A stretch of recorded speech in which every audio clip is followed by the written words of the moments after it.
What started off as a dream is on the verge of becoming a reality.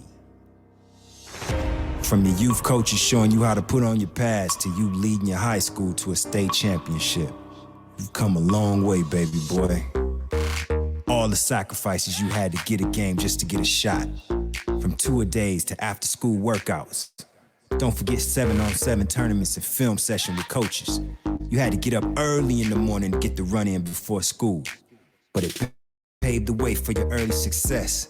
And now every college coach is coming to your crib, eating your mama's cooking, trying to get you to come to their school.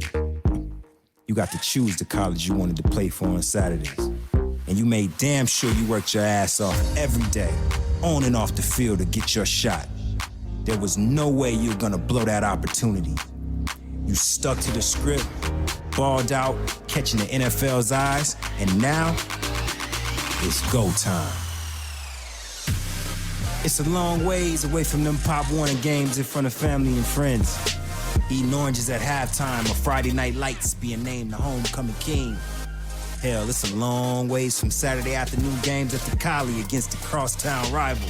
We talking the NFL, young man. Welcome to the league. It's a privilege to be in this fraternity. And now it's your time to try and become the GOAT. Finally, time to fulfill your destiny and reach the next level on the dream board. It's draft day. Join your new franchise. Franchise Sports Media has you covered live all draft long. Tune in to YouTube, Periscope, Facebook Watch, and franchisesportsmedia.com/live, the new home of Las Vegas sports.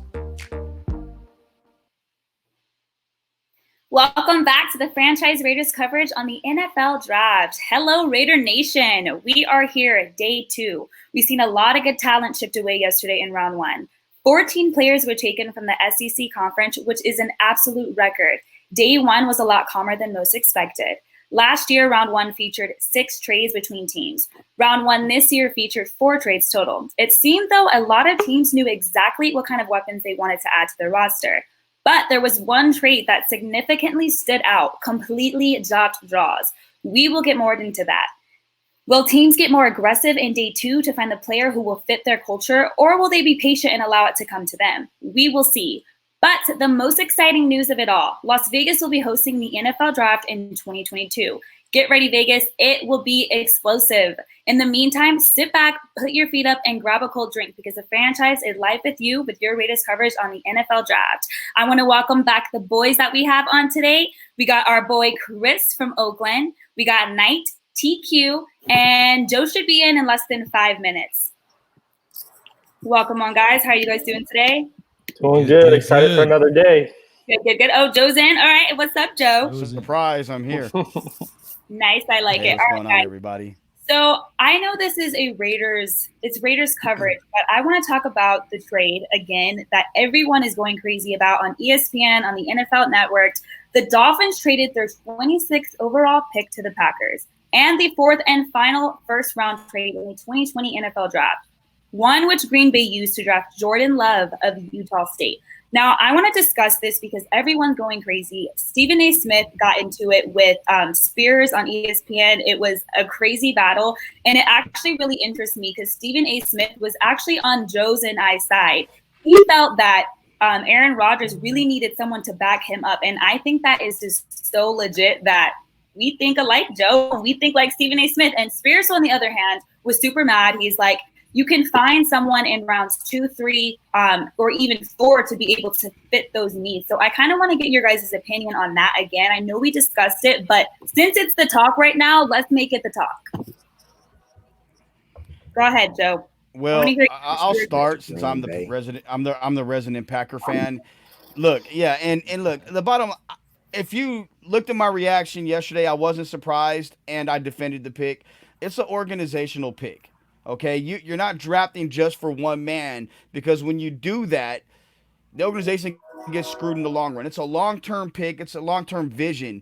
And Brian Gutekunst, the Packers general manager, made a decision that, looking at his draft board, the value of adding a potential franchise franchise quarterback outweighed the guys that were there at that time. The only guy I seen that there's two guys on the board as a Packer fan I would have been excited for, or even considering that would have been Queen or Blacklock, the defensive tackle. Blacklock would probably start right away. Queen would have to wait till next year to get on the field on a consistent basis. So he took a guy foreshadowing that they're probably going to be picking later in the draft again next year. They're not going to have a chance at Trevor Lawrence or Justin Fields, the only two quarterbacks right now worthy of a first-round pick. So he took the guy that he felt was worthy now, a potential franchise quarterback. In full disclosure, I talked to 3 NFL people this morning and early this afternoon prior to this. One of them with a very prominent team that had Love on his board, and I said, compare him to somebody for me. Like, I don't mind the pick, but compare him. He goes, Joe, he's Aaron Rodgers. It's just a modern day version of him. He's the same mechanically. He holds the ball different, but he still needs time to develop. Same talent and acumen as Aaron Rodgers. So Green Bay, and I've talked about this, I kind of talked about it with Squeeze privately, and I'll say it publicly, this part of the conversation. Green Bay's got a chance, let's say, between Aaron Rodgers, Brett Favre, his predecessor, and then let's say Jordan Love pans out. 15 years each, that's 45 years of basically 3 quarterbacks. No organization in the NFL can say the same thing. So I know it's not a win right now. It doesn't help immediately on the field right at this moment. But if you want to be good long term, this is the right pick for the Green Bay Packers. Chris? Yeah, and I think if you look at it 2 ways, you can look at it in the macro sense or you look at it in the micro sense, right? So from a macro standpoint, you're looking at it from an organization that, your quarterback's 36 years old. He's not getting any younger. You need to find somebody that will replace him eventually. In the micro sense, you're not going to be getting better on the field right away in the next year or two. And I think where fans get upset is, the Packers, they were 13-3 last year, if I'm not mistaken, a playoff contender. You're trying to compete right now. But, a GM standpoint, you have to look at the overall roster and your future as well as the current situation. So I think from a long-term standpoint, it made sense. But I do see why fans were, a little upset about it too. I defended it yesterday. Go ahead, TQ. Go ahead. All right. No, I defended it yesterday. I'll defend it again. A lot of the times we get caught up on winning now, but there's something to be said about winning in longevity. And we all know it takes a quarterback to do that. Unless you're going to be like the Baltimore Ravens and the Chicago Bears and all your emphasis is going to be on defense and trying to win championships with defense. I've said this many times and I stand by it. Defense wins championships, but quarterback builds dynasties. So, I mean, if they're thinking that far in the future, they're just protecting their investment as a franchise. The Green Bay Packers, the Lombardi Trophy, the history of the NFL when it comes to Green Bay, they're sustaining that image, and that's what keeps them live and viable in the state of Wisconsin. So, for me, the pick made sense from a fan perspective. You saw how we reacted as Raider fans yesterday, and all the Raider stuff I've looked on since then. It's a want to win now mentality reaction versus, what the organization feels is the best fit for their franchise. I don't get it. I don't get it at all. It makes absolutely no sense whatsoever. I hear where you guys are coming from if you were talking about another team. This is the Green Bay Packers. Your quarterback is Aaron Rodgers. Last year you went 13-3. You won 13 games last year. You was a game away from the Super Bowl, a game in which the Green Bay Packers have only won 2 in my lifetime that I can remember. And that is ridiculous because they've had 2 of the greatest quarterbacks to ever get on the field. And what do you do now? With the best quarterback you've ever had, and you've had Brett Favre before Aaron Rodgers, the best quarterback you've ever had, you spent a first-round pick a year after year, a game away from the Super Bowl, and you pick up somebody who's going to sit on the bench for the next 3 years. There's no way that kid is going to beat out Aaron Rodgers. Now, if you're going to break Aaron Rodgers' legs at training camp or something like that, and that's your plan, then okay, then go ahead and draft the quarterback in the first round. Otherwise, you're a couple of players away. Last year was the first time Green Bay. I don't like Green Bay. I hate Green Bay. But last year was the first time Green Bay had a a formidable defense. They're a couple of players away. You a game away. It makes no sense to pick up a project in the first round. I believe that Aaron Rodgers has another Super Bowl in him. If Aaron Rodgers has another Super Bowl in him, how is Jordan Love going to help him win that? It makes no sense. Squeeze, but I'll bring this up, and I'll say this to anybody who wants to listen, okay? You brought up they only have 2 Super Bowls in your lifetime, okay? There's plenty of organizations that are historical that don't have 1 Super Bowl in our lifetime, okay? Secondly, they don't have Aaron Rodgers as their quarterback. Let me get to my point. My point is this, and it'd be my only point. I don't want to talk about Green Bay anymore until they come up. The reality is this. As someone who roots for the 49ers, you had Steve Young, who had the same monkey on his back. He only has 1 Super Bowl, and there's a hell of a lot more talent as a starting quarterback. He only has 1 Super Bowl win, and there's a hell of a lot more talent on those 49er teams than on the Green Bay teams. So what does that say about Steve Young? Winning the Super Bowl isn't easy. It's very hard. So when you're able to do it and sustain it, that's one thing. But when did they spend a first-round pick picking up his replacement? This is my question. That's what we skipped. Jim Druckenmiller. Jim Druckenmiller. Jim Druckenmiller. And Bill Walsh drafted him. Jim Druckenmiller went in the first round? From Virginia. Yep, from Virginia Tech. He was the heir apparent to Steve Young. What year was that? That was a couple years or a year after they won the Super Bowl. He was the heir apparent to Steve Young. Okay, that's a loaded team that has just done what they need to do, Verb. What are you talking about? Your team has not performed like they need to perform yet. They do not have the champion. They got 1 championship a long time ago, and yesterday y'all did nothing to help them win another one while you have the best quarterback that we may have ever seen. They're ready to play. It doesn't make sense. I get the future. I understand that, but that's based on some 80s type football thinking. You got short windows to get to the Super Bowl. That's it. 2-3 years, and that's it. Aaron Rodgers can get there in the next 2 or 3 years. He damn near got there at this point. Get the man some kind of help. Get somebody that's going to block for him. Get him a big dude to add to the line. What I'm about to say pertains to the entire draft. And Squeeze, you were on the phone with me when I got this text. God is my witness, guys. I got a text from an NFL person I'm on the phone with Squeeze, and it literally said, because I asked him about the talent and depth of this draft. He goes, Joe, there are at least 20 to 25 players that's going to go in round 2 that in most years will go in round 1. And most of those guys will start over some of these guys being taken in round 1. That speaks to the depth of this draft. So, yes, you can get some help in the second round. So if you are the Raiders that want to trade up, or you mentioned Green Bay or any other teams, you're looking at something now where you can get that same value and talent in the second round as you would probably get in the first round in most years. All right, guys, we're gonna end it at the Packers right now. We'll see for the next picks that they have, but for now we're gonna take a quick 2-minute break. So please stay with us.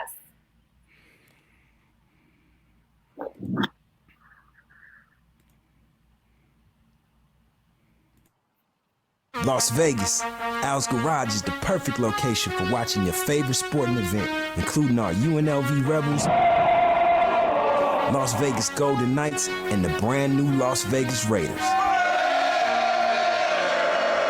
But you can find your favorite game on most of the time, along with everything you need to make your experience watching it perfect, including awesome service, food, and the best drinks in town. What? Did we just become best friends? Yup! Al's non-smoking family-friendly environment is the perfect place for the entire family to enjoy a night out with great food and watching the best games. Al's is your place for large parties, fantasy drafts, work gatherings, or just meeting for the big game. For gaming customers, Al's offers a great voucher program, so make sure to inquire with the staff when you're there. Al's Garage is located at 11760 West Charleston in Summerlin. Tell them the franchise sent you.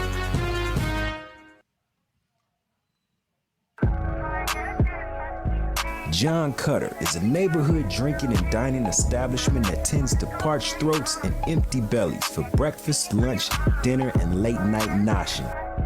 The laid-back atmosphere and awesome food is perfect for getting away from the hustle and bustle of the strip. The menu is short and sweet and does the trick anytime, day or night. The steaks are 100% Angus beef and the fish is flown in fresh. No freezers here, so you can be sure that the meal is made from the freshest ingredients available.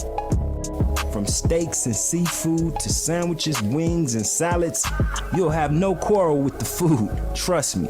And stick around, because the later it gets, the more the place percolates. John Cutter's is located at 11770 West Charleston Boulevard in Summerlin. Tell them the franchise sent you. What's up, guys? We are back with your Raiders draft coverage. Our phone lines are open. You guys can give us a call. We really want to hear what you guys have to say at 253-993-3651. That's 253-993-3651. Now to talk about our lovely Las Vegas Raiders. We've seen a good pick from them. We've seen a surprising pick from them, okay? We kind of want to hear what he has to say about Damon Arnett. So I'm going to turn it over to Knight with the good stuff. All right, Raider Nation. So I know everybody was shocked yesterday, especially with the Arnett pick. And as I went through all the Raider feeds that I know of on YouTube, on Twitter, everybody was flipping out. And it's a fan reaction. We go through it every single year. I see Raider fans be like, what's going on here? But what the juice of the story always comes from the general managers and the coaches. So let's go ahead and play a clip of Mike Mayock and what he initially said about drafting Arnett.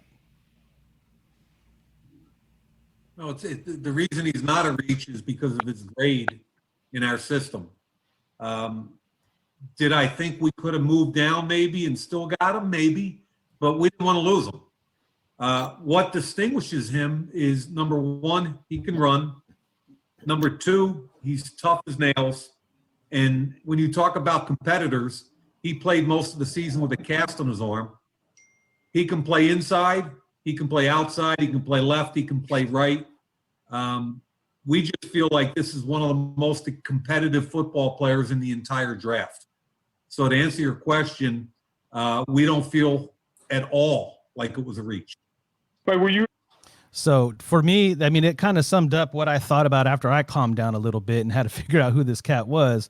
You know, Mike Mayock said it. You know, this is a franchise choice, man. This is something that, you know, they talked and they said this was our guy. And I have another clip we could play either, you know, in a little bit or whatever, where he's talking about people calling in to trade back. They didn't feel like that was the move that they needed to make right there, but they still wanted Arnett. They went and got him. The more I looked into Arnett, he is a tough competitor. He does play inside, outside, could play the slot, left, right. He could do a lot of different things, and he's a really tough dude.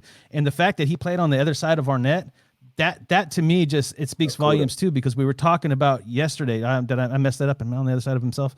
Yeah. So Okudah, right? Like this Okudah is the number one cornerback taken in the draft. He played opposite to that, and we were talking about how Arnett has only given up one touchdown in the last 2 or 3 years. If I'm correct on that, then right. Great. You're right. So this is a guy that either got thrown a lot to, or they didn't throw to him because he was better than that, right? So I mean, what is your guys' thought after 24 hours almost taking all this in? I didn't know he could. I didn't know he could. Like I said yesterday, I didn't know anything about him really, and I think that he would have made more noise if he hadn't been at Ohio State. I didn't know he could play all the positions. That's number one. That's a pretty big deal for what the Raiders are trying to do on defense. That you can move him around a little bit. That was part of why we wanted Isaiah Simmons so bad. I'm not comparing the two, but I'm just saying the versatility there to play multiple positions in the defense. That's pretty big, and the fact that, like Joe said yesterday, they had him on their board, and they had a chance to get him, so they went and got him. They didn't really care what anybody else felt. Once again, caught me blindsided because I didn't know who he was, which was different from last year. I at least knew all of the players except for Mad Max. But after some research, we'll see, man. I don't feel as bad as. I didn't necessarily feel bad because I kind of trust our front office, but I feel a little bit better than I did yesterday. Yeah, and just to jump on that, my issue with it wasn't the player, it was where they took him and just understanding the value. I think Arnett's a fairly good player. There's a few things that worry me though about him. He has 30-inch arms, which is really short for a press corner on the outside. He ran a 4.56, which is really slow for a corner on the outside. And he's also 24 years old. So he's coming in older than most people by a couple of years at least. And then in addition to that, a couple people have reported that he's had character issues. He's never been in trouble with the law.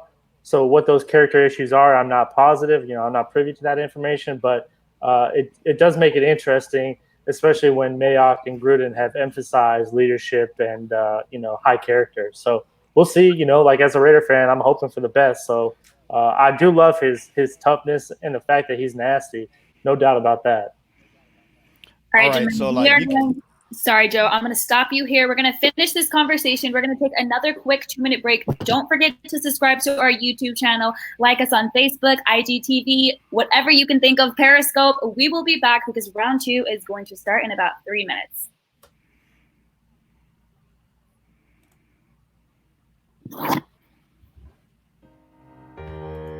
What started off as a dream is on the verge of becoming a reality. From your youth coaches showing you how to put on your pads to you leading your high school to a state championship, you've come a long way, baby boy. All the sacrifices you had to get a game just to get a shot. From tour-a-days to after-school workouts. Don't forget 7-on-7 tournaments and film session with coaches. You had to get up early in the morning to get the run in before school. But it paved the way for your early success. And now every college coach is coming to your crib, eating your mama's cooking, trying to get you to come to their school. You got to choose the college you wanted to play for on Saturdays. And you made damn sure you worked your ass off every day, on and off the field to get your shot. There was no way you were gonna blow that opportunity. You stuck to the script, balled out, catching the NFL's eyes, and now it's go time. It's a long ways away from them Pop Warner games in front of family and friends. Eating oranges at halftime or Friday night lights being named the homecoming king. Hell, it's a long ways from Saturday afternoon games at the Collie against the crosstown rival. We talking the NFL, young man. Welcome to the league. It's a privilege to be in this fraternity. And now it's your time to try and become the GOAT. Finally, time to fulfill your destiny and reach the next level on the dream board. It's draft day. Join your new franchise. Franchise Sports Media has you covered live all draft long. Tune in to YouTube, Periscope, Facebook Watch, and franchisesportsmedia.com/live, the new home of Las Vegas sports.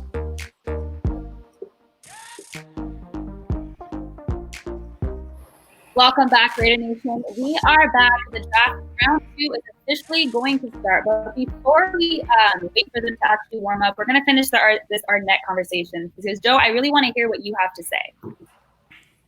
Well, no, my point was, you can be a leader and have a little dog in you. And I think, yeah, he may be, quite frankly, Arnett could be an asshole on the field. And I want guys like that. Squeeze, we talk about it all the time. We want the Raiders to have some bullies out there. We want people to get feared in the secondary. And look at Jonathan Abram, may be a nice guy, in front of a camera, in front of a mic. But out there, he's trying to take your head off. And there's no rhyme or reason for it. That's just how you play football. That's what they're looking for. So in terms of him being a guy that, I don't know, like there's some off the field concerns. If he's never been in trouble with the law, if he maybe got into a couple fights and beat somebody's ass, I want that. You need to have guys on the defense that can make teams kind of like receivers turn their head when they're coming across the middle or running a post or whatever the case may be. You want I'll use Vontaze Burfict. You want a guy like Burfict on your team because of the fact that there is that little element in him that you don't always have. And at the end of the day too, and I can't stress this enough, just because we as Raider fans don't like the pick or think he should have been somewhere else, I mean, how many people watch as much film as Mike Mayock and that scouting staff? Even John Gruden or the DB coach or Paul Gunther. Those guys write all the film, and watch all the film and do everything. So with that, Knight, I see you putting your hand up. I'll go to you, bro. Yeah, perfect. So I that's one of the other things that I kept hearing a few of some of the Raider fans saying. They kept talking about the experts didn't have him ranked that high. The experts didn't have him this. The experts didn't have him that. And I caught myself and I'm like, man, I wish I could just grab them and be like, are you going to tell me that the TV experts are better experts than the actual GMs of the National Football League that are making these big time decisions, right? They're not only are they experts at scouting, they're the experts at their own situation, their own systems, whether defensively or offensively. So no matter how many experts, and I'm not saying they're not, I'm just saying way you look at it, you could be an expert film study guy, but you're not the GM of the franchise that you're following. So you have to respect exactly what these guys decide and do because they get paid a lot of money to do so. Agreed. And then another thing, when it comes down to guys' personalities and character, one coaching staff says one thing, the next coaching staff says something else about the same guy.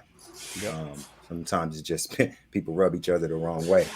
And I think it's worth noting too, as far as the off-field things, just the personality trait. The Raiders' assistant defensive back coach Taver Johnson, he was at Ohio State, so he has experience with Damon Arnett. He knows him, so they probably have better inside information than most people might.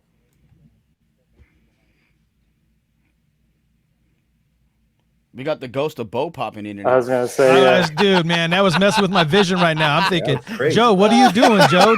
Just add him, bro. I'm not touching anything, dude. No, that's Bo got control of Bo. Hey, you can't mess with the blind man's peripherals, dude. By the way, I'm gonna put this out there right now for all of Raider Nation to know from me firsthand. Former Raiders linebacker, University of Nevada, Reno linebacker, Brandon Marshall will be joining our show either tonight or tomorrow. So we'll have, he's a Las Vegas native, went to Cimarron High School. So B Marsh, that Noop, will be on our show either tonight or tomorrow. So stay locked in for that. But I want to go back to Arnett real quick before we get the picks.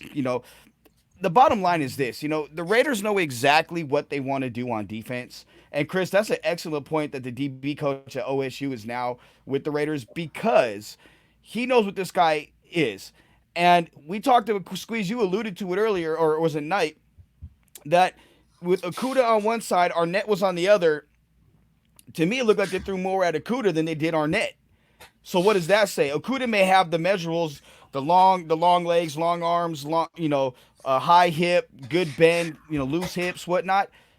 But Arnett has got something else, and teams didn't want none of that. They didn't want that smoke. So for me, I take note of that. And just because he went 19th, look, the bottom line is Tom Pelissaro, who works at the NFL Network, I've known Tom for years, since he worked for the Green Bay Press-Gazette when he first came in to reporting.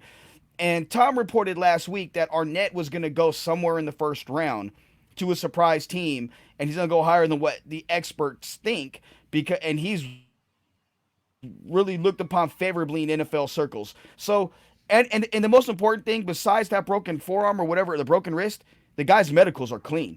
Gladney, Johnson, Diggs, the other corners, their medicals weren't clean. And that's the other thing you have to take into consideration with the pick.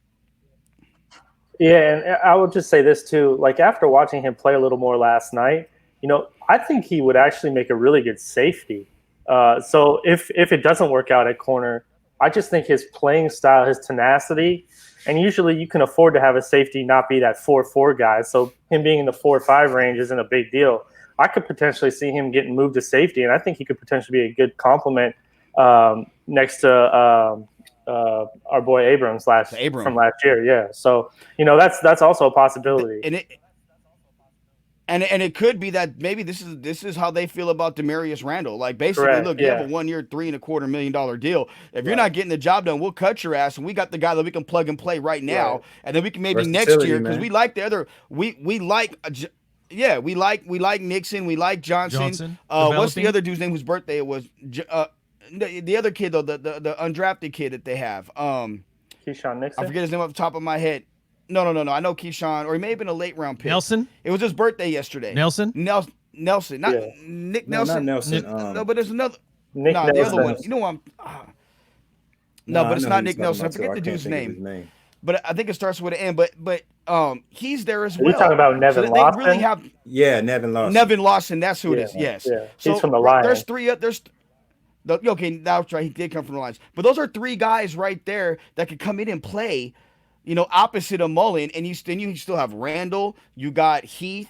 Now you have Arnett to go along with Abram and Joyner and Harris. That's a loaded secondary. I don't think they touch it the rest of the draft. And I think Arnett is ultimately going to replace Joyner, or he's going to replace Randall. One of those two guys next year won't be on the team, and Arnett's going to be starting full time. I can promise you that. Now, if that happens, that means that was a hell of a pick. Right. If it goes like that, Chris, then that means that was a hell of a pick. Hats off to the experts. You know what I'm saying? Yeah. Oh, and us as fans, we're just bullshitting here. There's no doubt Mike Mayock and John Gruden have a way better idea who this guy is and what he can do. So, I could talk shit about him all day, but obviously those guys know what they're doing, and I'm sitting here for a reason. Chris, it's no bullshit, man. You're the master of your own opinion, and it does matter. And you and Joe do a great job, man. I think everybody's opinions matter. It's just we're not the ones that actually matter. You know what I mean? No. It comes down to the decision of the coaches and the GM of each franchise. And Mike Mayock said it plain and clearly to me. I heard it like it was, I could play it again if we need to, but he said we wanted that guy. We did not want to lose out on Arnett. So they had him pegged, and it makes sense. It's the same thing that happened last year with Farrell. This guy's a fit in your system, take him. I think that he's going to be someone that surprises us all, whether half of the world is being negative about him or not. I think that he's going to come in and he's really going to kill it. And especially because, like Knight, you said he plays inside or outside. He's a diverse cornerback, and that's someone that we need, and that's someone that we were looking for at the same time.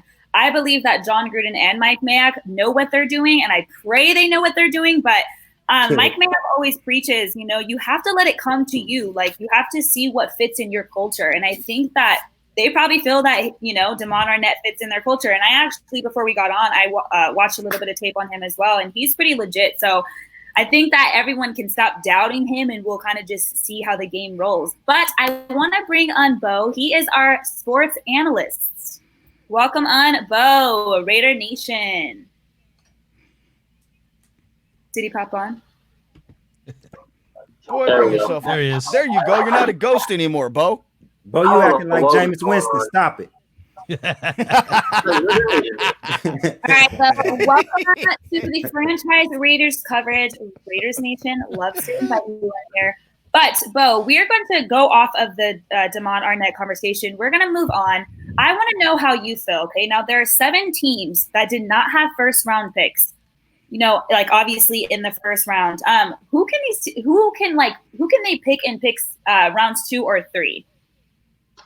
I think you're going to see a lot of these other quarterbacks go off the board here with Jalen Hurts, James Morgan. Is he in?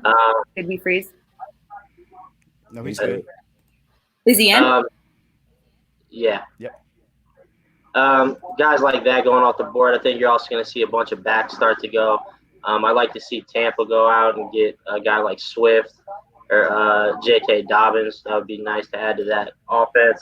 So I think there was only one running back taken yesterday. I think a lot of them are going to go today. And then a handful of quarterbacks with Morgan and Hurts. Eason's probably might be the first one to go. I wouldn't be surprised if you saw a kid like Cole McDonald from Hawaii get picked up today as well.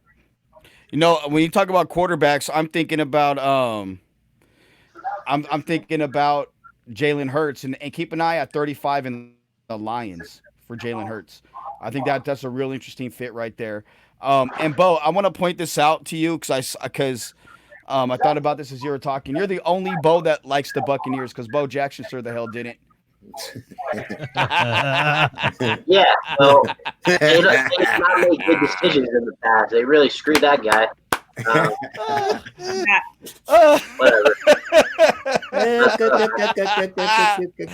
I've been on here for 30 Good work, seconds. Joe Arrigo. Hey, I've known you since 1994, and you still mispronounce my last name. What the hell? Yo, Jesus. All right, guys. Why do you pronounce it that way? It just shouldn't be that way for some reason. That's Bro, what my brain tells Italian. me. Why did he pronounce his name like that? It's Italian. I can't help it, bro. Believe that. I know. All right. Can you guys hear me? Good? Yeah, you're good. Yeah, you're good. They're just You're ignoring you, good Nia. now. I got you though. All right, Bo, all I good. want to know how can the 7 teams that did not have first round picks dominated in day 2 and day 3? Do you think that teams are going to get aggressive today? I think there will be more trades than there were yesterday. You always got to count the Patriots to try and do something just to accumulate more picks. So yeah, I think there'll be some movement of Belichick just loves collecting draft picks, so that could be something he does. Trade back. He might just have the entire 7th round to himself. Who knows? Oh shit.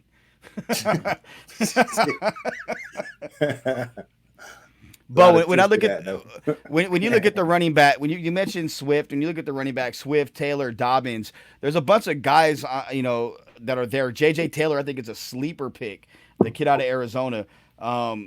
You have a bunch of running backs, but the way things are right now, I think there's going to be a heavy rush on defensive backs to start this second round. And I think maybe T.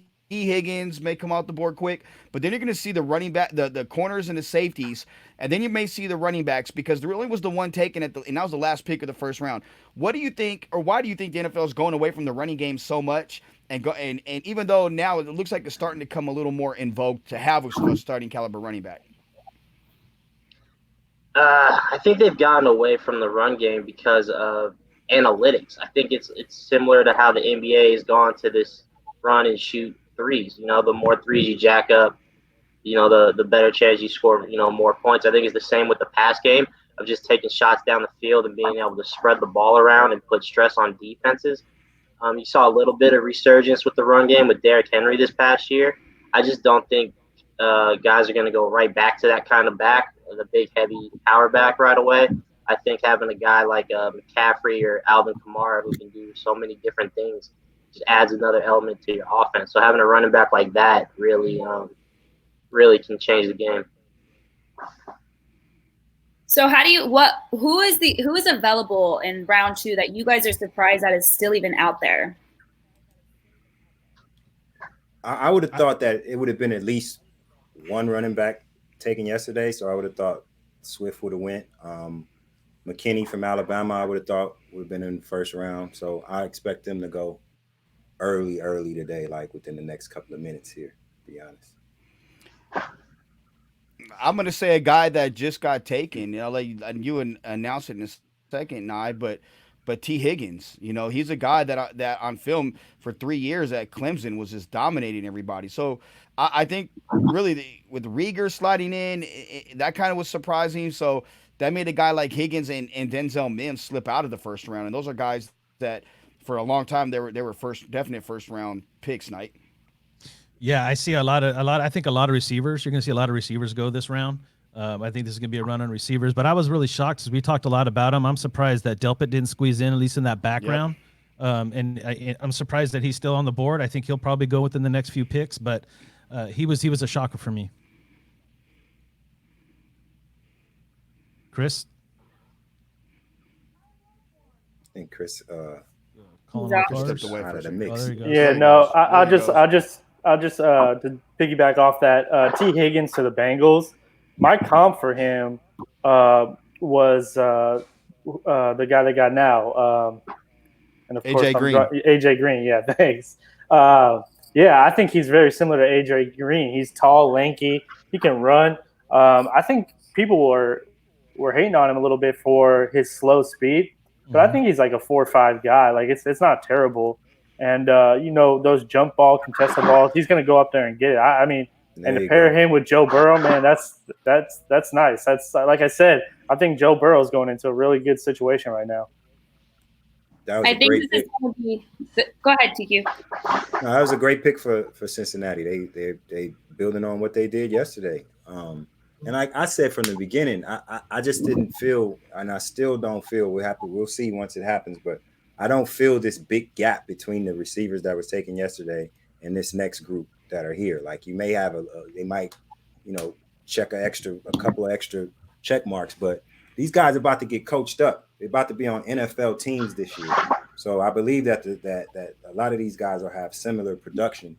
And Higgins was a great pick to pair up with with Joe Burrow. So I know that you mentioned receivers, and I remember watching Mike Mayock's press conference, and he said that receivers are not where they're supposed to be, mostly because they're so closely, like they pay attention to them in college where, snap happens, they look to their coach on the sideline, and then their coach tells them what route to run, which in the NFL, it's not like that. It's the big boy league. You don't look to your coach and, find out what route to run. So how do you feel that these receivers are going to do in the NFL with the big boys? Now you just made my point. This is the point that I've been trying to make this whole draft to these guys that are surrounding you on this screen right here.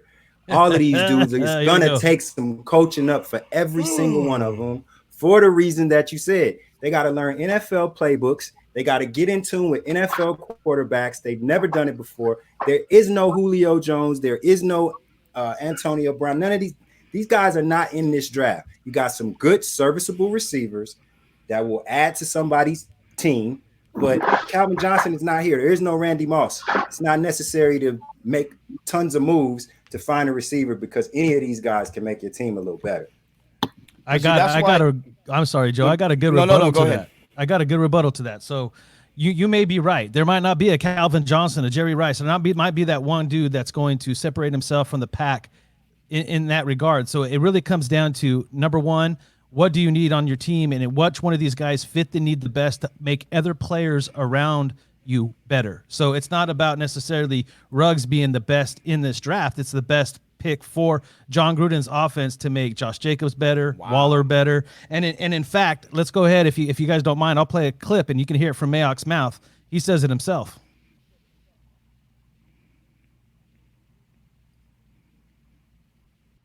Yeah. All three wide receivers we felt were diverse and would bring different things to the Raiders. And I feel like Coach Gruden and that offensive staff is so good they could have gotten the most out of all three of them. However, the distinguishing factor really was his speed, his explosion, and his work ethic. When you're in the division we're in and you look at Kansas City and you look at what they have on offense and what their explosion looks like, we needed to get faster. And we think that his addition opens up our entire offense. He can run the deep routes. He also gets the manufactured touches, the bubble screens, the jet sweeps. I think if you force defenses to roll coverage, it opens up our run game. You respect our deep routes, it opens up Darren Waller. I just think it does an awful lot of things for us offensively. And I think the most important thing is I think Coach Gruden and the staff will get everything out of him.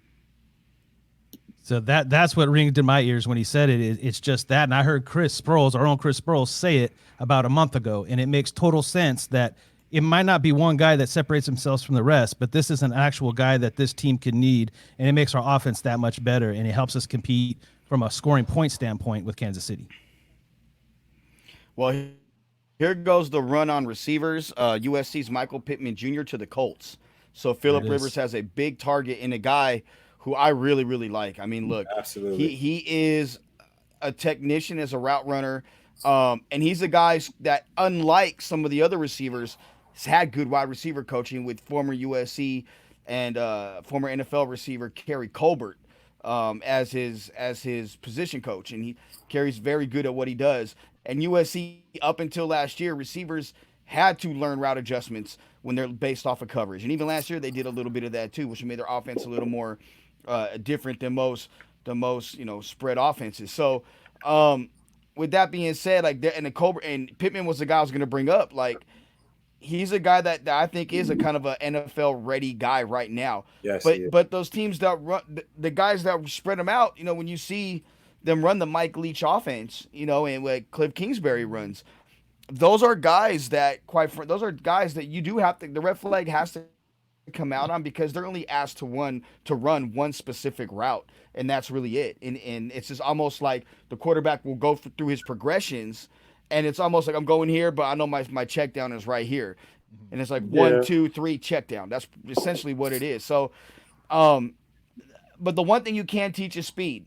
And that's, I talked to a Raiders person yesterday, and I asked him about the pick, and he was like, he said thanks, and I congratulated him on their picks, and he goes, the only thing I can say is speed, and so that's a factor, Chris, that you really have to look at when it comes to these receivers and what's separating some of them from others and why some guys may be slipping. Yeah, and the best example that I've ever heard was when you're creating your receiving core, you want it to be like a basketball team, right? And so why I like this pick so much is it's the perfect complement to T.Y. Hilton, right? So T.Y. Hilton's your point guard, and now on Pittman you just got your power forward. So I think those two are really going to complement one another really well. And again, you see that with the Raiders. Selecting Ruggs yesterday, he's going to pair nicely with Tyrell Williams, who's a bigger bodied guy. And I like that when you're creating that receiving core, you're creating complements of one another. So I really like what the Colts did. It's just with Phillip Rivers at quarterback, he's probably going to be thrown too often to the other team. So you know. Wow. I like Pittman right here. He's probably my favorite receiver in this draft because it's like what Joe said earlier. I think he's NFL ready. I think he'll be able to pick up the playbook fast. He's a volume receiver. He catches a lot of balls. He catches balls in coverage all the time. He high points the ball. He can jump. He's real strong. I think he'll go in early and get a lot of playing time. That was a good pick. I kind of wished that the Raiders could have traded back and got into this spot to pick him around this area. Again, I think that would have been nice. And the way that I look at Pittman is, a guy that you guys covered, he's NFL ready. And the counter argument could be, and I'm not saying that this is the case, but does this guy hit his ceiling? Is he so ready? Is he so NFL ready that there's not as much room to grow where all these guys have the same amount of type of skill set, maybe even better, faster, stronger, or what have you, but yet they haven't hit their ceiling. They haven't made it to that NFL level yet, so we haven't seen the best of what they can actually do when they actually learn how to be an NFL wide receiver. I don't think he has, because he was really underutilized at USC, right? Big time. I mean, it really wasn't until last year, his junior year, midway through it, where they really tried to get him the ball because they were trying to force feed Tyler Vaughn's, and a bunch of other guys that were there. Armand St. Brown. So I mean, there is that side of it. Ooh. Everything about him. But did you just see who the Lions picked at 35? DeAndre Swift, the running back from Georgia. I like that. To go with Kerryon Johnson. That's a nice little duo. Nice. And keep in mind the Patriots are coming up, and Jalen Hurts is still on the board. Nobody knows Alabama better than Bill Belichick in the NFL. Obviously, Hurts played there for a couple years, for 3 or 4, before he went over to Oklahoma. That could be a very interesting fit as a potential successor to Tom Brady. Nice. So I want to talk about DeAndre Swift a little bit, since you did bring him up, so we can kind of touch base on that. DeAndre Swift is a legit running back, and since it's the first one that we're seeing being drafted, which is crazy to me because it's already round 2. But I guess I feel that most of the teams were pretty solid at running back. But I think he's really, his tempo and decisiveness, like he's a really good running back. And his father, Darren, like he has the good training for him. So I really, really like that pick. What do you guys think?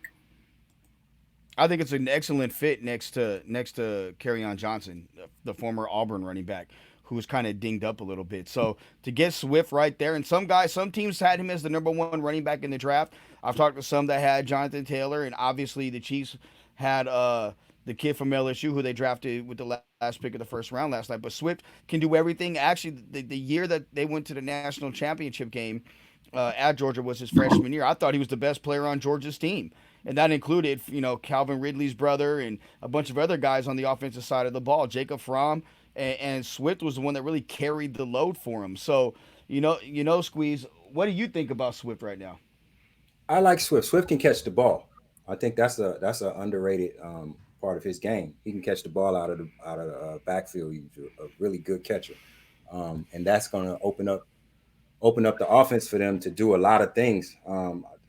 Detroit, man, they always, you look at them on paper and they always have athletes, all over the field for whatever reason they can't bring it together. So I don't necessarily expect them to bring it together, but it's a good pick for what they're trying to do.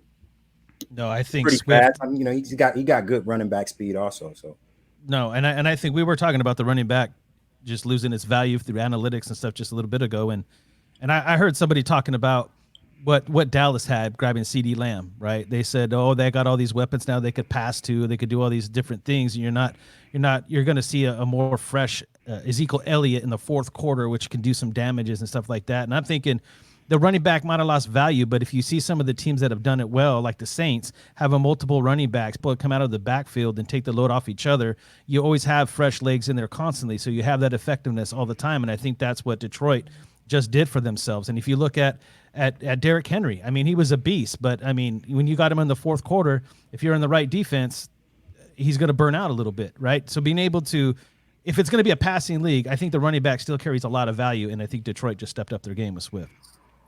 Yeah, and I'll say this about it. So I don't think the running back's lost its value. I just think the type of running back that you spend a high pick on now has to be able to catch the ball. And Swift is one of those guys that can catch the ball. And then we saw last night the Chiefs taking Zeller out of LSU. I mean, he's a multi-purpose back. So those are the kinds of guys that are getting drafted early.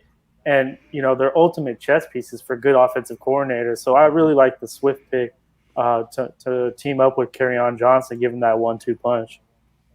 And look, let's be real about this. Let's just say that Hurst keeps sliding down, and they have an opportunity to get him there too. Because I know Detroit really likes him from people that I've talked to. That could be something. That could be something in the making. But I want to report something. Report some news that Jesse Granger from The Athletic, who covers the Las Vegas Golden Knights, is reporting the NHL is considering having Vegas as a centralized location to play out the remainder of the NHL season. Yeah, baby. So I think that's interesting, for everything going on in Las Vegas. But that would probably be no fans, right? I'm sure. Most likely. Yeah. But we got another player off the board right here. It's the New York Giants, and they're taking Alabama safety Xavier McKinney with the 36th pick in the draft. Interesting. Now they got Jabril Peppers at one safety spot, and they lost Landon Collins. Yeah. So is he going to play next to Peppers, or is he going to take Peppers' spot? Yeah, I would have to imagine he's going to play next to Peppers, because that was a big part of the Odell Beckham trade, was getting Peppers as well as that first round pick. So I would imagine that they're going to play together. I didn't watch Peppers a ton, but I'm not sure that they complement one another really well. So I'm a little I can't really speak too highly of it, but I'm a big fan of McKinney. I think he's super versatile. So I like that pick by the Giants. I don't think the Giants could have left him right there. Yeah, I think that's what it came down to. I think he's probably, if not the best player on the board, he's top 3. I don't think they could have left him. I wouldn't have left him. I would have picked him up right there. Yeah. And there's another pick that just came. Oh, go ahead, Knight. Go ahead. No, I was gonna say real quick that McKinney fits there too, because if you look at we're talking about all the passing leagues, and you're talking about how they acquire picks. So look at the division with the Dallas Cowboys and Philadelphia Eagles. They're known to throw the ball up there, so that makes sense to me. Big time, and the Patriots have their pick into. It's going to be Leon Ryan safety Kyle Duggar, who another safety. He's a dude. His film is freakishly good. Yeah, small school guy, but man, this guy all can down at the Senior Bowl football. Yeah, usually he's a fucking dude. Is that the kid that they took a picture of Belichick at his practice, went down to some small No. I know what you're talking about, but no, a lot of these smaller school guys, they usually get that Senior Bowl invite, and that's really their time to see if they belong. And he was invited to the Senior Bowl this past year, and he played up to par with all the big school guys. So I was a really big fan of him. Another name to keep in mind is Jeremy Chin. They're very similar, and they're just kind of freaks. You can play them all over the field. So if you're a team that missed out on Simmons, Duggar just goes, but there's still a similar type of player in Chin that's going to be available. Chin's a dude. Yeah, that's another one. He actually had better numbers than Duggar. Yeah, but I think some people look at him just as a backer, like you do, and some people like me look at him more as a safety. So yeah, he's just so big; it's hard to see him at safety. I'm not saying it can't be done, but it's just when you see a guy that's 225, 230 pounds that can move like him, it's really hard to see him at safety. But maybe it's like Sean Taylor. No, you can't compare anybody. Well, I'm not saying he's Sean Taylor. 20 years of Sean Taylor in a draft. It's that body type is what I'm going with. You know what I'm saying? Yeah, so I got you. You see a 230-pound player moving at that type of speed.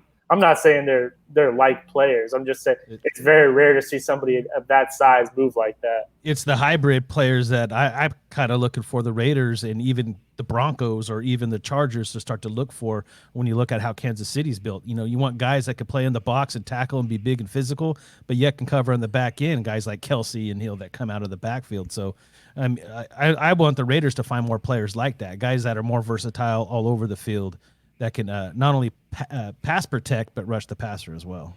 So since I brought up Bo Jackson to Bo earlier, and Bo can jump in anytime he's ready, and I'm bringing up, you brought up Sean Taylor, Chris. Squeeze, you and I talk a lot about, privately when we just, to shoot the shit, a lot about freak athletes, guys who are just freaks. And the two biggest freak athletes I've seen in the NFL, and I've been blessed to watch Bo play. I caught Sean Taylor in high school at a high school all-star game, but I got a chance to watch Bo Jackson play. They're the two biggest freak athletes I've ever seen on the field, and they both tragically had their careers cut short by either injury or tragically when Sean Taylor was murdered at his house trying to stop his sister's friends from robbing the house. Sean Taylor was just a different guy on the field. Like this guy at 6'3", 225 pounds, not only was he a missile, when that ball was in the air, I don't know if I've ever seen a better ball hawk as a safety. I mean, he was just crazy. You know what, bro? With his game. The disrespect for the San Francisco 49ers that happens on this channel is ridiculous. It's ridiculous. All right, guys, the number 5 is in. The New England Patriots selects Kyle Duggar. Please tell me if I'm late or not, or am I updated? Yeah, you're late. That's what got it. That's what got us on this conversation. Dang, okay, keep going. Yeah. 49ers haters, let's get it. But no, I'm not shitting on Ronnie Lott. He's the greatest safety to ever play the game. No, hands down. I don't dispute that. I'm just saying. Finish your point. Sean Taylor had the best ball skills as a safety that I've ever seen. If Sean Taylor wasn't murdered, he probably was going to go down as the only person he could be compared to is with Ronnie Lott. That's all I'm saying. All right, say it. That sounds a little bit better. That sounds a little bit better. There's no difference. Every once in a while, I gotta investigate you. You know what I'm saying? Because you're gonna be slick with shit throughout the broadcast. I gotta stay on it all night. We're talking about the former Raider Ronnie Lott, right? Yeah, we are talking about former Raider. No. We're talking about the former Jet Ronnie Lott. Oh my goodness. No, we're not. That's what we're not talking about. Woo! No, the former USC Trojan Ronnie Lott. Right. There we go, baby. Oh, it's good to have you back. Thanks. Back in action. All right, guys, we are actually going to take a quick break, but before we go, NFL announces fan experience for the 2020 draft. Millions of fans can engage from home. You got Spotify, TikTok, of course, your favorite, and Snapchat. We are taking calls when we get back. We want to hear what you guys have to say. Please join us at 253-993-3651. That's 253-993-3651. Go Raider Nation. Please stay with us.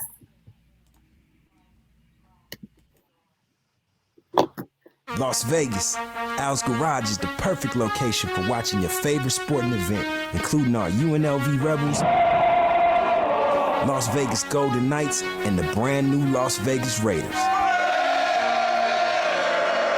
But but you can find your favorite game on most of the time, along with everything you need to make your experience watching it perfect, including awesome service, food, and the best drinks in town. What?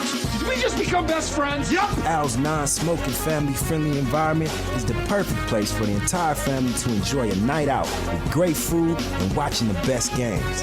Al's is your place for large parties, fantasy drafts, work gatherings, or just meeting for the big game. For gaming customers, Al's offers a great voucher program, so make sure to inquire with the staff when you're there. Al's Garage is located at 11760 West Charleston in Summerlin. Tell them the franchise sent you. John Cutter is a neighborhood drinking and dining establishment that tends to parched throats and empty bellies for breakfast, lunch, dinner, and late night noshing. The laid-back atmosphere and awesome food is perfect for getting away from the hustle and bustle of the strip. The menu is short and sweet and does the trick anytime, day or night. The steaks are 100% Angus beef and the fish is flown in fresh. No freezers here, so you can be sure that the meal is made from the freshest ingredients available. From steaks and seafood to sandwiches, wings, and salads, you'll have no quarrel with the food, trust me.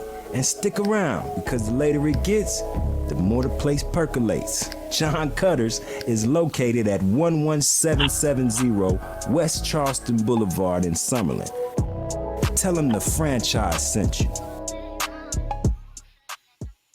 Welcome back, Raider Nation. With the number 6 pick, the Carolina Panthers pick Yetur Gross-Matos, 18.5 career sacks in 3 seasons. So my question to you guys, boys, is he the next best after Chase Young?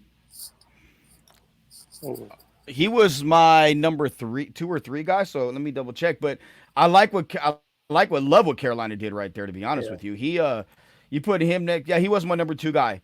And then Epinesa was behind him. But, yeah, when you look at what you do with him and Brown, Chris and I kind of alluded to it when we did our mock draft. Him and Brown, that defensive line, Matt Rule's building from the inside out. That's how you build good teams. You got a freak guy that is young and raw that can rush the passer with this pick, and then you have Brown on the inside.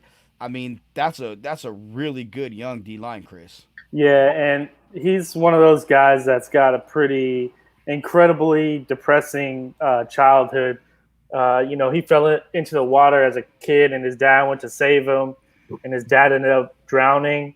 And a couple years later, his brother actually got struck by lightning and got killed. So he's got a pretty incredible story. And I think he's just a big ball of clay right now. So I think if you get a good defensive line coach with him, I think he's got star potential because he has all the physical traits. He's long, tall, he's quick twitch. And to pair him next to that beast of Derek Brown, I mean, that's a really nice pairing and something that they can build off of years to come. Nice. So the Miami Dolphins are next. Now I need you guys to tell me whether they picked or not because it's really slow on my end. They haven't, not announced yet. We haven't announced it yet. Who do you think they're going for, guys? That's a good question. I could see Jonathan Taylor, the running back from Wisconsin, right here. That would be, I like that. I like that. To go along with the guys they already picked, it could be a receiver. Maybe Denzel Mims right here to go along to give a weapon to Tua, or you keep rebuilding that offensive line, and Johnson out of Houston is still available to go along with Austin Jackson. You get bookend tackles from the same draft, so it could go a variety of ways with them guys. Yeah, or you could get Tua another weapon, whether that, there's a receiver on the board that you like. But so far they had 3 first-round picks, so they took Tua, they took Austin Jackson, the tackle out of USC, and then they took Noah Igby, blah, blah, blah, blah, blah, for a corner out of Auburn. So it'll be, when you're a team like the Dolphins and you're rebuilding, you really can't go wrong here as far as position. You got, like, I know it's cliche, but you really have to just take the best player available on your board. Okay, gun to your head, Chris. Who you taking? Well, I like what you said there, Jonathan Taylor. I like that a lot. They let go of Kenyon Drake last year. The only thing that worries me, I love Jonathan Taylor as a player. The only thing that worries me about him is how many carries he's had in college.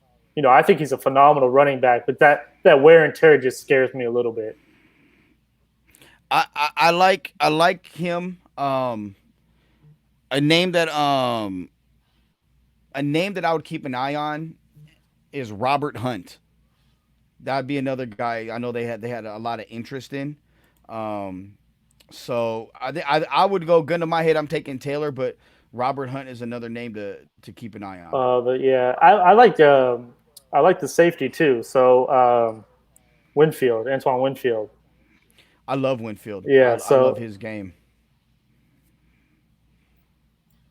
I like what the Dolphins have did in the first round. I do still they really needed help on both sides of the ball, offensive and defensive. Literally, the Dolphins gave up 56 sacks in 2019 and finished last in rushing yards with 1,156, which to me, that's pretty insane. Like, they need someone who is going to really give them. I know you said they have versatility because they have 3 picks, but they really need someone to help just upgrade them on both sides of the line. So I think, and I'll be honest, I know a lot of people the past day have said how much they like what they did. I didn't like what they did, honestly. I liked the Tua pick, but I didn't like Austin Jackson, and I didn't like the corner. You have 2 of the highest paid corners, and the guy that you drafted is not a slot corner.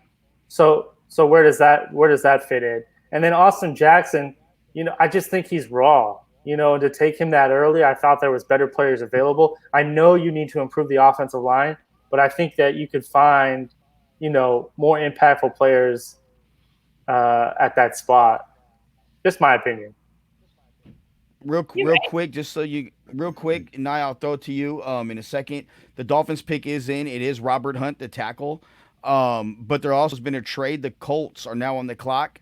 They traded up the Cleveland spot at pick 41. All right, Who'd you say? You said the Colts? The Colts, yeah. That'd be a good spot for Jalen Hurts. Who did the Dolphins pick? Robert Hunt. He's an offensive tackle. Good. I'm already. I got to start, man. Get it in, brother. Do your thing. Do your thing. So, I think that's a good pick for the Dolphins. The Dolphins, when you're in that position and you're about to have that, you're in the middle of that foundational draft. You need to build in the trenches. And I believe that's what they're doing. Like, they don't have to worry about being good right now. They got to worry about building a foundation right now. That foundation is built with big, tough, strong offensive linemen that you can shift, and the same thing on the defensive line. And they have a ton of picks, too. Big, strong guys, and they got a bunch of picks, right? So they can build a depth, they can build a foundation, they can find a star here or there. Keep it moving. They ain't going to be good next year, no way. They're going to have another good draft. They're not going to be good, no way. You never know. The Alabama comes out in them. I mean, hey. So just the terms of the trade, the Browns traded the pick 41. They give up pick 44 and pick 160. Oh, so they just moved up a few spots. Yeah. So, but Squeeze, to double back on your point. By the way, the Houston Texans took a guy I really, really like. Who is this kid? Ross Blacklock. He is. Oh, that's who they took. A big freak of a D lineman, man. I love the way he plays. Don't get me started with the Texans. I mean, they are. You know what? This is where I'm gonna disagree with you, brother. They need to find a GM. I agree, but you look at what Bill O'Brien has done. Bo, can you mute your TV? If you look at what Bill O'Brien has done, yeah, he had traded Nuke, but he's given weapons to Deshaun Watson.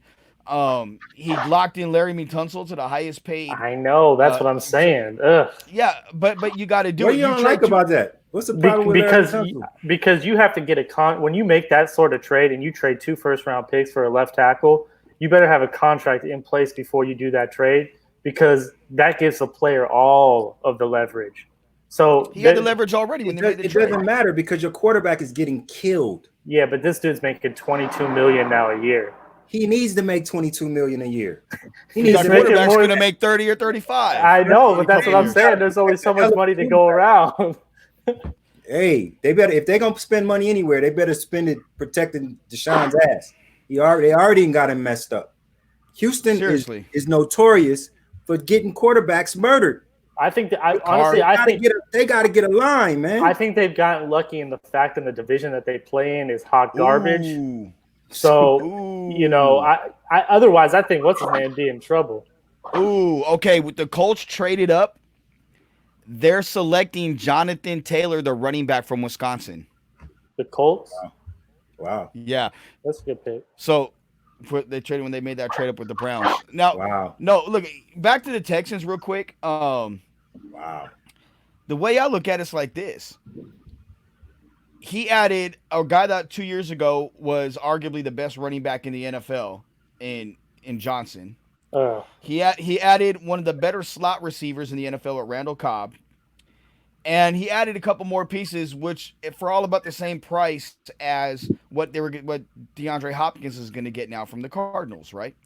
So you added 3 or 4 more pieces, and I know you got rid of arguably the best receiver in the NFL, and I say he's a top 4 receiver, right? And then you go and now you add a defensive tackle like Blacklock to play alongside J.J. Watt. I mean, this guy is a 3-tech, a 5-tech. He is a phenomenal, he's a freak. He's a guy that to get him right there, I thought he was going to go late first round. He's one of the 2 guys I thought Green Bay could have drafted and had an immediate impact. We talked about it earlier. I would have loved that pick there, but to get him here, look, Houston, Bill O'Brien's a joke of a GM, but if these moves pay off, at least give him credit. He's going for it right now. And, you know, Bo, I know you jumped in. You must have something to say because overall, I mean, I like what they're doing there. And then now with the Colts taking Jonathan Taylor, Phillip Rivers has had a hell of a career handing the ball off to people. LaDainian Tomlinson, Melvin Gordon, and now Jonathan Taylor. Good Lord. Yeah. They just did some things this round, boy. That was 2 nice picks for the Colts. Yeah. Yeah, the Colts haven't had that big of a star running back in a while since probably Edgerrin James was probably the last one that they really. Marlon Mack's pretty good though. Yeah, he had a good year last year. Yeah, but I came in on Bill O'Brien because he's a clown. I need to say.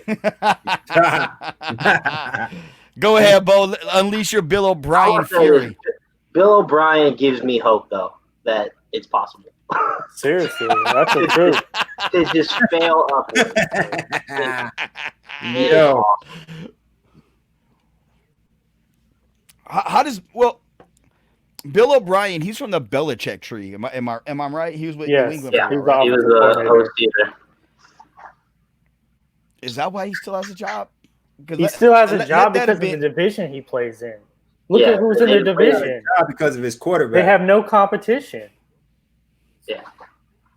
It's not a coincidence they go out every year in first round of the playoffs. The one win he has pretty much was against the Raiders with a Derek Carrless quarterback. I tell you what though, if I'm Deshaun Watson, I'm keeping a watchful eye on this whole situation. Hell yeah. I mean, he saves their ass. That dude is magic. If they don't get it right, my ass is leaving Houston and I'm heading somewhere westward, ho. Yeah. Come over to the Raiders. That's why I said westward.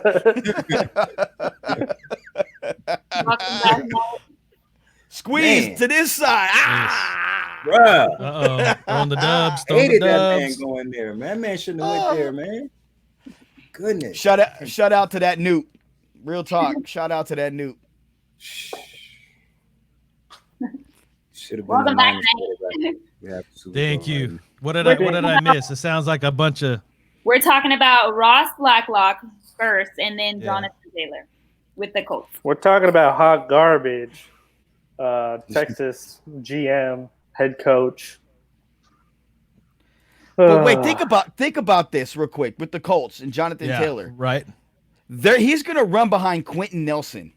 No, I like the Colts. I said the Colts. I meant the Texans. No, I know, but I'm just thinking about the Jonathan Taylor. You said Texans. Okay. Yeah, I'm just thinking about the Jonathan Taylor to the Colts. Like, Man, you the got coach T.Y. Hilton, is T. Higgins, and now Jonathan Taylor, and he's gonna run behind the best guard in football, Quentin Nelson, like the meanest dude in the league up front. That's crazy. But let me ask you this: they signed Phillip Rivers. I That's the honestly, problem. I would problem. rather have Brissett. Honestly, after watching Phillip Rivers last year, I mean that dude is a walking turnover. Well, okay, so I have a theory. He ain't with walking quarterbacks. that good either. No, I have a theory with quarterbacks when they get to a certain point in their career, and I'm gonna preference what I'm saying. But my grandfather passed away from dementia in 1998, so I think it's a debilitating and horrible disease. Bo, don't go. I want you back for this because I want to get your opinion because I want you to jump in first when it comes to quarterbacks. It happened with Brett Favre, and I seen it happen with Phillip Rivers. Every time they reach a certain point, they start to decline, and then like dementia, where you get the day before you pass, you have a lucid day where you remember everything and everything is cool. You have a blip on the radar. Favre had it with Minnesota, and then he fell off the cliff and retired. Phillip Rivers had it 2 years ago when he was with LA, and he threw for 4,000 yards, 30+ touchdowns, dominated, and then all of a sudden, boom, that lucid moment just flipped, and he fell off the cliff. I think that's where it is right now.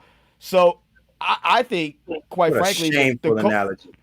Hey, it's how I feel about it, and it's the truth. And I'm just being honest. Phillip Rivers can't get no respect. Phillip Rivers been killing us for the last 10, 15 years, bro. And you just give him no respect whatsoever. But you look at our defense, and everybody's been killing us. Okay, I'm gonna say, look at last 15 years. Look at True. What's the standard, Squeeze? What's the standard? And what they get out of it, that's the thing. Bo, what do you think about that, bro?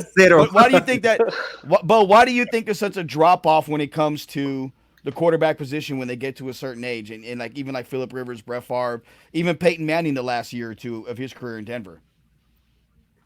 I think just the processing just slows down a little bit, and their arms aren't moving as quick as maybe they would like, and they're getting the ball out later, slower. It's just that thing with age, man. It's hard to, like we talked yesterday, Father Time's a bitch, but there's been guys like Brady and Breeze who managed to overcome that and still are producing. So I think Phillip Rivers' biggest issue is he's got like 15 kids and they're wearing them out. I think that's the issue. Yeah, right. Or making them wearing them out. Tired. He's just tired all the time. So I think he's gonna pick it up this year. I still like Phillip Rivers. I think he's got some quality years left still.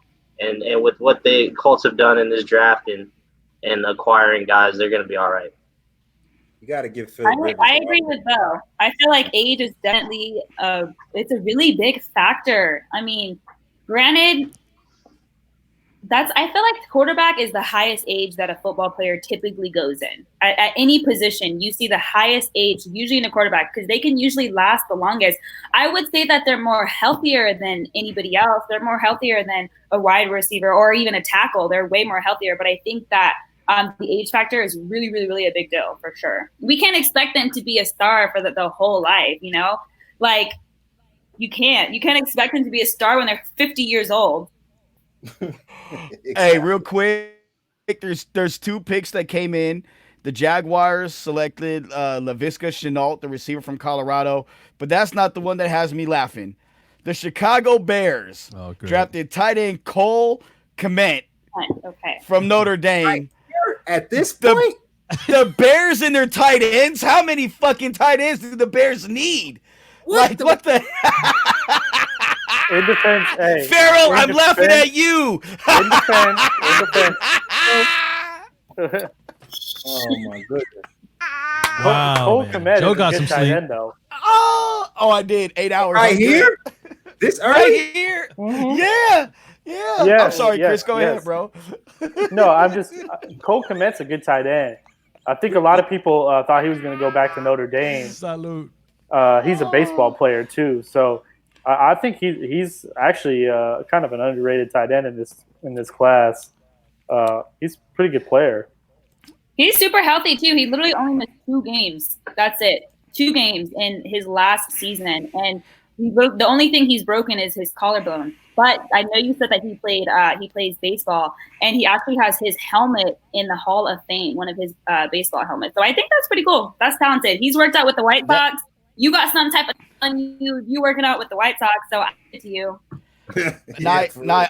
Nye's got the best fun facts, bro. I swear to God, like that shit, I don't even know.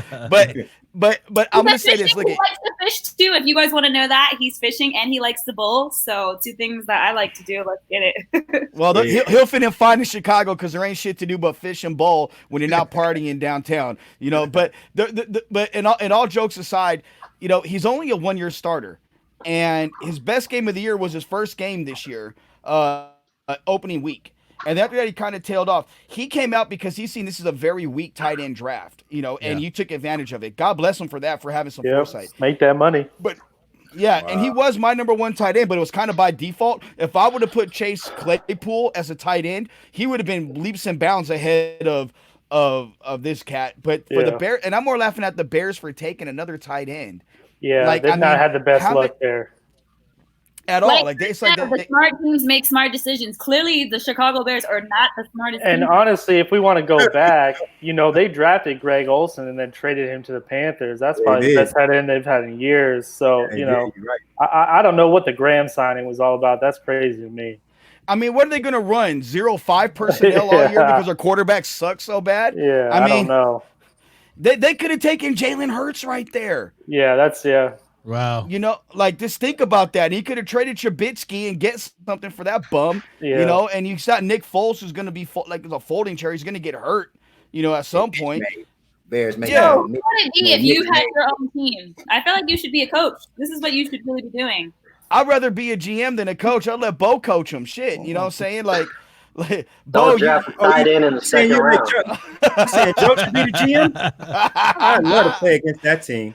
I would smoke your team, bro. I would love to play. That team will have no defense. What would it be if you and Joe ran offense together? You guys all offense on that squad. Trust me, we just beat them up. Nope, not at all. You know what? I'm gonna be a bunch of R&B cats on that squad. Oh, but but you the R&B singer. What are you talking about, Mr. Mr. Lost in Love? Like, come on. Lost in Love. Nah, look, you know, it's the era he grew up in, though, man. He's a little bit of Jodeci. He's a little bit of, you know. That's what he I listen to that. Hey, the worst part is I listen to that dude down there.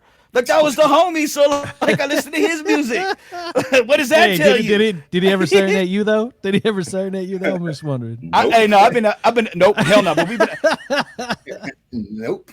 I want to hear what you guys think about Laviska Shenault, because we completely missed over him because we were too excited about the Bears. But I've studied about him, and they say that he's a 3-level threat, but then some say he's not a polished player. And why would you guys say that if you guys know anything about him? I'm not a big fan. He's just like the rest of these receivers. He's got good points. He's got bad points. He's Ayuk. He's Pittman. He's all the rest of them. It's a big chunk of them that did some great things and did some terrible things. They all are going to have to be coached up to do anything, and we don't know which one is going to be the breakout star. Bro, the worst part about it is the guy he's 6'2", 220. He's got all the, but he's soft as cat. He's soft as cat shit. He's softer than drugstore cotton. Like, this dude is like he's Mr. Glass, bro. He's like Kanye's jaw in a car accident. Like, it's that bad. Like, you blow on him, he's hurt. He cannot stay healthy at all. I mean, you can have all the talent in the world, but if the best ability is availability, and you can't make the club if you're sitting in the tub, and that's all this guy does. He had core muscle surgery, and that right there, to not be a negative, but that's kind of hard to really recover from, like, without going back in the same direction. I can contest to that. Anytime your abdomen's worked on, it's no joke. I had that done. So, no joke. But I'm just trying to get over what the hell is soft as cat shit, dude. Like, how do you even know that? Hey, you know, I got a bunch of sayings. Hey, but think about that. He had core muscle surgery. He hurt his core running the 40 at the combine. How the fuck how the fuck does that happen? That's Team Squeeze for you right there. Oh, We don't have wide receivers on my team, buddy. Oh, We don't pick wide receivers in the second round. We wait till later on my squad, bro. All defensive linemen right now. All defensive line.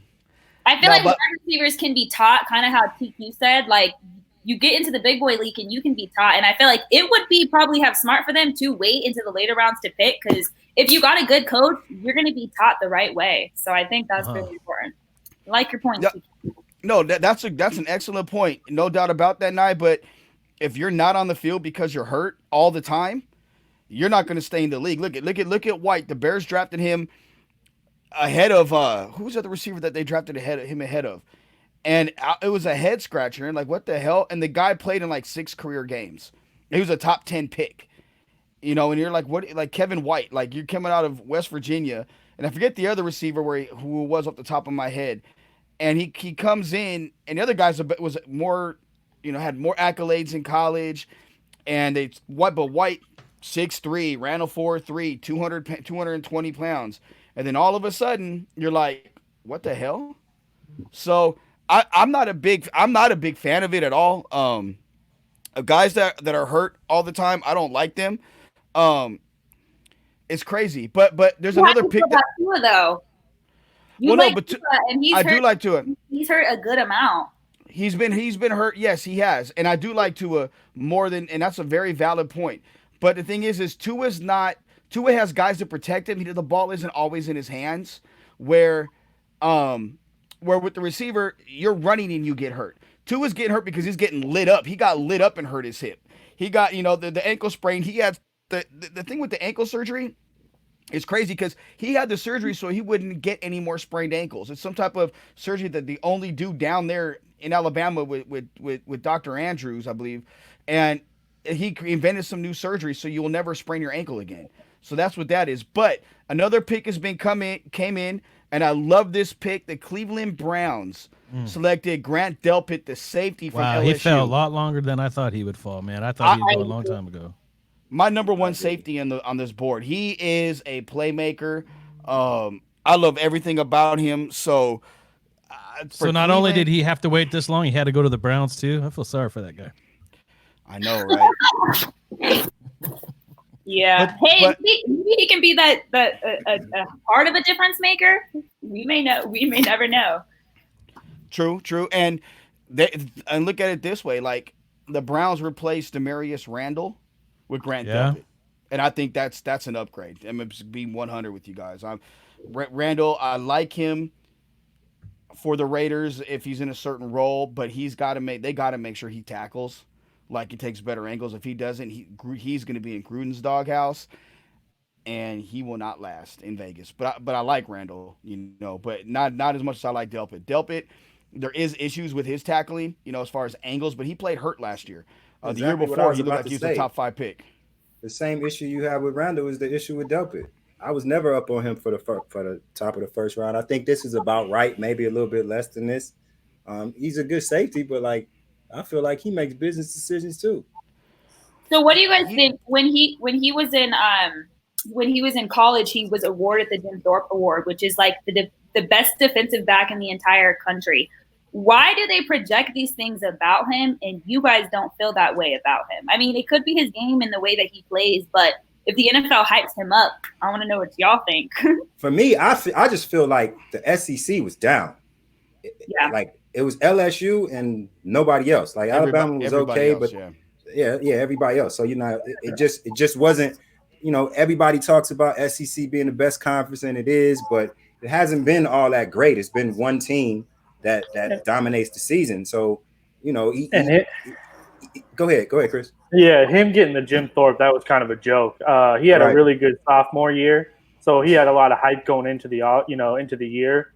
But if you look at what Stingley did for LSU, Stingley, right, for LSU. Yep. I mean, he was a true freshman, just lockdown corner. And then even someone like Winfield from Minnesota, he had 7 interceptions this year.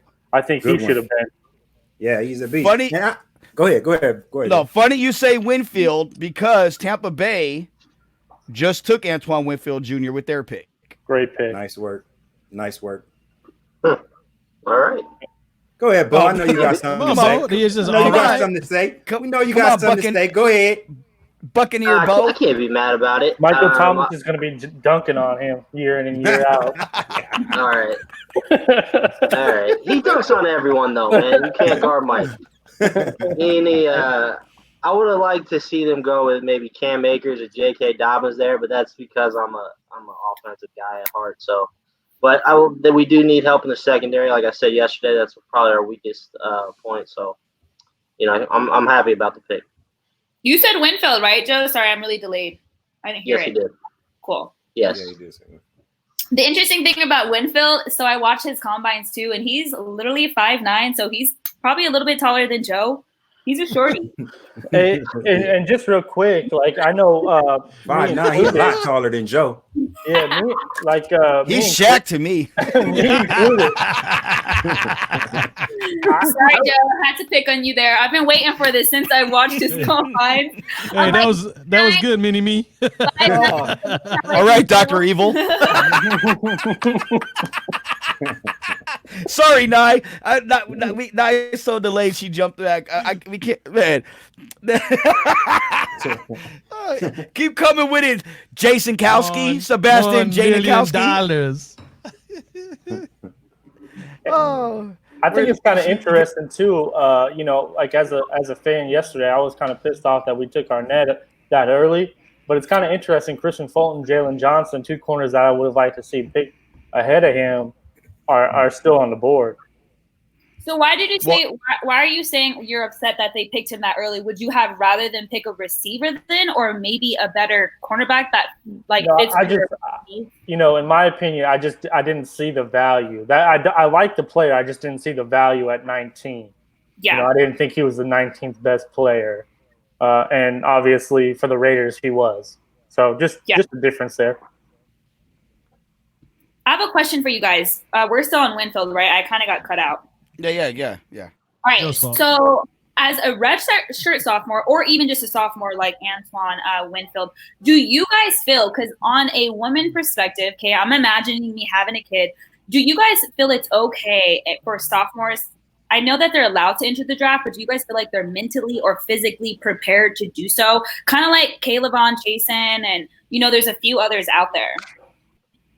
I think it depends on the player. I mean, you got a guy like Leonard Fournette, who is built like a brick house. He's a guy. Clowney. Yeah, Clowney would be another one. Mike Williams when he was at USC. Mike Williams. He got fat when he got to the league, but after that sophomore year, Big Mike was a real dude. Those are guys that I think, even Chase Young and it was just another one. So I mean, there's certain guys, but they have to be 3 years removed from college. And I think an interesting subject, Nye, that I think you're kind of alluding to and not even realizing you're doing it, is when you have what's going on with COVID-19, if there's not a college football season next year, those guys that, let's say, are not playing this year, they're going to be able, are they going to enter the draft? Will they hold them back, or will they allow them to play? And how will that affect their draft status since they didn't play all year? I think they should give them another year of eligibility. Well, I think they are, but it's just a point. Yeah, I think they're actually discussing that. So that would still be nice. I mean, that would suck. But I think it is. But to your original question, it just depends on the player and what position they play. Because you don't want some scrawny dude coming out. I mean, like, you don't want Bo coming out playing quarterback after his sophomore year. I mean, you want someone, kind of like. You don't like winning games or what? I mean. Oh, my bad. He got the strongest arm west of the Mississippi. My bad. I forgot. Yeah, best hands too. but yeah, at the end of the day, like, it just depends on the position. What do you think, Bo? Yeah, I completely agree. It's definitely on a player-to-player basis. Like if this college season doesn't happen for whatever reason, like a guy like Trevor Lawrence is still going to be the #1 draft pick. Like it really is just person to person. Some guys just develop a little bit more. And go ahead. I feel like for me as a woman perspective, like it may be a little bit different for you guys because you guys are men, right? So imagine if I had a son. If he got like obviously an offer to go in the first round, okay, I get it. I think a lot of the guys focus on the money perspective and also not wanting to get hurt so early.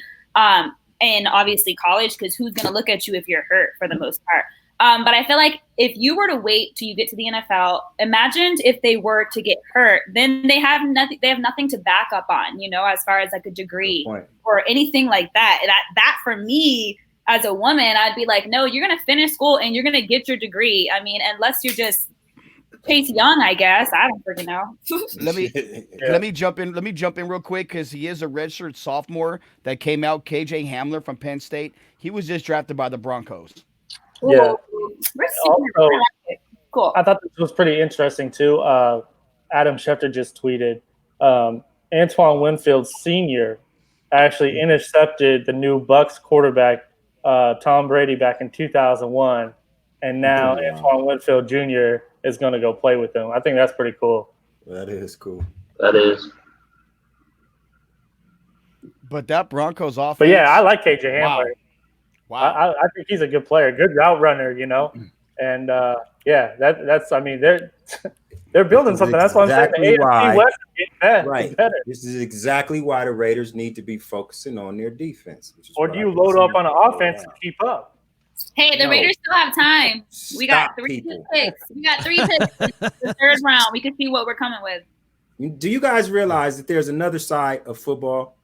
There's another side of football. You have to stop people from getting to the end of the field where the paint and the name of the team is printed at.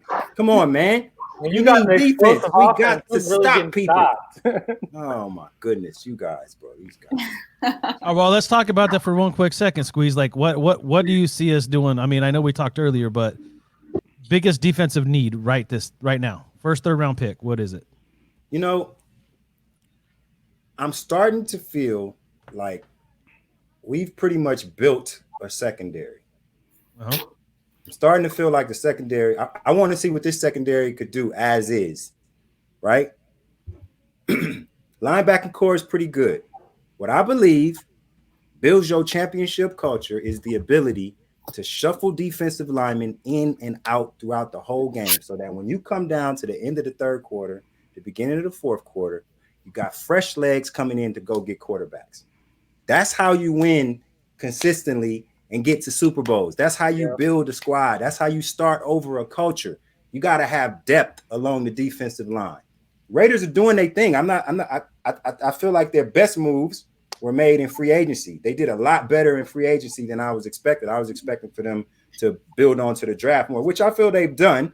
But the splashes in free agency is going to make, especially the defensive side of the ball, a much better squad than it was last year. So let's get the beef now. Let's get the depth. Let's get them guys that you can rotate in and out that can come in and play next year. All of them get a little bit of time. Then they get better together. Next thing you know, you're in the AFC Championship game. Why? Because you got people that you could bring in who aren't tired, who go get quarterbacks and knock them down. If Mahomes is on his back, he cannot throw balls to them fast dudes. Well, that's my philosophy. To your point, I mean, I like your philosophy, TQ. That's and I agree with you, Squeeze. And to your point, like I'm going to tell you Denver's weapons, okay, for Drew Lock, their quarterback. Cortland Sutton, Jerry Jeudy, Melvin Gordon, Philip Lindsay, Noah Fant, and now KJ Hamler. That's a loaded offense in the AFC West. You need a hit and young, and it starts up front, and very young, every single one of them. We're going to have to deal with them. We're going to have to deal with them. We're going to have to deal with Kansas City. We're going to have to deal with San Diego. Our division, long time. The division is no joke. Yeah, these teams, our division is not getting any easier. No, it's going to be hard to contend in our division. And if we're going to do it, we better get somebody that can hit quarterbacks. And what I'll say to that too is that's why I like the Ruggs pick, because I think the Raiders needed that. I think that was the one piece that the Raiders needed to even be in the same conversation as everything we just mentioned about the 3 other people in our division. So I'm with you too. Now that's said and done, let's really focus on what is going to make the biggest difference, the biggest impact. And I do believe it's the defensive line. You know, I can make an argument that we find another hybrid, you know, strong side, nickel type back player that could come in and on a rotation as well, or, you know, especially when it comes to rushing the passer. But I do like our secondary. But, you know, the thing that's scaring me right now is I keep watching every pick go pass and pass and pass. There's one player that keeps falling that could really put a wrench in all this, and I hope it doesn't become a reality at this point. And that's a quarterback that's missing off this list right now. Well, and I know you don't want to hear that, but I want to throw that out there. And I want to piggyback off what TQ said about, building on our defensive line and having a rotation there. If you look at our division, there's weapons all up throughout the division, right? But I think where our division is weak, besides the Raiders, is the offensive line. Offensive lines. Right. Offensive lines, 100%. So I think where you attack those teams is be able to beat them, right? So you want to beat them in the line of scrimmage. And I think that's what we could do. So, again, I agree with TQ. You build up that defensive line to get after the quarterback so he can't get the ball to those weapons. There it is. I agree. And right here, look, Brown's gone, Kinslaw's gone, Blacklock's gone, but look, Marlon Davidson, bro. Gilmore out of Oklahoma. Gilmore, Raekwon Davis, James I don't really like Davis. No, I like Davis. Yeah. Lika Futu, my guy out of Utah. Yeah, everyone keeps mocking him to us. I did, and hey, I love his game. Yeah. I love what a big ass Simone in the middle. Ninth Island, baby. Ninth Island. Come on. Real talk. Like, I love it. And I think the more polys, the better. But you gotta get you gotta get big up front, and you gotta be able to bang people and punch them in their mouth up front. Right. The Raiders, that's why the pick at 12 with Ruggs was a great pick. Because now, like you guys said, you can focus. That was my argument. The defense, we can focus on defense the rest of the way, and maybe if one of those third-round picks, if John likes a quarterback, if Hurts is there, which I don't think he will be. And that's what I'm worried about, yeah. Let's say James Morgan will be there third or fourth round. You take him there, but the rest you go defensive line, maybe add another safety, maybe add another corner just for the hell of it.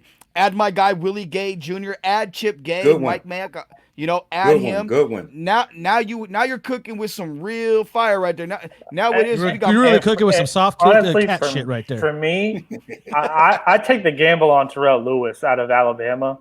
I would too. I think from a talent perspective, he's a first-round pick all day. It's just he hasn't been able to stay healthy. And honestly, if you're in the third round, you have 3 third-round picks. Use one of those to take a gamble on someone like that because the upside is high. Because it's a rotational piece anyway.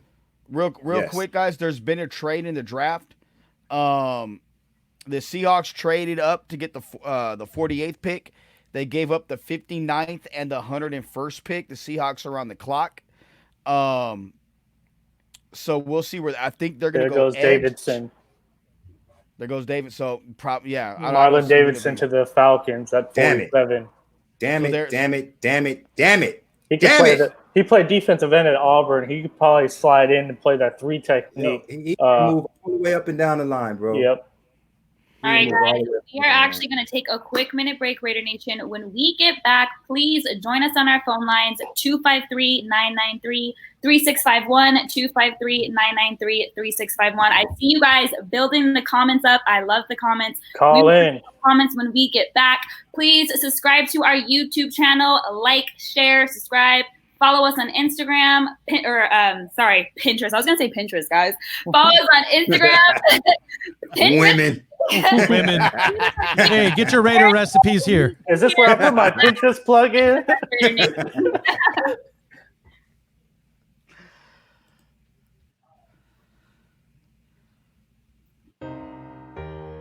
What started off as a dream is on the verge of becoming a reality.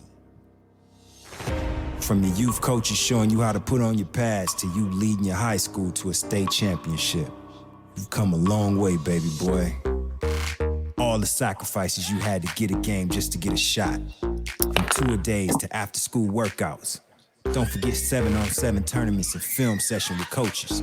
You had to get up early in the morning to get the run in before school. But it paved the way for your early success. And now every college coach is coming to your crib, eating your mama's cooking, trying to get you to come to their school. You got to choose the college you wanted to play for on Saturdays.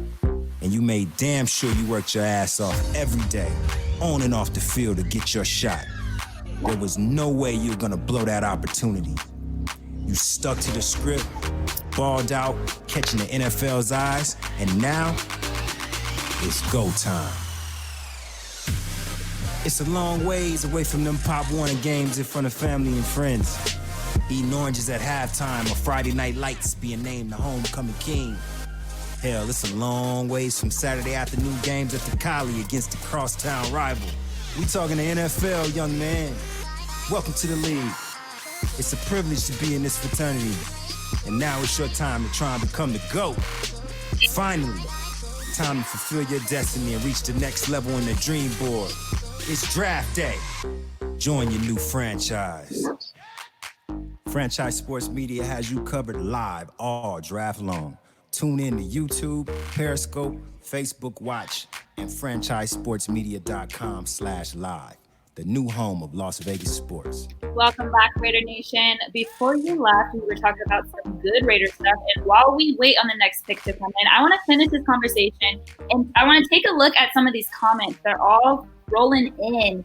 One says we need to trade up and get Mims. Now, what do you guys think about that? I know, Sean, you're my guy. Go ahead, Knight, but I'll let you go first. No, because, again, we just had a nice conversation of why I say that's not a good move. You know what I mean? Like, I think at this point we need pass rushers. Whether that's coming from the strong nickel backer or whatever you want to call it these days in this hybrid defenses that we're now seeing, or on a defensive in front or more beef in the middle. I think we just talked about exactly what all the rest of the teams in our division are doing from an offensive standpoint, except for protecting their quarterbacks. So we need to capitalize on that. I think that's been a great segue into as we get ready to hit up to round 3 is find guys that are going to make problems for Locke and for Taylor and for Mahomes. We need to get in these guys' faces. So for that, no. I'm against that one right now. I am too. There's a reason why Mims is slipping. I'll tell you, if you're going to trade up for anybody, AJ Epinesa, who's slipping for some reason. Yeah. That's an edge guy that fits the Raiders like with his size, 275, long, athletic. He doesn't do anything great, but I'm going to comp him to somebody that maybe before a little bit of some people's times, and that's Aaron Campman. He's a former Green Bay Packer, former Iowa guy. He was a 3rd, 4th round pick. He was a late guy, but ended up being a hell of a guy that just sacked the quarterback, played the run exceptionally well. He did a lot of good things. He wasn't great at anything. He was a master of none, but exceptional at everything. And that's what Epinesa is. And he's my 2nd-rated or 3rd-rated defensive end. For him to not be there. Now, the Seahawks, it just came down to Darrell Taylor out of Tennessee. He's a guy that can play the edge, but he's also been injured a lot. So Pete's gambling a little bit right there, but Epinesa is sliding, and he's a guy, if he's there when the Raiders are picking one of those picks in the 3rd round at 80 or 81, that would be a hell of a pick right there. But there's no way I'm trading up for a receiver right now. The defense has got to get better, and Mayock alluded to that at his pre-draft meeting with everybody, and Chris, I think that's what he's trying to do right now. Yeah, and I wouldn't be surprised if they took a receiver at some point today. But I agree. I wouldn't trade up. And I like what you said about Epinesa. And I've comped him to a guy like Carlos Dunlap for the Bengals. Very similar body types. You can move him inside on 3rd down and play him at defensive tackle, but he's a big body defensive end on 1st and 2nd down. I'm a little surprised that he's fallen thus far because, going into this year, a lot of people saw him as a top 10 pick because of the traits that he has. He's a double-digit sack guy. And, like you said, if he falls to 80, that'd be a tremendous pick. Real quick, too, the Steelers. No, go ahead, Nye. I agree with you, Joe, as well. I've watched a good amount of tape on AJ Epinesa, and he's pretty legit. Like, I thought he would have been gone as well. Like, they call him the legacy player, and for a reason. Like, his father, his name's Epi. He's like his football coach. Literally in his backyard, they create like different football drills. He invites his entire teammate over, and his brother, and they just literally just practice football, practice throwing, practice everything. And I really like that about him. And I watched his combine, and when they interviewed him after his combine, because he ran a 5.04 in a 40-yard and then a 7.34 in 3-cone, which a 5.04 in a 40-yard is not the quickest, which I get it. I understand for him, but he was really, really upset with his times. And to me, that's a player. If you're going to announce worldwide that you're upset with all the times that you've had and you could have done better, that's the type of player that I would like to invite to the Raiders, because that means you can take criticism really well and you really want to get better. I'll say this.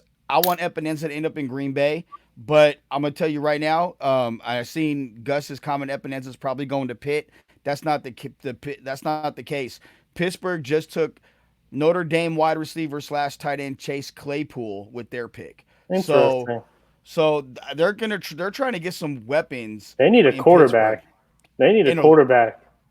I'm surprised they didn't go Jalen Hurts there.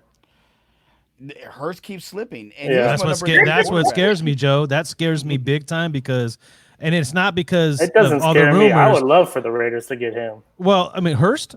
I mean, I think we could utilize him in different ways. So you know what? You know how I feel about Hurst, but from the standpoint of seeing what the other teams in the division are doing, I don't necessarily think with Mariota and Carr that's an absolute need at this point, right? And because we're talking about John Gruden and his love for quarterbacks, it'd be hard to pass up a Jalen Hurts in the third round. I mean, it would be a smart pick. I just want to see us really build that defensive front. Yeah. But it comes down to who's available at 80 also. So you don't want to reach for a guy either just because, we need defensive line help. Again, I know it sounds cliche, but you really do want to take the best player available on the board at that time. Yeah, I agree. I agree with the Jalen Hurts thing because actually Joe had him before Herbert, right, Joe?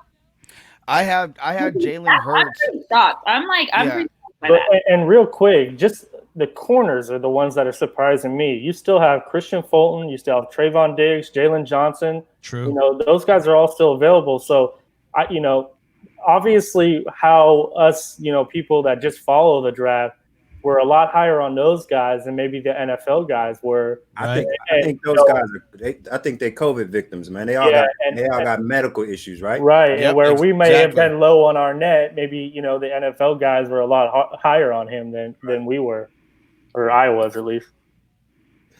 Yeah, that's true. I had Hurts as my number 3 quarterback in this entire draft because for me, he has traits that I look for in a quarterback. He's got the arm strength. He's accurate. He's mobile. He's a coach's kid. He's smart. He checks off all the boxes. But the 1 year at Oklahoma, if he was at Oklahoma 2 years, he's a top 15 pick, maybe even top 10 pick, maybe top 5 pick. But because only there 1 year and he really wasn't a great passer at Alabama and he lost his job to Tua, that people are going back and looking at that tape just a little bit. But I really think Hurts has the tools to be a very good starting quarterback. And I'll say this, and Squeeze is going to get pissed, and I really don't care because, he's going to be pissed at me no matter what.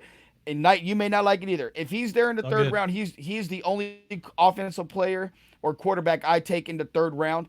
Anybody else, I'm going just defense. Hurts is the one exception because a couple years with Gruden, if DC doesn't get it done, if Mariota is not the guy, you have your guy right there that you can build around, and it's in the third round. Saying that Mariota is not the guy is going to be a really high one. He's literally the highest paid NFL.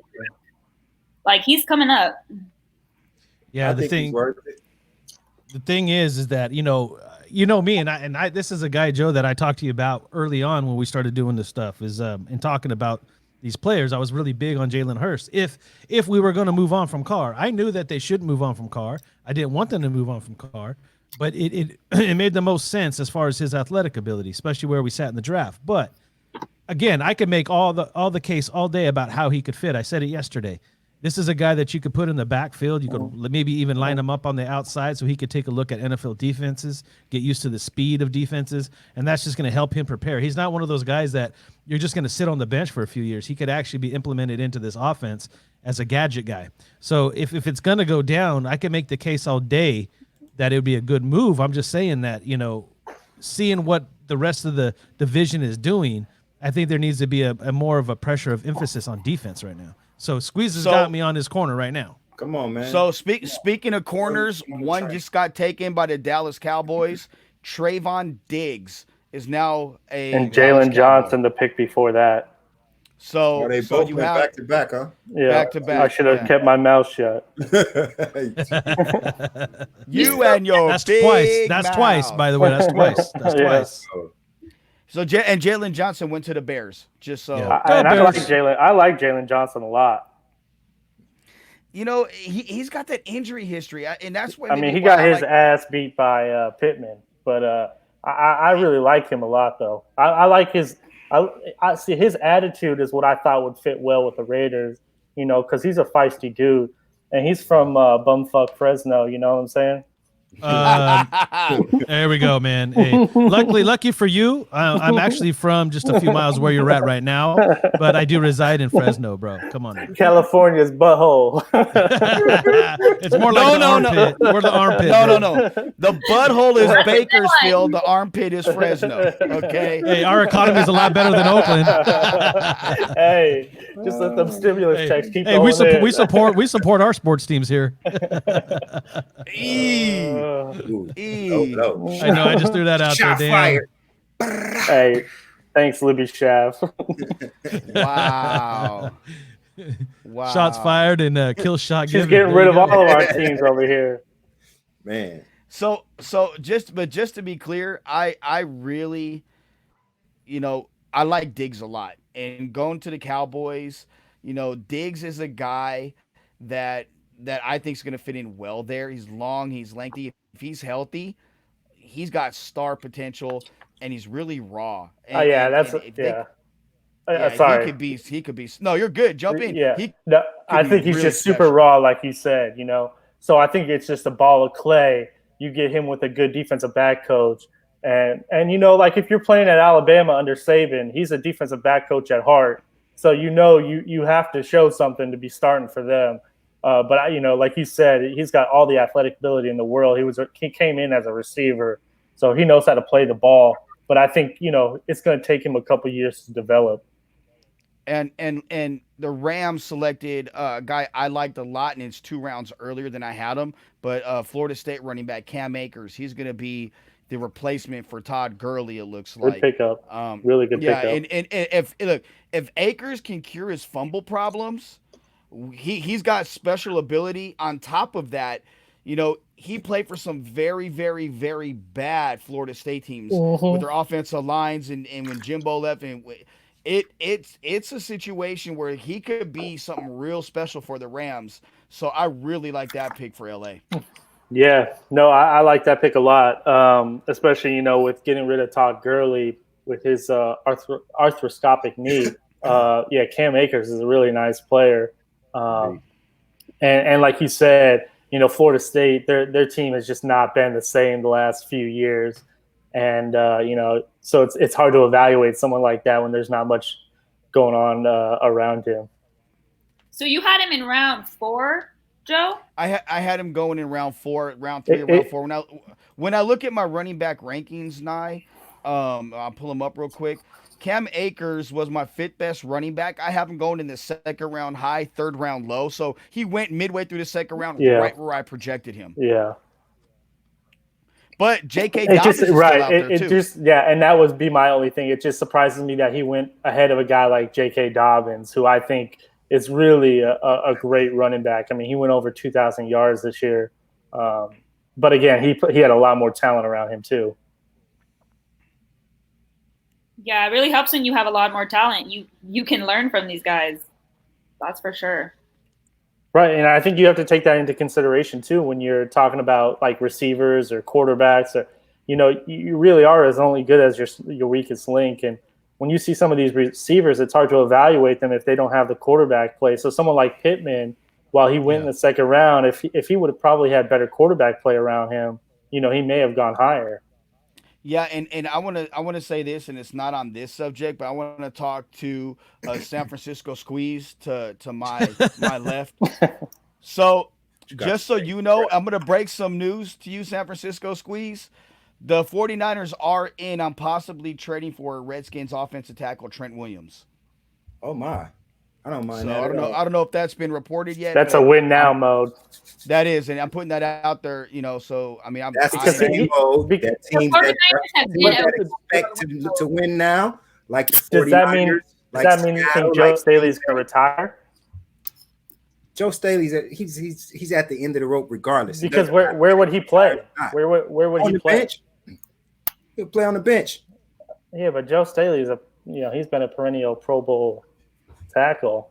So hardcore, TQ. Yeah, because it's like Joe's. It's the same thing with the offensive line. Once you get old, you get old. But I mean, it's not like what's his name's any younger. I mean, he's pretty old himself. Yeah. How old is Trent Williams?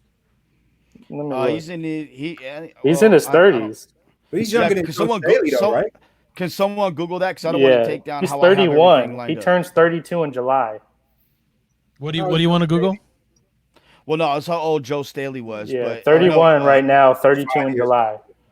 Or is it Trent Williams? One of the two. Yeah, Trent Williams is. Yeah, Trent Williams is going on 32 in July. And he wants to get paid, and that's the thing. The 49ers are going to have to break bread or tear ass with him. That's just how it is. And Joe Staley's 35, 36 in August. 49ers just got rid of a lot of money. Yeah, but they're going to have to They're going to have to start paying the piper. Yeah, but when? By the time they have to start paying the piper, the Super Bowl window is over. This is the difference between them and Green Bay right now. No, Squeeze. You're not understanding what I'm about to say. They're planning ahead because there's another Bosa that's going to be a free agent that may want to be reunited with his brother. That's fine, and that's cool too. I like all of that. The point that I'm get him out the West. The point that I'm trying to make is our West is in the Super Bowl this year. You don't seem to value that at all because your team was one game away from the Super Bowl this year. When you're a game away from the Super Bowl, that means whoa, breaking. I got something breaking right here. Don't worry about Jalen Hurts. He's going to be a Philadelphia Eagle. Good. Yeah, what? We'll take it. That's okay. Hey, that makes me happy. That takes pressure off. But I did not see him going to Philly, bro. Damn, that's crazy. I don't think he could be happy about that. Wow. What does that say about? He said he's a quarterback. Carson Wentz? What does but that they say already about paid Carson Wentz.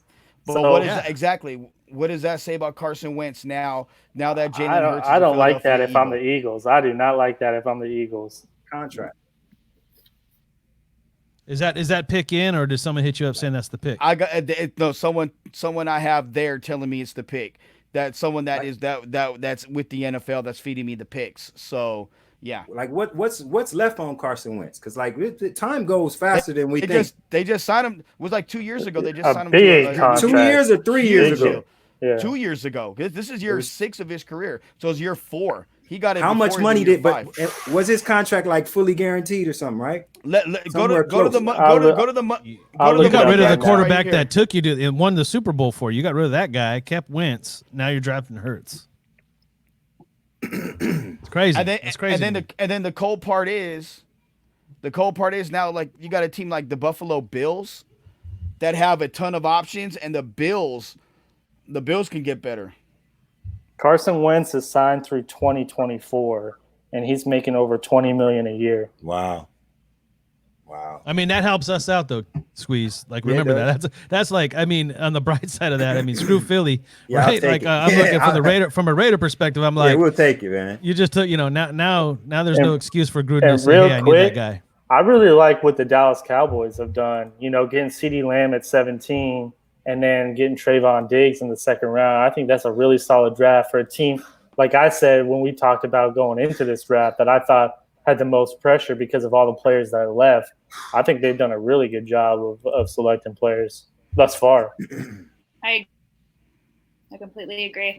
All right, guys, we are going to take a quick commercial break. And when we get back, we're going to continue the organic draft talk. Okay, don't forget to follow us on all social media platforms. Facebook, Instagram, Periscope, Twitter, at franchisesportsmedia.com.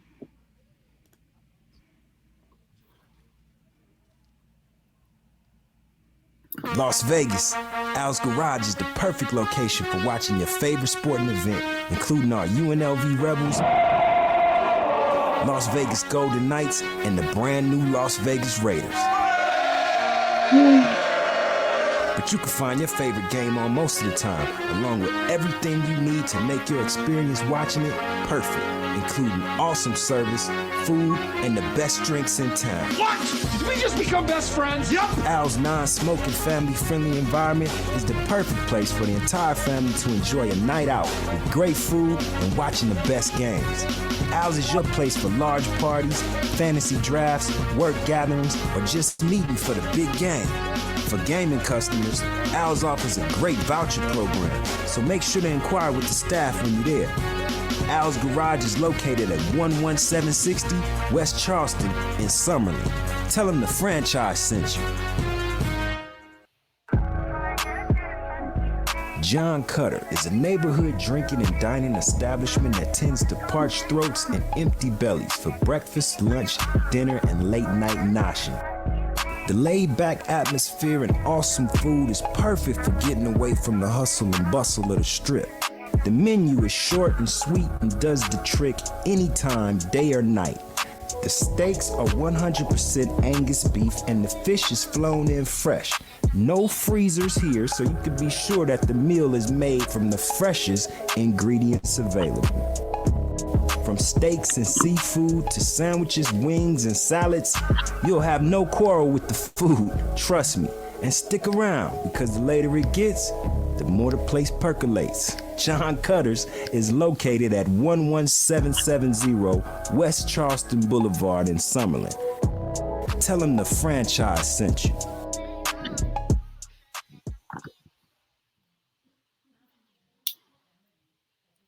What's up, Raider Nation? We are back with your organic draft talk. We want to hear what you guys have to say. Call us at 253-993-3651. That's 253-993-3651. We want to hear what you guys have to say. And I don't know if I'm late on this. Jalen Hurts, Eagles. Am I delayed? No, you're not delayed, but it's official now, so you're good because we were just talking about it. Jalen Hurts to the Eagles. I'm delayed a little bit, guys, but we got Hurts to the Eagles. Finally off the board, boys. What do you think? It took him a long time. Well, Wizard Joe already announced it about 17 minutes before the NFL. I know. That's why I was like, No, it's not you, though. That was Joe. That was Big Joe. Right. Oh, don't hate because, I'm gonna. Hey, we ain't hating. That helps us. That helps us, dude. I'm gonna stop tipping picks. How's that? No, tip it, dude. Hey, you got to show that. You got to show that this is real, dude. That this is not just fanboy radio right here. This is legit business you're doing right here. So do it. Own it. All right. Just not with the Raider picks, dude. We want to be surprised. No, Raider picks. I'm not gonna say anything. Make it happen. Chris, I want to know what you think about Jalen Hurts and him being picked so who do we get to yell at for that? Who do we get to yell at for that? That's good. No, that's not me. My door's closed. That's ghetto ass Chris. Is that your ghetto shit again? I promise that's not me this time. Hey, pay your dealer and move on, bro. Come on, man. What the hell is that sound? What is that? The vacuum. It sounds like a vacuum. It's not me, I promise. Not me either. TQ's your cleaning lady. TQ's your cleaning lady. Cleaning your floors. Man, I got nothing going on over here, bro. There's nothing happening here. As far as Jalen Hurts, I just don't get it from the Eagles' perspective. They just paid Carson Wentz a ton of money. He signed through 2024. They were terrible at receiver this year. I thought they reached on Rager in the first round, and then they come back and take Jalen Hurts in the second. I really like Jalen Hurts a lot. I think, and I think he can develop in this offense, but man, I don't. What's his future with the Eagles? That's interesting. All right, so I'm gonna play devil's advocate. Look at his injury history, and who's the backup there? So you have a young guy now. If Wentz isn't gonna be healthy, he's not healthy all the time, which he isn't. Wentz is injury prone, more so than almost any quarterback in the NFL. But then why sign him long term? Because they're gambling on potential, and they're coming off a Super Bowl win. So for them to do that, now you got a young guy. You can build around should the guy go down. And look, we'll see what Doug Peterson can do with them. But for their perspective, they got their maybe their future or their backup quarterback, and for them to get him right here, it's shocking who it is. But if you really look at it, like you drill down into it, you have something that, quite frankly, is a guy who could come in and play probably right away for Philadelphia should Wentz go down. And you know what pisses me off about this as a Raider fan is we have to listen to all these national pundits talk about the Raiders quarterback situation and slander Derek Carr and the Raiders are going after a quarterback, this and that. And we are never the team that does it. It's teams like Green Bay that goes and gets Love when they already have a quarterback. It's the Eagles when they go and get Hurts. They already have a quarterback. Like, why do we attract that so much? I just think it's so unfair. Why do I let you people fool? Why do I let you people worry me and think that that's going to actually happen in this draft? We like messing with you guys had me worried about all of these fucking quarterbacks, and we were never going to take any of them because Derek Carr is better than all of them put together. My only worry for you was Jalen Hurts. That's the only one I wanted to put on you, and I believe it was legit. I think if he would have failed to us in the third, I think that might have been the pick. But I love what Chris just said, dude. I think that's beautiful, man, because for the last 2 years, that's all we have to hear, whether you call them experts from national media. That's all they want to say is Carr needs to go. Who's going to be the next guy? Mariota's going to take the job. But then you got Philly going out and getting the quarterback when they got Wentz. They're going out, Packers, all due respect, Joe, right? But, I mean, Aaron Rodgers is still that dude, and they had to go out and get Jordan Love. Derek Carr is the quarterback for the Las Vegas Raiders, ladies and gentlemen, and I think it's time that you just accept it and embrace the guy that has been putting up the numbers he has. It's time, right? Let's give Carr his due. Like, hey, he still got to prove something this year. I get it. But if you look at his numbers, he's improved under John Gruden's system in the last 2 years. Now he's into year 3. I'm telling you, in a new town like Las Vegas with a new stadium and all kinds of hype, this is going to be a fun year. There goes that Vanessa. I want to hear what Bo has to say, our quarterback analyst over here. The real deal. Yeah, the Jalen Hurts pick doesn't make any sense to me. They've obviously committed to Carson Wentz, just like you guys were saying. So I don't get it. I'm not sold on Carson Wentz. Don't get me wrong. Like I've never really been that big of a fan of him, but to go all in on him and then to draft a quarterback, it just doesn't make any sense. Come on, Bo Exotic. You got to give us some better analysis. No, I'm just kidding. I just want to call you Bo Exotic. That's so insulting. It's just like the meanest thing you could have said. Oh, you don't feel that, Jalen? I know that you guys don't think that he is a good pick, but I feel like as a GM and a coach's, like their perception is they really want someone, and especially, I mean, right? They really want someone to, like, so that they can teach them and they can kind of grow. And Jalen Hurts, not only does he have a cannon arm, he can literally grind out yards. Like I think he's a pretty solid quarterback. But you don't feel like as a strengthening, like keep him at the, like, as a backup or so. Like you don't think that's good for him to just learn so that he can be taught. I think they're thinking, the GMs and coaches are thinking long term, and we might be thinking short term. Yeah, but Carson Wentz is a young player, so it's not like he's an older player. And again, when you've got a young quarterback like that, you want to surround him with weapons and build an offensive line. And again, I think the Eagles have a lot of holes that they need to fill. And I'm not sure in the second round you have the luxury of taking a quarterback like Jalen Hurts. I would have liked to have seen them get Carson Wentz more weapons or build that defense too. I mean, that defense is pretty atrocious. Yeah. Well, they did give him a weapon in round 1 with and I thought that was a bit of a reach. Middle to late round 1, that's about where he was supposed to go. I would think that's the early spot for him, but I would agree on the defensive side of the ball. But again, Philly is not the same. I think I'll say this: when they won the Super Bowl, they just got hot at the right time. Bottom line, they just got hot at the right time. The thing is, they won the Super Bowl. Like they don't have. It's not a lot of pressure on them right now. They can take this pick if they want. They just won the Super Bowl.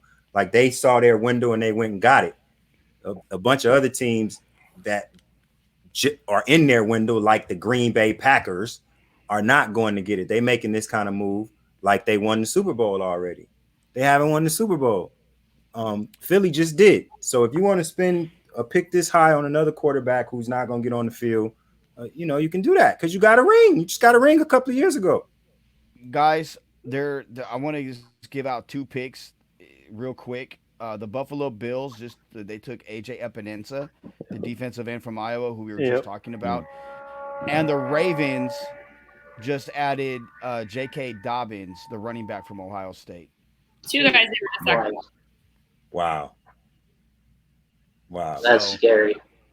with Ingram. It's always the same way, man. That's why I said last night about front offices, man. Yeah, it's always the same way. Front offices that every year players just fall into their lap. But it's not just that. It's the fact they follow a certain formula for their squad. Right. That's a very Baltimore pick right there. Yep. Patrick Queen was a very Baltimore pick. Like, and think about, like, he's coming from the same style of offense with the same type of quarterback in terms of I don't think Justin Fields isn't the same type of runner. No one's the same type of runner Lamar Jackson is. No. But you're still running that zone read. And Bo, you can speak to this because this is what you coached up and ran for a while, and we ran it together in Vegas. When you're running that zone read and you got the best zone read quarterback, and I'll say maybe ever in Baltimore, and now you add J.K. Dobbins to that mix. Good Lord. I mean, yeah, they have the in the tight end sets that they run, they could run like 23 personnel, wishbone kind of weird shit and make it work, and then stretch out Hollywood Brown to run by everybody. So they have just so many things, and Harbaugh does some great things. That offense, they do great things with their uniqueness to it, and they're going to be fun to watch, man, and they're going to be everyone's first choice in Madden next year with the Madden cover athlete. It's ridiculous. And let's double back to the Buffalo Bills real quick. The Buffalo Bills are going to win the AFC East, and I agree with you. 100. They are. Yep. They got a chance to make a deep run in the playoffs, maybe to the AFC Championship game against Baltimore. What they and Kansas City, like, those are the three class teams of the AFC right now. The way they build defense. Sean McDermott's a hell of a head coach. That secondary is legit. The pass rushers. Yeah. Everything. Out, buddy. What'd you say? Don't count Pittsburgh out. They will be back. No, I'm counting them out because they don't got good quarterback play, and Big Ben's not the same guy. All right, so we'll see. Baltimore's gonna boat race the Steelers. I think as far as Buffalo goes, if Josh Allen takes another step this year, good Lord. I mean, I really think that they could be something to be reckoned with. And I totally agree with you. With the Patriots down after losing Tom Brady, I think, the Bills, the AFC East is for their taking. I love how they've built their team. Absolutely. But that's why, when you look at the Buffalo Bills, Stephon Diggs, that receiving core, that running back group, that quarterback, that offensive line, that defense, and the most important thing, the king is dead. He is no longer in New England. So now he went to some other garbage team. The prince is dead. The king is still in New England. There you go. The prince moved out. He went to go to retirement land in Tampa while the king is still in New England. Sure. We love giving Bo a hard time about that. I'm waiting for Bo to start shooting back. I don't think he's got enough beers in him yet. Oh, I'm just loading up. So are your Buccaneers. I'll see you on Monday night. How about that? Yeah. But can't wait. I can't wait to see what the Bills are going to look like on the field because, last year they gave teams fits and the way they go about their business, they really have taken the city of Buffalo's kind of like mantra and attitude and really absorbed it. And it's like, we're going to be a tough physical team. Yep. We're not going to take shit. We're going to punch you in your mouth. We're going to get punched, but we're going to come back and punch you harder. They're an old school mentality. And you remember Jim Johnson, the defensive coordinator for the Eagles for many, many years? Yep. Well, Sean McDermott was his hand-picked successor and heir apparent in Philly. So that's what you're seeing now. The same way those Eagles teams back then were built, with those just physical blitzing defenses that were just tough as nails. That's what Buffalo has. And to get Epinesa right there, oh my God, I kudos to the Bills personnel department. Yeah, and I think his name is Brian Dabble. I think that's a perfect point that you made about just the team fitting that city culture. It's blue collar. You know what I mean? And like I said, I really like the way that they built their team.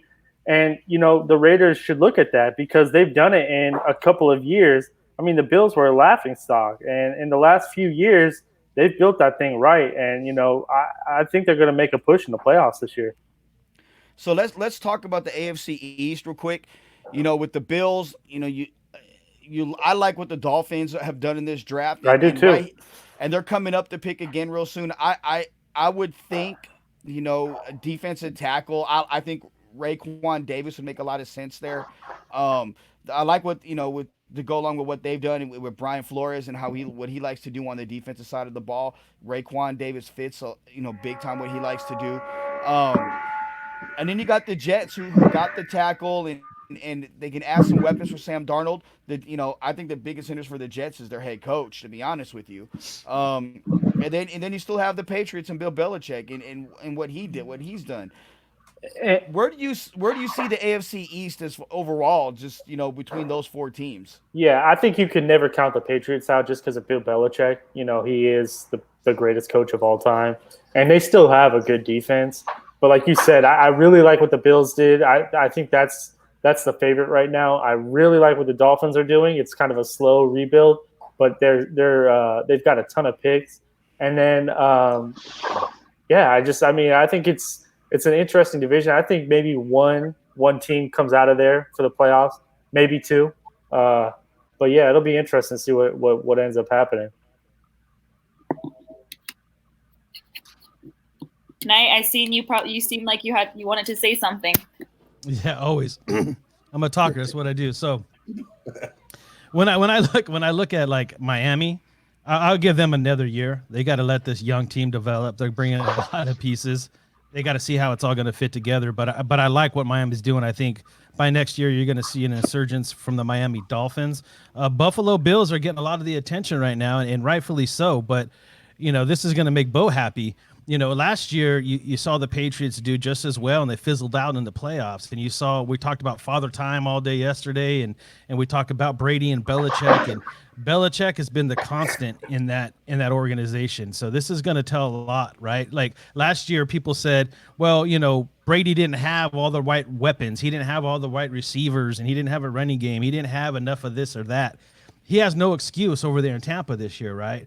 But Belichick is sitting back saying, I believe in my system. I believe doing the same thing that I've been doing for the last 2 decades is going to carry me through no matter who my quarterback is. So it's going to be interesting. I'm not counting the Patriots out until they actually fall, because I've done that for years. So I'm still going to give it to the Patriots. I'm always that type of guy. They're the king of the mountain until someone knocks them off, which could be the Bills. I'm going to go with the Patriots. TQ? I'm actually going to take the Bills. Whoa, what is that? Hey, that's your cleaning lady, man. Tell her. Hey, sounds like a plane, actually. What, y'all got an airplane in the backyard or something? Yeah, anyway. It's Joe's barber. Yeah. I go to the same one you go to. Tell him to come here next. I'm due. Hey, man, dude is making money, whoever he is. Keeping us tight. All day. Where were we? I just got thrown off. You're talking about the Bills. You're going with the Bills. Yeah, but I'm taking them for the AFC. They've been building for a while. That Diggs thing came out of nowhere. Wasn't expecting that. That gave the quarterback that weapon that he needs to stretch. That quarterback is a real athletic dude, and he ain't scared of nothing. Like you said, they definitely have the face of the city across the board, and they can't be down forever, man. Back when we was growing up, the Bills was a hell of a team. Pissed me off. Miami Dolphins pick is in, and it is Raekwon Davis, the defensive tackle from Alabama. Makes sense. Good. It's funny how Alabama, to me, this year, they're athletes. I feel like you get the best value later on in this draft. Yeah, I wasn't a big fan of Raekwon Davis. I think he underperformed. He's like a physical specimen, but it seemed like all the players around him outshined him. So, in the second round, it's fine, I guess. Yeah. He's not a big pass rusher. No. And he got bullied at times in run defense, but I think he's so raw. He's got a lot of tools for them to really do some special things. You got to tap into it. Yeah, no doubt. And that's why I really think he could work there, but it is a strange fit. Now I think about it with Miami, but again, Belichick guy, no Saban, connect dots. That's how you get there. And they took Christian Wilkins last year out of Clemson, defensive tackle. So yeah, they'll probably play next to one another. Yeah, man, they plugging it up in Miami. Miami is doing what they should be doing at this point. The Not Rams so far. The Rams just made a pick, and it's a guy that is a coronavirus guy, and that's Van Jefferson. He went a lot higher than expected for a lot of people. I love Van Jefferson, route running ability.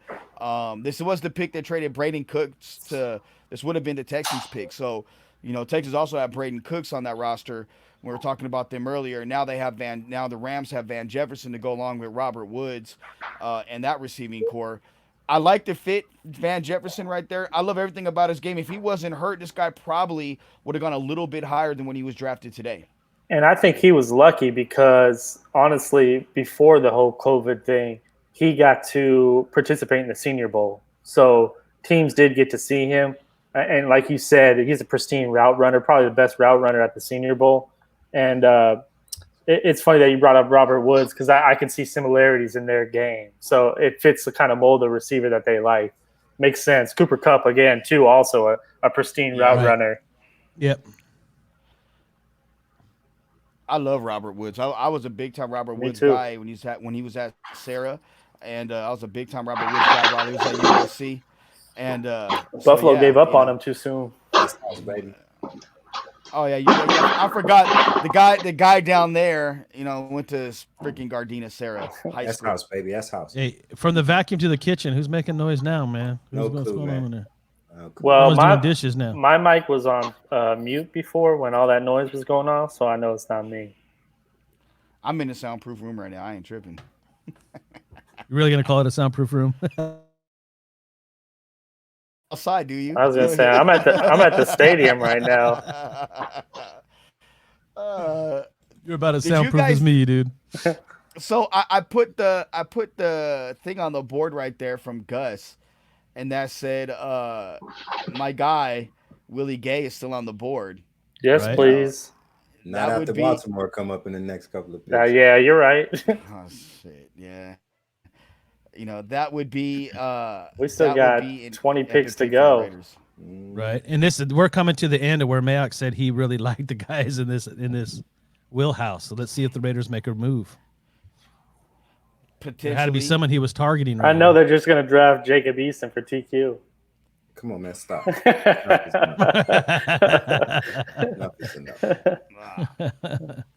I think it'll be McDonald's.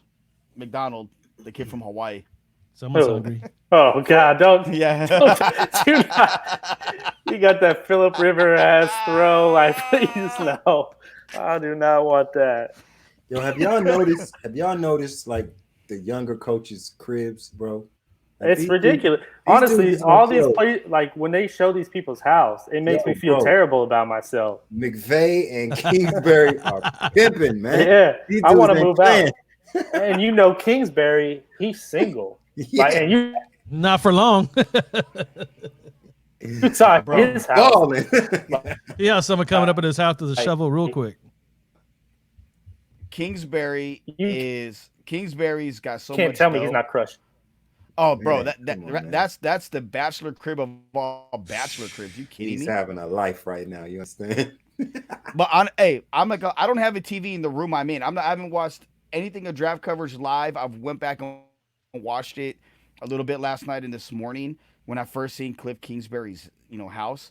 That is a sick setup, bro. Like that backyard is epic. That's some shit that Squeeze probably seen in Europe visiting.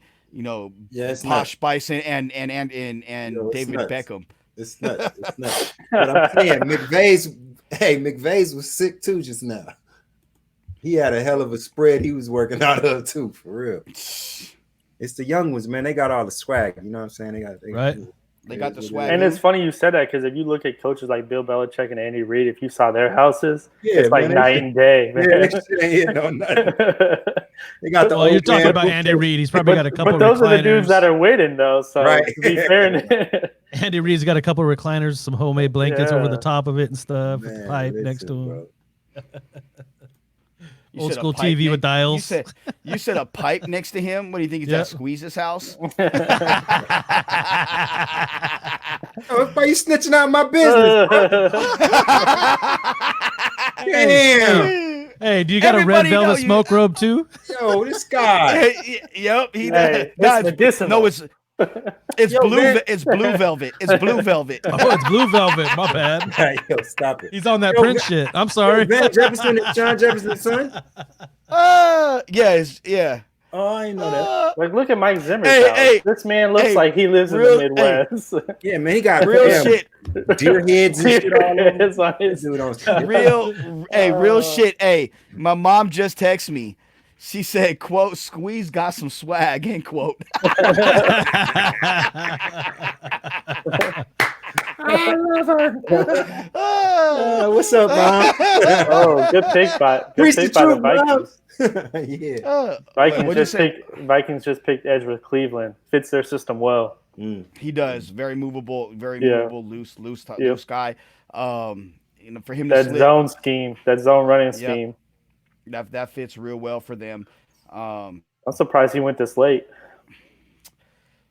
I thought he was going to be a fringe first rounder.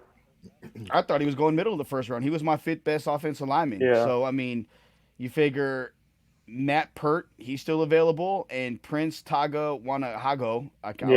From Auburn. Yeah, that's a beast.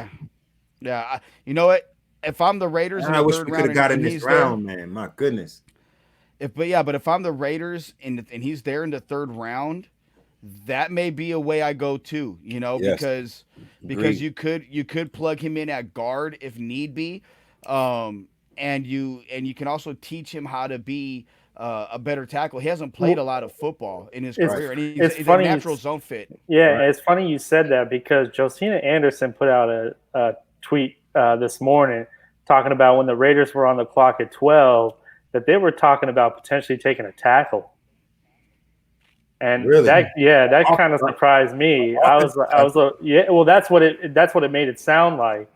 So that was pretty interesting. Wow. I mean, you never know. The Jets are on the clock now. Yeah. And they could have taken Ezra Cleveland too. Yeah. Well, they picked the tackle in the first round. Right. But I mean, they need as much offensive line help as they can get. Bad. They need it bad. So I can tell you guys this, and Vinny Bonsignore's reporting it now as well. Van Jefferson was actually Green Bay was trying to move up for him, and the Rams made sure that they didn't get him. Yeah, that would have been a good pick right there for them. Yeah. I will say right now at this point, I think we're going to see some of those other receivers start coming off the board. Well, that's going to help. Denzel Mims is still on the board. I think we're going to see some quarterbacks come off now too, shortly. So, Squeeze, who do you think's left on the board right now, or at least by position? What do you think that could hurt the Raiders right now, as far as taking them away from the defensive perspective of this draft? You think it could be a guard, maybe another wide receiver, or maybe another complimentary back to Jacobs?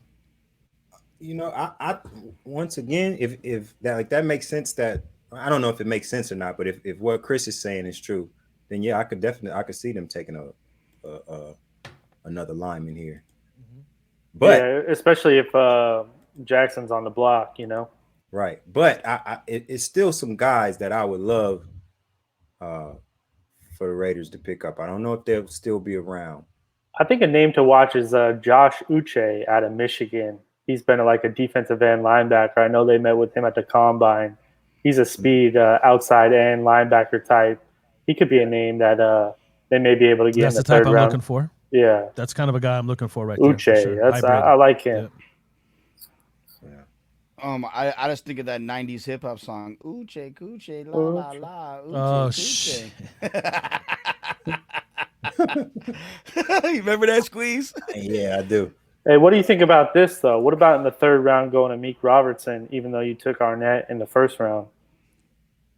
Would you do that? I think we got more needs now than I think we got more needs up front than we have in the I like our secondary, but they might. like our secondary too. Okay, so but they might look for someone outside if they're planning on moving Arnett inside, though. They might still be looking for another answer on the outside. I like Meek Robertson, man. Like I would go gay. I would go gay, and you already are, bro. You did yourself, bro. Say that one more time. Get that to yourself, buddy boy. I would draft Willie Gay, okay? And that's the first time Knight's got anybody through this whole thing. So bullshit, dude, bullshit. Oh, dude. come on, Jason. Bullshit on that. I'm calling bullshit on that, bro. Sebastian Jason Kowski. So no, you're using my brother's shit. You're using my brother's shit, so you got me. But I was gonna say, but Robertson's interesting.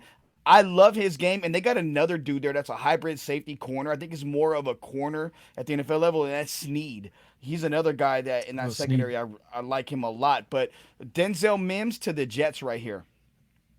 Okay, good pick for them. They need a weapon for homeboy. Yeah, big time. And what impressed me about him was his 3-cone. He ran a 3-cone of 6.66, which means that he can get in and out of routes a lot quicker than maybe people thought. Because at Baylor he had a very limited route tree. So oh yeah. I put it too, yeah.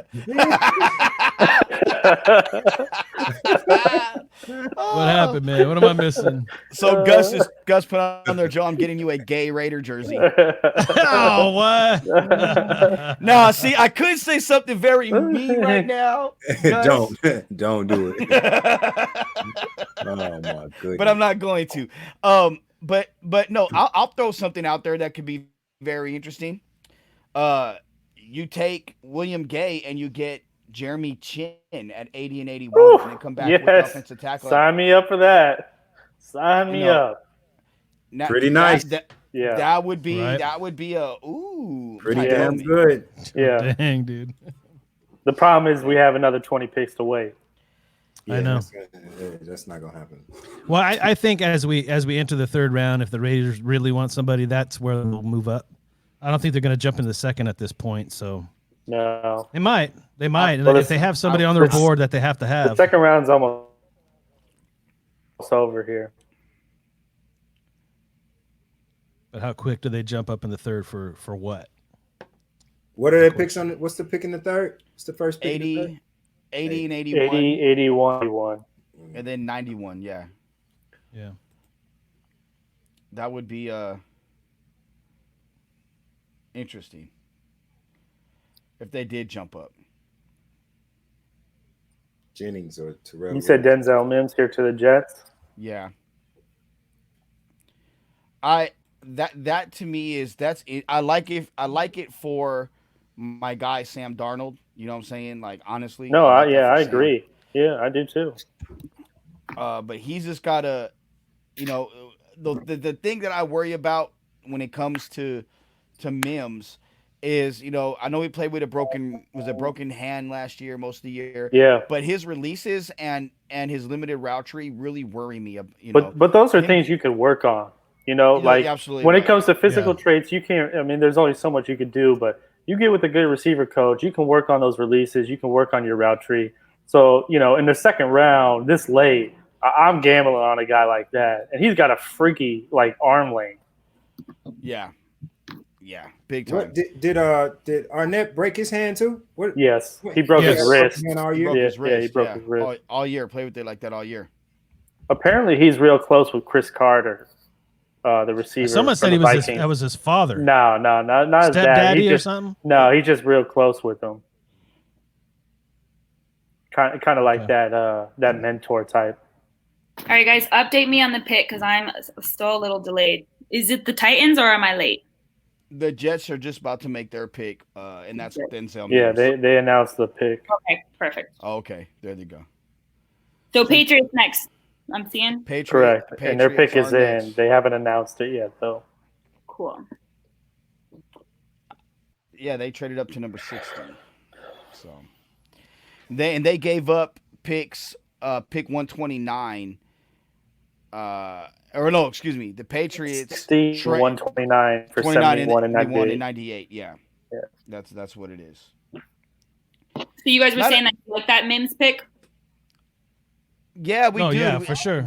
And especially at that point, again, it goes to like talent and value. To be able to get that type of talent at the later part of the second round, I think that's pretty good. Yeah, there's actually still really good talent that's left. Yeah, your boy Fulton is still on the board. Yeah, that surprises me. He could end up in Green Bay. Boo. So look, he's not going to Green Bay. Hear me out. King is a free agent after this year. They may not re-sign him. They have one lockdown corner in Alexander, but you don't have. Chris laughed at that. Yeah, no, they keep showing Bill Belichick's work desk, and there's either the dog sitting at the work desk or there's nobody sitting at the desk. So it's like, what the hell is going on? And he looks like he's like in some 1950s home with some checkerboard table. I want to put a bow on Denzel Mims real quick. Here's the Kevin Bacon 6 degrees of separation. Denzel Mims played for Matt Rule at Baylor, who he goes to the Jets to replace Robbie Anderson, who went to the Panthers to play for Matt Rule, who he played for at Temple when Matt Rule was the coach at Temple. Wow. Yeah, I was going to mention the connection just between Matt Rule, being the coach at Baylor, as well as when he was the coach at Temple, and losing the receiver there, Robbie Anderson, and now replacing him with Denzel Mims. Ooh, Josh Uche. Damn. Say Uche. I'll say Uche to the Patriots. I like him. Wow. And he's going to, with Vinovich, he's similar type players, honestly. Uche, Kuche, la. I like that pick. There it is. You're ridiculous, Joe. Oh, Lord. How do you guys feel about Uche? It's Uche, right? Josh Uche. Yeah. Josh Uche. He's a good player. He fits in that 3-4 system, so he's going to be an outside rush linebacker. He's really quick off the edge. Yeah, I like that pick a lot. I think pairing him with Vinovich out of Michigan last year, they're going to have two guys coming off the edge that are going to be applying pressure to the quarterback. And I know the Raiders were interested in him. They talked to him at the combine. Not only is he quick off the edge, I studied that he led his team in sacks for his past 2 seasons, which is pretty good. Yeah. That's pretty good. And you got to remember, Bill Belichick is a defensive-minded coach. I know that he's known for his relationship and Tom Brady and what the offense has always been able to do. But, losing Brady, you're looking at Belichick saying, you know what, I want to go to what I know. And he's building this defense. It was already good last year. He's solidifying it right now. He's like, hey, if I'm going to need to find that answer at quarterback, I'm at least going to have a defense that keeps me in games. And I don't think it's a coincidence that the Patriots took him. I think when it comes to Mike Mayock, his player evaluations are going to be very similar in that Bill Belichick mode. Those are the type of players that they like. So the fact that the Patriots traded up to go get Josh Uche, leads me to believe that the Raiders were probably interested at some point too. And I'll go as far as saying I think what Belichick is going back to doing is he's going to rely on his defense to win ball games. Correct. No doubt. The ball versus having Tom Brady out there slinging it and chucking it. Now maybe they exclusively lean on their run game and play great defense. That's how you end up in the Super Bowl. Yeah, and that's what he was doing when he was with the Giants and even with the Browns. He didn't have the explosive offenses. And his coaching acumen makes up for a lot of holes or deficiencies your team may have. So, I think you put any other coach with that roster, it's not nearly as good. But, again, they're perennial playoff teams. So, yeah, when Bill Belichick goes up and gets a player, a linebacker specifically, the type of linebackers that he's drafted to that organization, bro. Yeah, and Daniel Jeremiah just tweeted, Uche is a very similar player to Kyle Van Noy, who they just lost to the Dolphins this past year. Mm-hmm. So he can come in and fill that void. And we kept talking about patterns with like the Ravens and now the Patriots, and I think you're starting to see that. You're starting to see that pattern with even the Raiders and how they handled their first round after Mayock handled the first year. So they're really picking their guys and they're sticking to what they believe is the best fit for their system, which is exactly what Belichick does. Right. It's the formula, man. The season, and that's what I like about Mayock and his drafting is that they do have an identity, right? And they do have a type of player that they want to go after. And, everybody that they draft seems to fit that mode. So if you're going to make a mistake, at least make it in your wheelhouse, of the type of players that you like. You don't deviate from who you are. No. Exactly. That's the reality. If you're going to be a power team, you run power. If you're going to be zone, you run zone. Right. If you like this guy or that guy. For instance, let's talk about the Tennessee Titans, who just came on the clock or made their pick actually, and we just talked about him, Christian Fulton to the Titans. Yeah. Now when you look at what the Titans are, they're another team that's built a lot like they're built a lot like the New England Patriots and what Bill Belichick does, and that's by design. Right. So when you see that, you have to understand now that the Titans are going to be a ground and pound team. They're not going to put everything on Tannehill's shoulders. They're not going to try to trick you into anything. They're going to go out there and they're going to punch you in the mouth, and they're going to play good, hard-nosed football, and they're going to win on defense. Right. And that's what good teams do. They don't lose their identity when it comes to the draft to go we want to make a splash pick. We're just going to go ahead and get the guys that fit what we like to do, damn everything else. Yeah, and the Titans probably, while he's still unsigned, they probably lost Logan Ryan this offseason, who was a Patriot, who played really well for the Titans last year. He's kind of that corner safety player. And now you can bring in a guy like Christian Fulton and just, plug him right in that corner position where Logan Ryan was. I really like that pick a lot. And again, especially at the later part of the second round. And that also could say something about Adoree Jackson. Adoree's coming up on his contract.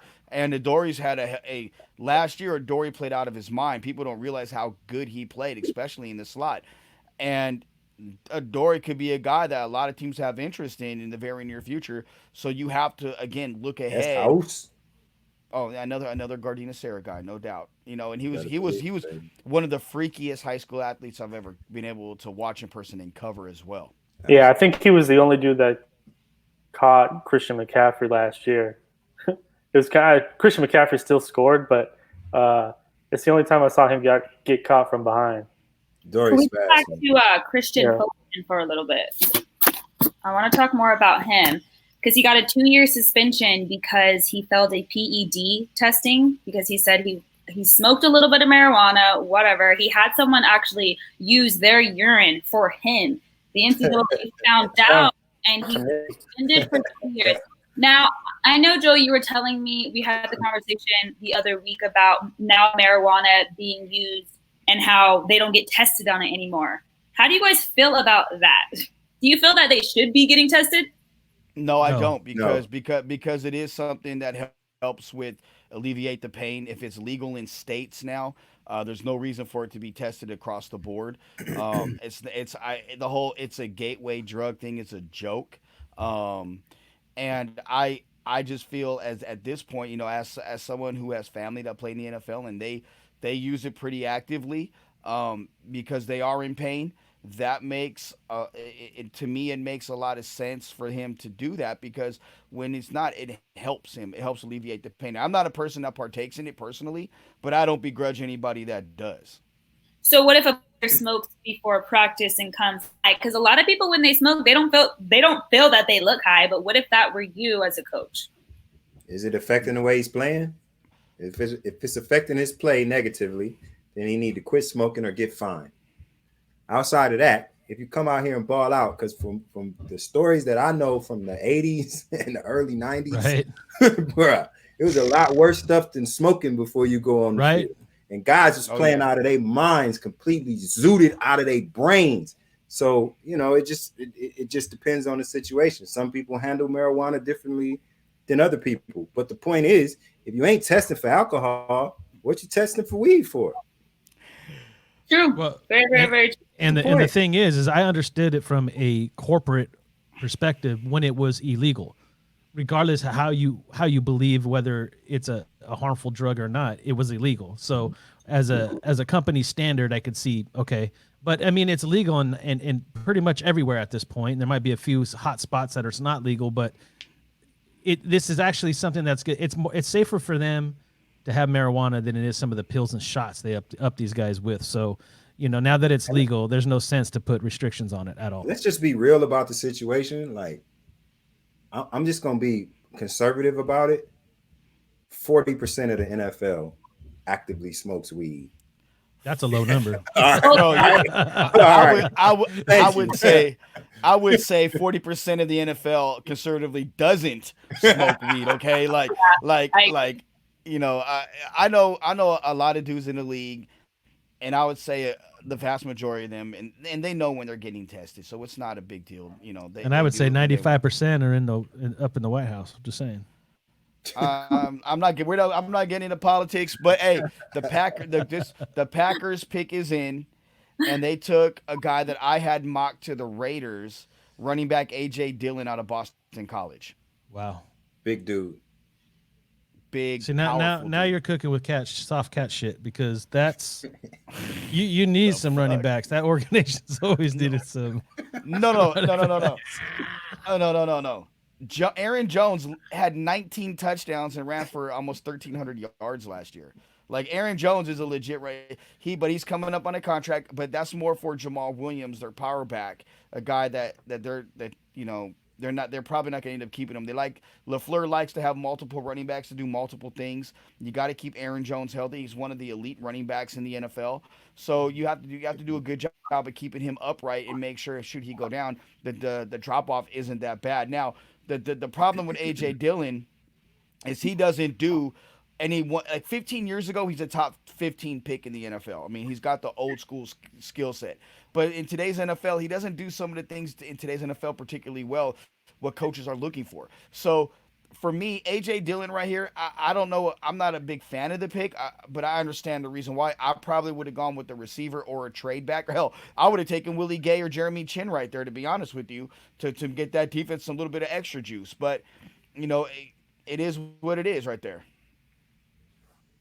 No, I think it's a good move. I'm just saying, you're not necessarily known for your running backs. Is TQ talking about hockey? Question mark.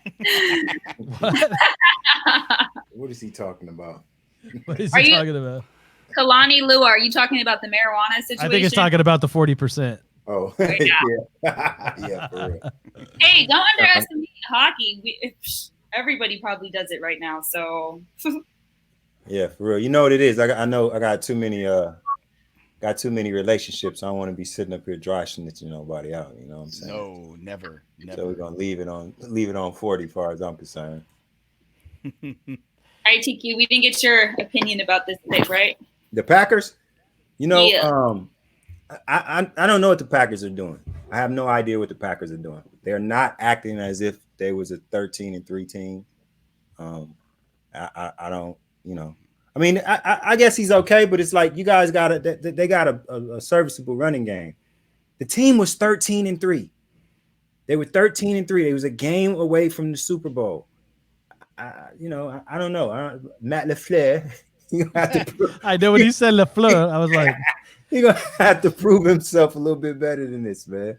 I don't know. I can't put my finger on what the Packers are thinking about, unless they have some type of rift in house where they offer Aaron Rodgers for some reason, and they about to tank or whatever or blow it up. I don't know. I don't get it.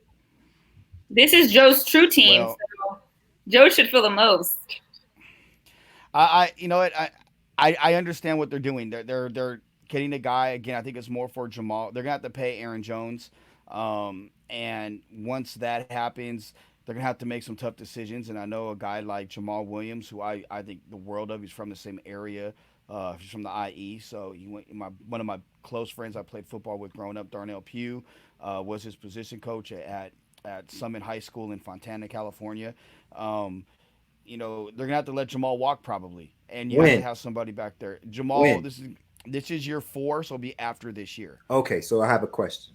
So why didn't they get somebody to help right No, now? I just want to know. Do you guys care about this year? Do you believe that you're one of the best teams in the NFC or not? No, I think they do, but I also know that both Aaron Jones has an injury history, as does Jamal Williams. Jamal missed times last year with the concussion. Dexter Williams, who they drafted late last year out of Notre Dame, he only seen the field in one game as a special teamer.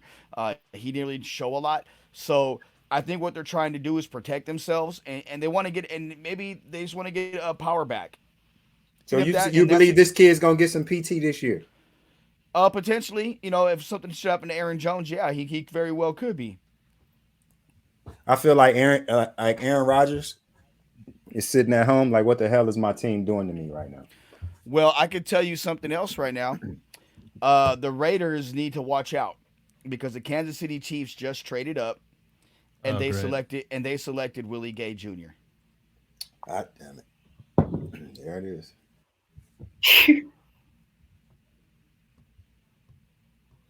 Damn. So I guess I ain't getting no. I guess I'm not getting a gay Raider jersey, Gus. No, it's not happening. Not happening, buddy. That sucks. I love Gay's game.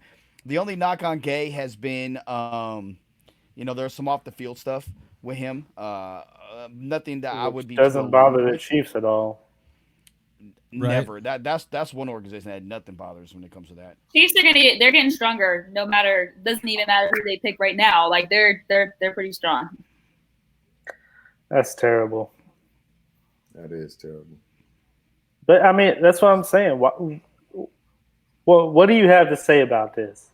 Why is it that the teams that consistently win like this are always the ones that make moves like this? Yeah, I'm not gonna say Kansas City is the team that just consistently wins. I'm not ready. I'm not ready to go there. Andy Reid's coming to town. I mean, because they're not scared. They're not scared to make these moves and take a chance. No, because they have a strong organization that will back them and back the picks, and because of that, they're not worried about what anybody else says. Organizations that are scared to make this type of move or draft those type of guys don't have the backbone or the strong belief from people around them, and they won't make those type of moves. It's just crazy, man. Like, they have gotten exponentially better, and they just won a Super Bowl. Manabuke is about to go to Seattle. Who Seattle's about to pick, Joe? Who do you think? They just traded it to the Panthers. They traded? Yeah. Yeah, All right. So someone just emailed me about A.J. Dillon. He said, I'm watching your show, and just some notes on A.J. Dillon. And you asking who Carolina's going to pick, they're going to take Jeremy Chin. They said back A.J. to back. Dillon. You got us Raider fans thinking we're going to get Gay and Chin back to back. And this is they what went happened. back to back, right? So he said, Joe, A.J. Dillon tested in the 97th percentile for speed score as well as spark score. Yeah. He's a big bruising back who also has speed and burst to rip off chunk yards. He's a suitable pass catcher and has some shades of a prime and skinny Eddie Lacy. Yeah, think Derrick Henry. I mean, dudes that are 240 plus pounds don't move like that. And I thought he was going to be a target for the Raiders in the third round to pair along with Josh Jacobs. Plus, he's from Boston College, which is Mike Mayock's alma mater. He's got that connection. I was surprised, a little bit surprised that he went in the second, but I mean, yeah. So you guys, so once again, you believe he's getting some PT this year? Oh, I think so. Yeah, for sure. Yeah. Okay. Yeah. Like I said, go ahead, Nate. So. No, I think that he'll get some PT for sure. I mean, like guys like that, you have a place for them, whether it's in short yardage or not. You're gonna get him an opportunity. You need more multiple backs in this league than you do just one. So if we're looking at the Raiders and with Gay going to the Chiefs and Chin to the Panthers, a guy that's been making a huge fall is Zach Braun. Yeah, he is. He had the diluted sample at the combine. So you're talking about I would go after him. Diluted with what? Water. Yeah. He's not going to be on the board. We got another 16, 14 picks. Yeah. He's going to be gone. But Kalani brings up a good point as we're approaching the end of round 2, going into round 3. Scared money don't make money. You know, nope. He's 100% right. So you gotta be able to kind of, this be a guy you'd want to take a chance on. So, you know, this is the Raiders' money time right here. They have 3 picks in this round. This is where they're gonna really make some hay and build their roster. And I'm kind of surprised, to be honest with you, that they haven't traded back or done something to accumulate more picks. I think we're probably gonna see that. Yeah, another linebacker that hasn't been selected yet that I really like, and he's got all the intangibles in the world. He's just not the super athlete. Is Logan Wilson out of Wyoming. That would be a target that I could like to see the Raiders go after. Really instinctive linebacker, and I thought he would be going in the second round, but he's still available right now. Well, also, if you're talking about big boards, Jacob Phillips is still on the board from LSU. Yeah. David Woodward from Utah State. Evan Weaver, Shaq Quarterman. Those are some inside guys that I like a lot. I think a sleeper guy is Dante Olson from Montana. Yeah, there's the guy from Appalachian State too. Yeah, I have him as an outside guy. Yeah. Akeem Davis Gather. Yeah, that's it. Malik Harrison is still on the board. He says absolutely. Zach Bond, Okura from Notre Dame, Anthony Jennings from Alabama is still on the board. Another good one. Terrell Lewis still on the board. Terrell Lewis, exactly. And the thing is, with Anthony Jennings, I'll talk about him for a minute. I had him going projected high, early second round, projected low, fourth round, and in overall projected between the second and third round. So this is that time where I think Anthony Jennings could be selected. And you guys are Pac-12 guys. I like Zach Moss a lot out of Utah if they do decide to get a compliment running back. He's a big guy, and I like Moss too. I like his feet. The only thing I don't like about Moss is, like, he gets like little nagging injuries. Even though he comes back in the game, he'll get hit and he'll go out for a couple. Then he'll come back in. Yeah, and then he'll get hit. You know, and if I don't know if that's gonna work well. And I don't like his body type. He's got a belly that kind of hangs out, and here body type, it is like an Eddie Lacy. Yeah, he could be like, yeah. I mean, Frank Gore is, you know what I mean? Like, he's not some super built dude, but he's got those natural feet, and he always falls forward. And as far as the injuries, you know, if you're sharing carries with Josh Jacobs, maybe he's not getting injured as much. That's true. All right, gentlemen, and all right, Raider Nation, when we get back, our phone lines will be open. We're going to take a quick break. Round 2 is officially over. Give us a call at 253-993-3651.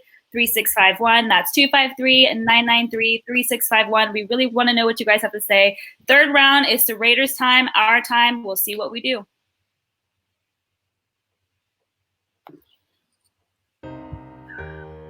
What started off as a dream is on the verge of becoming a reality. From your youth coaches showing you how to put on your pads to you leading your high school to a state championship, you've come a long way, baby boy. All the sacrifices you had to get a game just to get a shot. From two-a-days to after-school workouts. Don't forget 7-on-7 tournaments and film session with coaches. You had to get up early in the morning to get the run in before school. But it paved the way for your early success. And now every college coach is coming to your crib, eating your mama's cooking, trying to get you to come to their school. You got to choose the college you wanted to play for on Saturdays. And you made damn sure you worked your ass off every day, on and off the field to get your shot. There was no way you were gonna blow that opportunity. You stuck to the script, balled out, catching the NFL's eyes, and now it's go time. It's a long ways away from them Pop Warner games in front of family and friends. Eating oranges at halftime or Friday night lights being named the homecoming king. Hell, it's a long ways from Saturday afternoon games at the Collie against the crosstown rival. We talking the NFL, young man. Welcome to the league.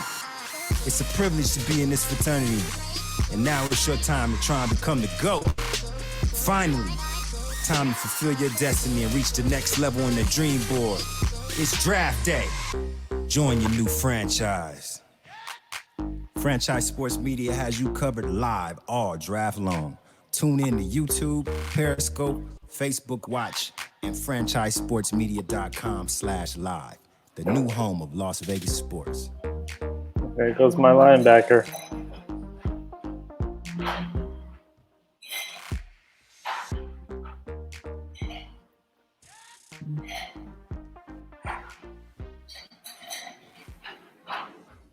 I need to stop talking. Logan Wilson just got drafted by the Bengals. See, that's number 3, Chris. Yeah, that's I just the need third time to keep my mouth shut. Yeah. Regardless if it happens anyway, at least we can't pin it on you. Yeah, exactly. Welcome back, Raider Nation. We are officially into round 3, and I'm going to let Chris announce the pick since Chris is not getting as delayed. Yeah, no, I just said Logan Wilson was the pick. He's a linebacker out of Wyoming, really instinctive player, not the most athletic guy, but to get him in the 3rd round, that's a nice value pick for the Bengals. I really have liked what they've done thus far in the draft, getting Burrow and then T. Higgins and now Logan Wilson. They've had a really solid draft, so a really good pick for them. They've had a really, really solid draft. What do you think, Knight? No, they have, and I just want Chris to start picking the bad players that should be going off the board because we're coming up. I wanted to touch on something real quick. I don't know if the boys are back, so we might want to wait. But do you think the Raiders are not being as aggressive just for the simple fact that maybe that where we're at in the cap? Well, I think, too, if you think about it, we don't have a 2nd-round pick.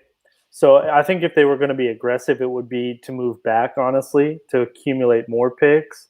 I think Mike Mayock, he wants more stabs, more chances, more choices, because obviously the more choices you have, the more likely you're going to make a right one in that scheme. So, it's kind of interesting. We've had to be patient thus far. We're about 14 picks away from the Raiders selecting, but it is tough to watch all these good players go off the board and the Raiders not be able to select them. What's interesting, Mike Mayock actually said that they're not trying to be aggressive this draft. The only thing they're trying to do is really be patient because they want to find who fits for their culture, which is what I think they did with the Devon Arnett pick. So we'll see what they do with the next picks, but what is our advantages now? I know you guys talked about there's a lot of talent left in this draft. What is the Raiders' advantage this round? Well, they have 3 picks, so they can kind of let things fall to them, and then they can move back as well. We would have thought because they had 3-round picks that they would have maybe potentially moved up, but it looks like they're going to stay still unless they move back at some point. But yeah, just having 3 picks in the 3rd round, that gives you a leg up on the rest of the teams. And I see them moving back early considering that they got 80 and 81, right? So that would be a spot where they don't necessarily need to take back-to-back picks. They could afford to move back and get some other guy that they've targeted, but make sure they get the guy they want in that area. Right, because after this 3rd round, we only have a pick in the 4th round and a pick in the 5th round. So again, if you can add picks, I think that's the way to go, especially if you trust your general manager to make smart decisions. And I think they do with Mike Mayock. You got a couple of real Mayocky, Gruden-y guys here that are still available. And one thing that we have to recognize, maybe Raider Nation doesn't really understand this, but Raiders have all kinds of time. They got a lot of slack, man. They don't really have to rush to do anything. The only consequences of the Raiders not making the playoffs or whatever is just our mouths. That's it.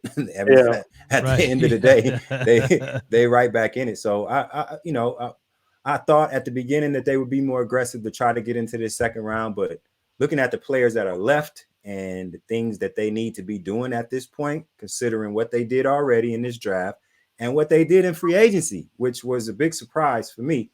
I think they can take their time and find the kind of guys that Mayock likes. Keep on building this thing up. But I've been saying it since we got on today too. I mean, when you look at our roster, our starting lineup is pretty much set. I mean, I don't think we're forced. We're looking for rotational pieces. Absolutely. We're looking for depth pieces, maybe guys that we could groom for the next year or two.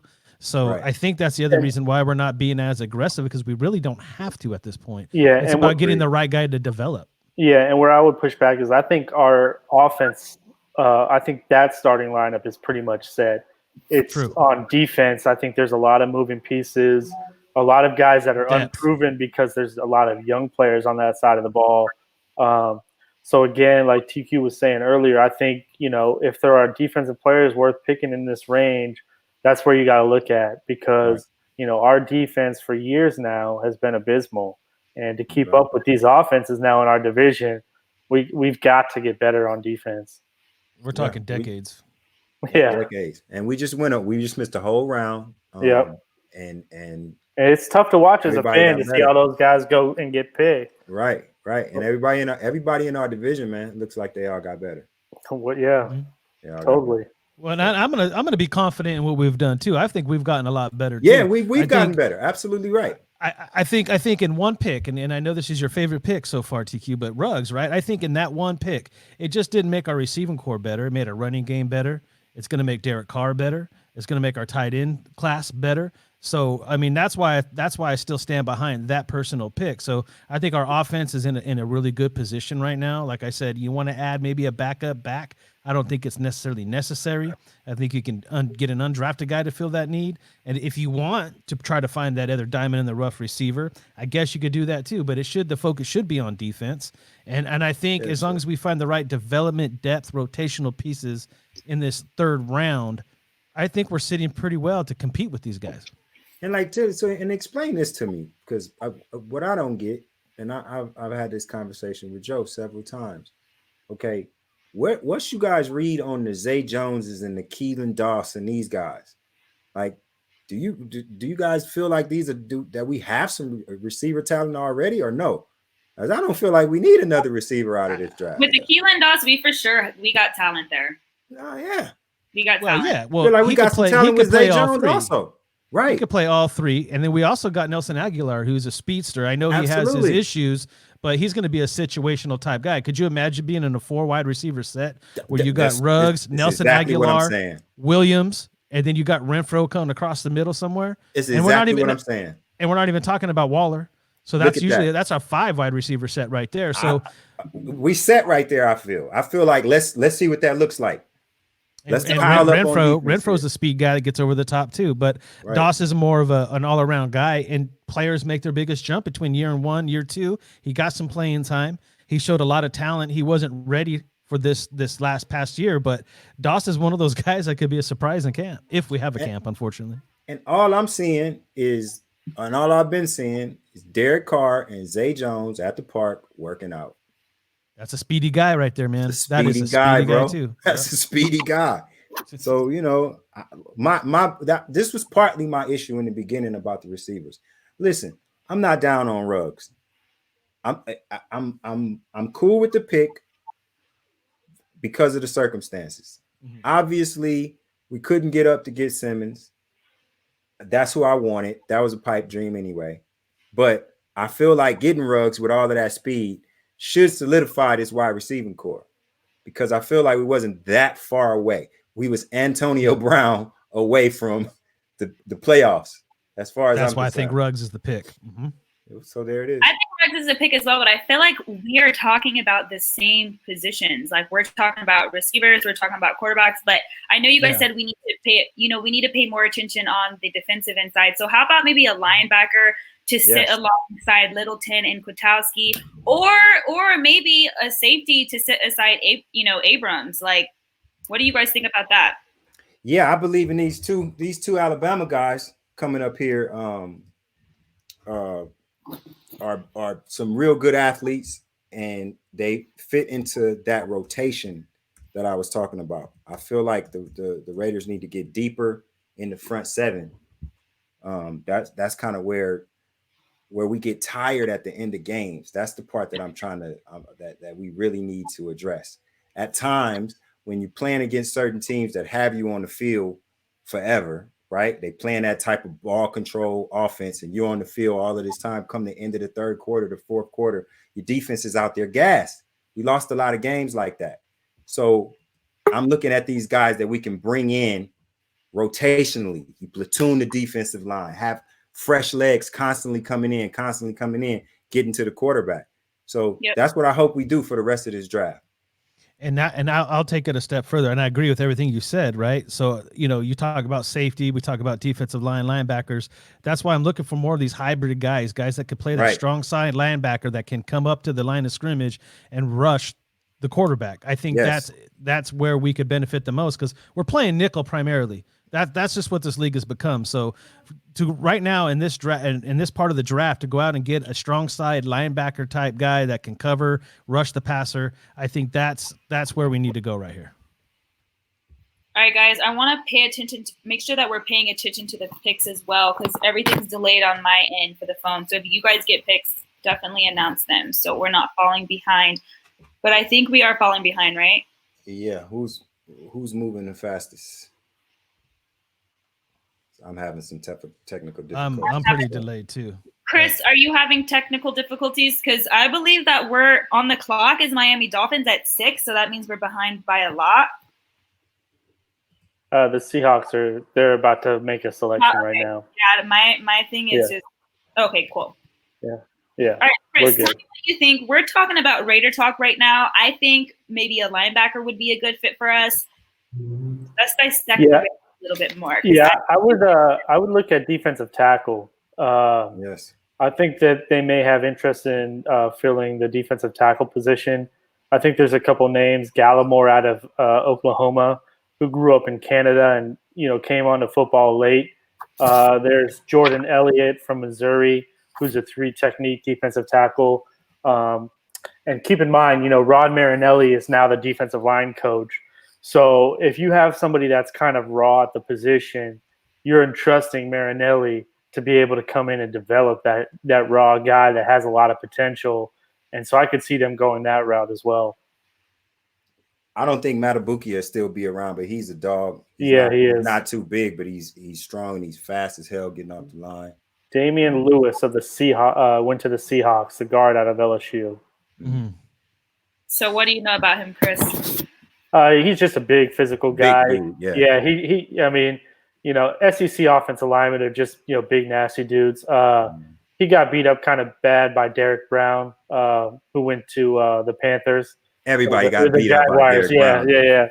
So in the third round, he's a fine player to take. Nothing real special, but just a solid player. All right, guys. So kind of touching back on the Raiders now, because we are talking about the Raiders. And I know that we had such a hectic schedule last year with the way that we were just scheduled, period. Literally, our last game, so this is kind of how the schedule works. September 15th, we played in Oakland. We didn't see Oakland until November 3rd, and we gave up a game to play in London. Do you guys think that our schedule affects the production of the guys? Yeah, absolutely. And it actually affects all of the West Coast teams because we give up time when we go and travel the other way, where the majority of the teams are. So I think that all of the traveling that the Raiders did last year was just absolutely ridiculous to keep a team away from home that long. That is already going to be one of the most traveled teams regardless every year. The LA teams, the Raiders, the 49ers, Seattle, they're always the most traveled team. So to mangle up the schedule like that, throwing London games and all of that in between, that was ridiculous. But at the end of the day, even with all of that, a game away from the playoffs. Yeah. That's why I'm sorry, Chris. That's why I said that we were a playoff team last year, in my opinion, just because that took a toll on us and we carried a lot of momentum. And the thing that we did not make the playoffs, I will still go back and say, man, we built some good character in that period of time. We grew together. We fought together. It wasn't until we came out of that where injuries and suspensions really started to take its toll on this football team that we started to kind of fall apart at the seams. But the fact that we were still only one game out of it, man, Right. I mean, that's why I say this team is. I mean, we had a lot of rookies during this process too. A lot of rookies that are not used to this kind of a schedule to begin with, let alone a road schedule like that. So it's very, very promising as we move forward for this team, not only to be better talent wise, but be more cohesive unit when it comes to continuity. Yeah, and part of the Raiders, getting the approval to move to Las Vegas is accepting that international game and accepting that international game where you're the home team. So you really only get 7 home games, which is, that's pretty tough to ask for a team. And then, like TQ was saying, just the back and forth between the East Coast and West Coast that we had to go. I mean, that's tough. But at the end of the day, it's the NFL. You can't really have excuses. You got to play the schedule that you're dealt, and you're either winning or you're losing. So, and like Knight said, we're a young team, and a lot of young players got to play and develop, and that's good, especially when you're a team that's trying to come up. So, hopefully in year 2, year 3, they make that jump. I feel like I knew we had a good amount of rookies, but I feel like they did really good. Like our rookie class did really, really, really well. Yeah, a lot of them played hurt too. A lot of them guys had little nagging injuries throughout the season, and they still got on the field and did pretty well. Yeah, and just because we had injuries, it allowed those young players to play. And if you're not going to make the playoffs, you might as well be getting your young guys experience so that this year they can come in and feel good about where they are. And just from the offensive part of the ball that we've been talking about all night too, I mean, you got Renfro, you had Farrow, you had Ingold, you had Jacobs, you had guys like Dawson, Renfro that got some action. There's a lot of guys that are going to have. They always look for that year 1, year 2 jump, and these guys actually got some significant playing time in year 1. It's going to help their training and what they're doing in the offseason. That's just the offensive side of the ball. So this team has a lot of promise just with what we had last year, and they're just adding to it at this point. And I think that's what we got to focus on when we were talking about defense. And in that front 7 is really about adding some key pieces, rotational pieces, and depth pieces. Yes. The thing about creating depth is guys got to get on the field, and one way to do that is, besides getting the young guys to play early on the field, and when that happens and they're playing, good minutes and good series on the field, like legitimate serious series, that means guys are hurt or not performing. But most of the time those guys get that on special teams. That's where they get their minutes, and then those practice minutes, and then they'll have a couple of series here and there, and they'll get their splash moments.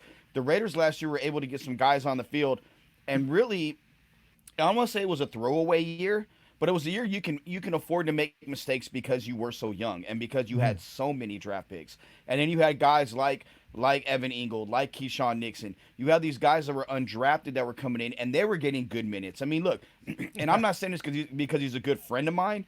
What I am saying is, when it comes to like a kid like Keyshawn Nixon, he was their best cornerback on the field in the preseason. Yeah, I don't even think it was close. And even when he got in games, when he got burned in his first game, he gave up a couple of plays.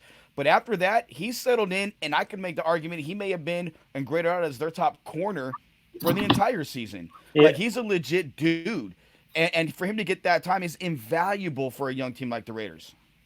Yeah, and I think at the end of the year, that was what kind of frustrated me with the Raiders, was that they kept putting Daryl Worley out there. And I would have liked to have seen the Isaiah Johnsons, the Keyshawn Nixon get more playing time on defense. And that was a little bit frustrating. When it was obvious that we were out of the playoff run at that point, I would have liked to have seen those two guys, because right now I can't really, I can't say without a doubt, let's put those guys opposite Trayvon Mullen, because I haven't seen enough of them on defense. So it would have been nice last year to see them get some playing time. I think it was the opposite effect, to be honest. I think they were trying to see if they had anything with Worley. Yeah, let's give him the games and see, and then let him get him out of here if he ain't.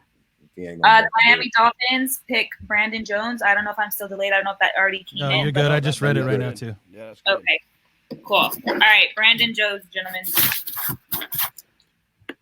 Well, Brandon Jones, a safety from Texas. Again, they're just building their secondary at this point. I mean, they're really covering all their bases right here, and they're rebuilding a football team.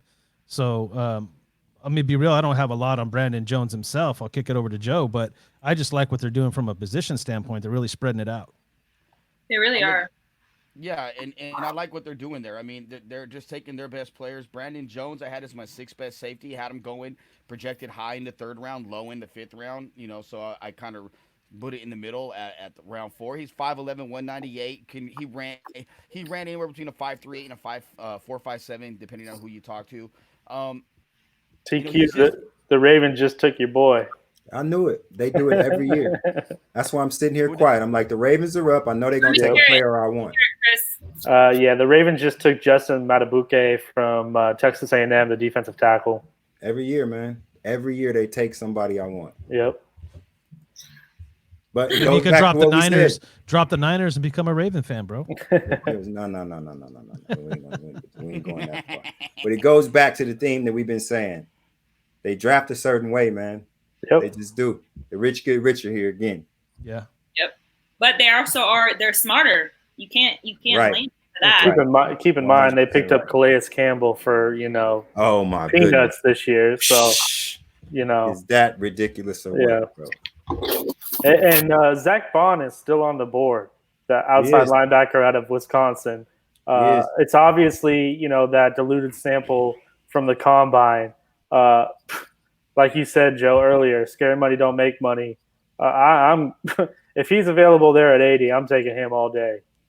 Yeah, he's a beast. It's a lot of good. It's a lot of good linebackers that still ain't been picked yet. We this is looking good so far. I like if he's there at 80, he would have to be a guy I take a hard look at. I'm gonna look at my guy from Alabama. Absolutely. I know I stepped away. He's a guy that I would definitely take a look at. Terrell Lewis. I know For there sure. is an injury. Bradley Anae too, from Utah. He doesn't have like the physical. He doesn't have long arms or whatnot. But the dude just produces. You put him on the football field, and he just produces. Look, a guy I've seen for the last 3+ years, is Curtis Weaver from Boise State.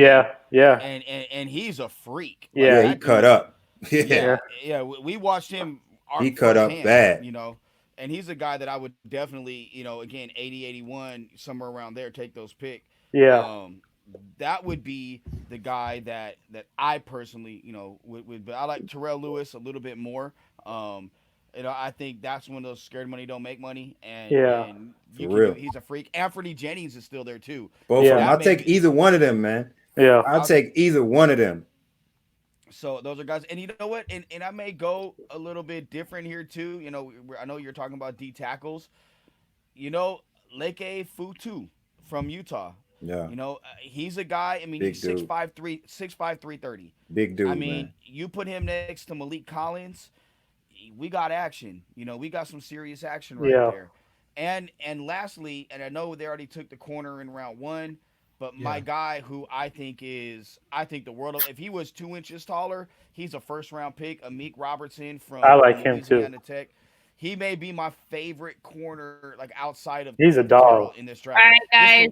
At number 8, sorry to interrupt you, Arizona Cardinals select Josh Jones. I thought he would have been off the board a lot quicker than that, but tell me what you think.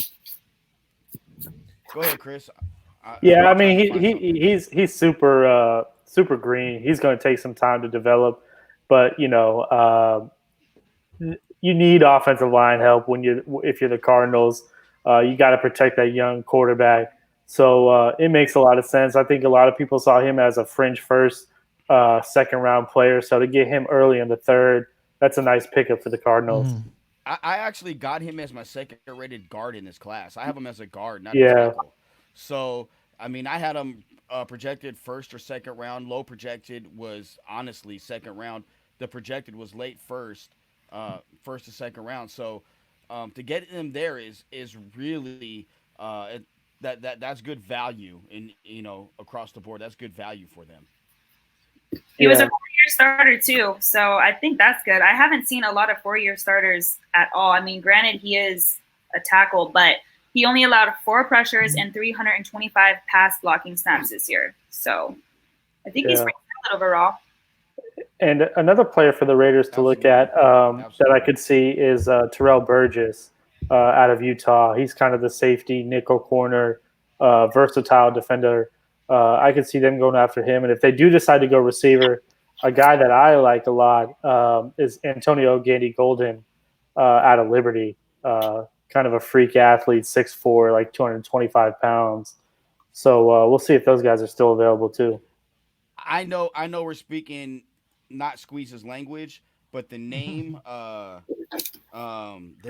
watch is Cotier out of I'm trying to Liberty not Liberty, but Rhode Island, wasn't it? Out of Rhode yeah, Island, yeah, he's nice too. Yeah, 6'2", 198, 4'4" guy. I mean, he's a freak too.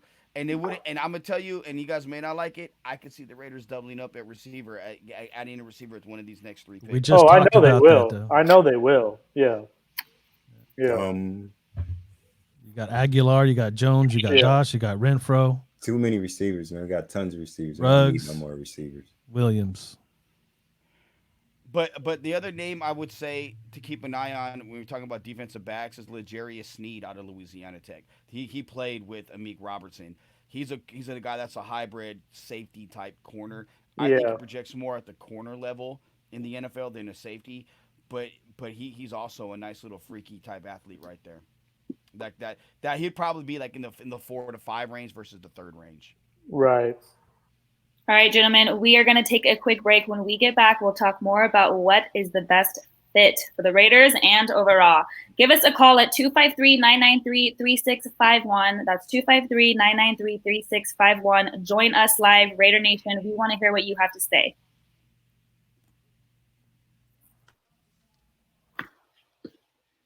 Las Vegas, Al's Garage is the perfect location for watching your favorite sporting event, including our UNLV Rebels, Las Vegas Golden Knights, and the brand new Las Vegas Raiders.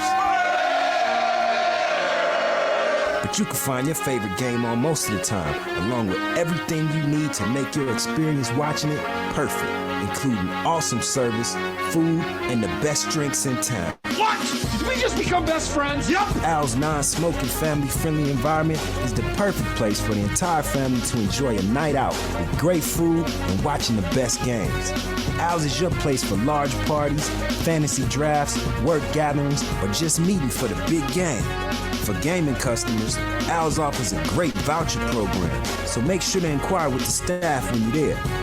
Al's Garage is located at 11760 West Charleston in Summerlin.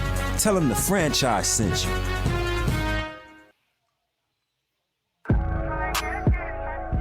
John Cutter is a neighborhood drinking and dining establishment that tends to parched throats and empty bellies for breakfast, lunch, dinner, and late night noshing.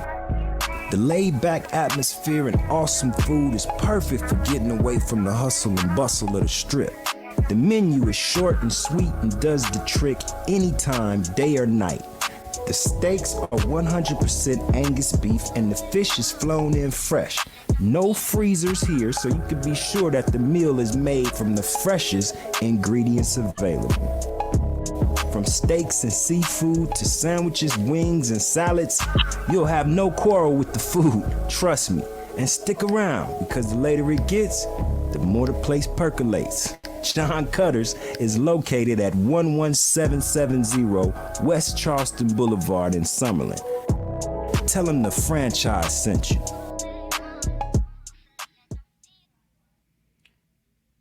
Welcome back to the Franchise Draft Show. I'm Joe Arrigo, along with the fellas Raider Knight, TQ, Chris, and Nye, who's stepped away for a moment. We are also be joined shortly by Bo Warpel. We want to invite you guys to call and give us your thoughts so far. 253-993-3651. 253-993-3651. Join the show. Don't forget to follow the franchise on all social medias and subscribe to our YouTube channel and whatnot. So we have a situation. We were talking about him, and we were talking about Zach Bond, and he just got taken by the New Orleans Saints. Good pickup for them. Hey, to interrupt, guys. We got our first caller of the night. So I want to bring him in. Caller, welcome to the franchise. Who are we talking to? Caller, you're live. Prize. I know. Caller, I'm sorry, you're live. Hello, can y'all hear me? Yeah, now we can. All right, what's going on, you guys? It's Kalani from Las Vegas. What's good with you guys? You know, it's Kalani from the franchise. It's all good, man. Don't not say that.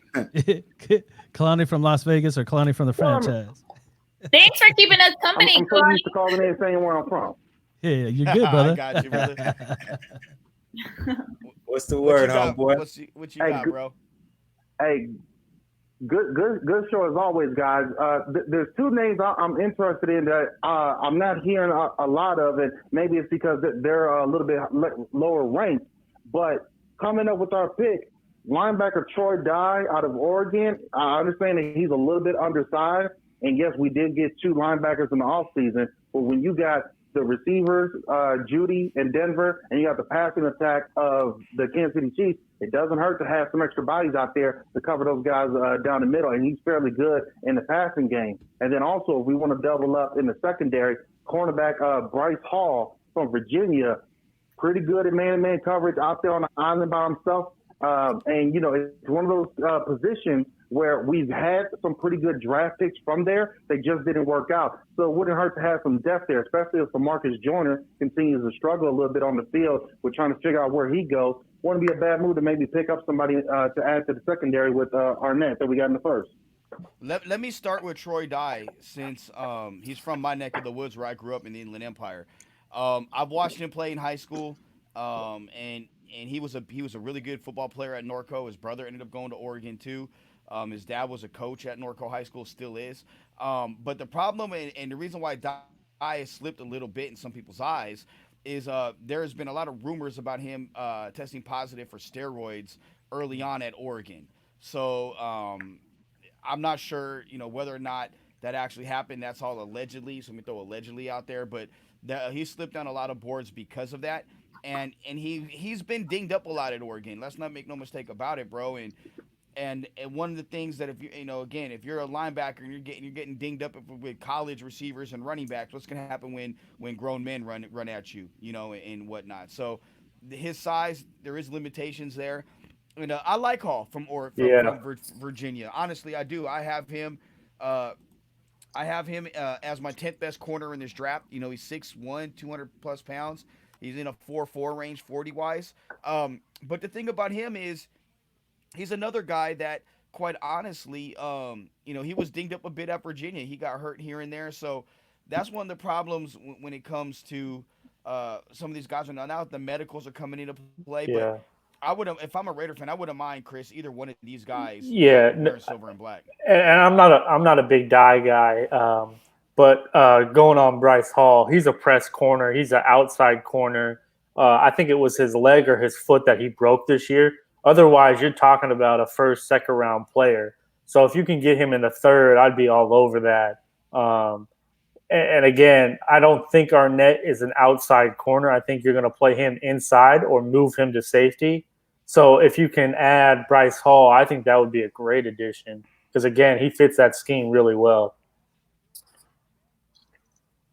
No, I agree. I believe we've been talking about the outside linebacker, strong side linebacker that can rush the quarterback. We've been talking about defensive tackles, and I like Arnett, and I think you might be onto something. I think they might play more inside or maybe even back at safety, but I think that his versatility is why they picked him there because they have options, but it wouldn't hurt to get somebody to play the outside.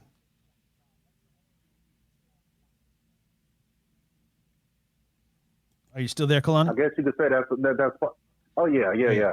I guess you could say that's part of the reason why these guys are still available in the third. There's always going to be some knock or ding on them that you can always bring up. I mean, when Russell Wilson was picked in the third, there was definitely criticism for his size, hand size, for his actual height. Could he get it done at the big level? Obviously, we'll see how these guys turn out. Now that Hurts is gone, with the remaining quarterbacks, what will probably be the best situation for guys like Jake Fromm and Jacob Eason going forward? I mean, Fromm is somebody who's had a lot of success in the SEC that just had the record for most first rounders picked in a draft, and he did fairly well against those competitions. So we don't know where they're going to go, but if you guys had to pick, what would be a good situation for either one of those guys to walk into?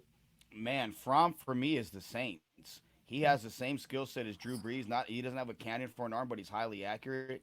I think you put him, give him a year with Sean Payton or a couple years with Sean Payton, and allow him to be a guy to learn that and come in against Patriots.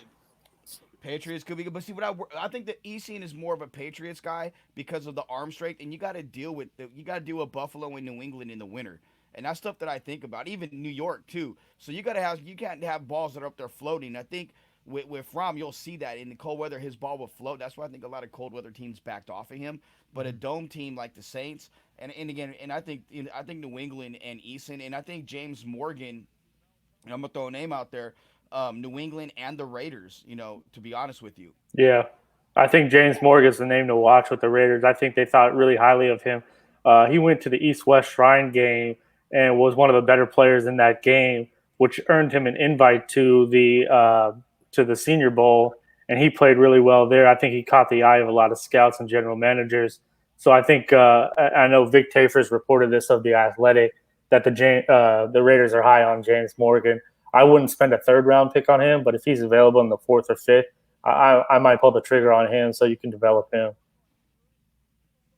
Yeah, the consensus is that the Raiders ain't done in that position. So when you look at where we sit, I just I know TQ's not here, but this is where I don't think we need to address that in the third round. So a guy like Morgan would be someone you can get later. That I think that might be the ideal spot for that.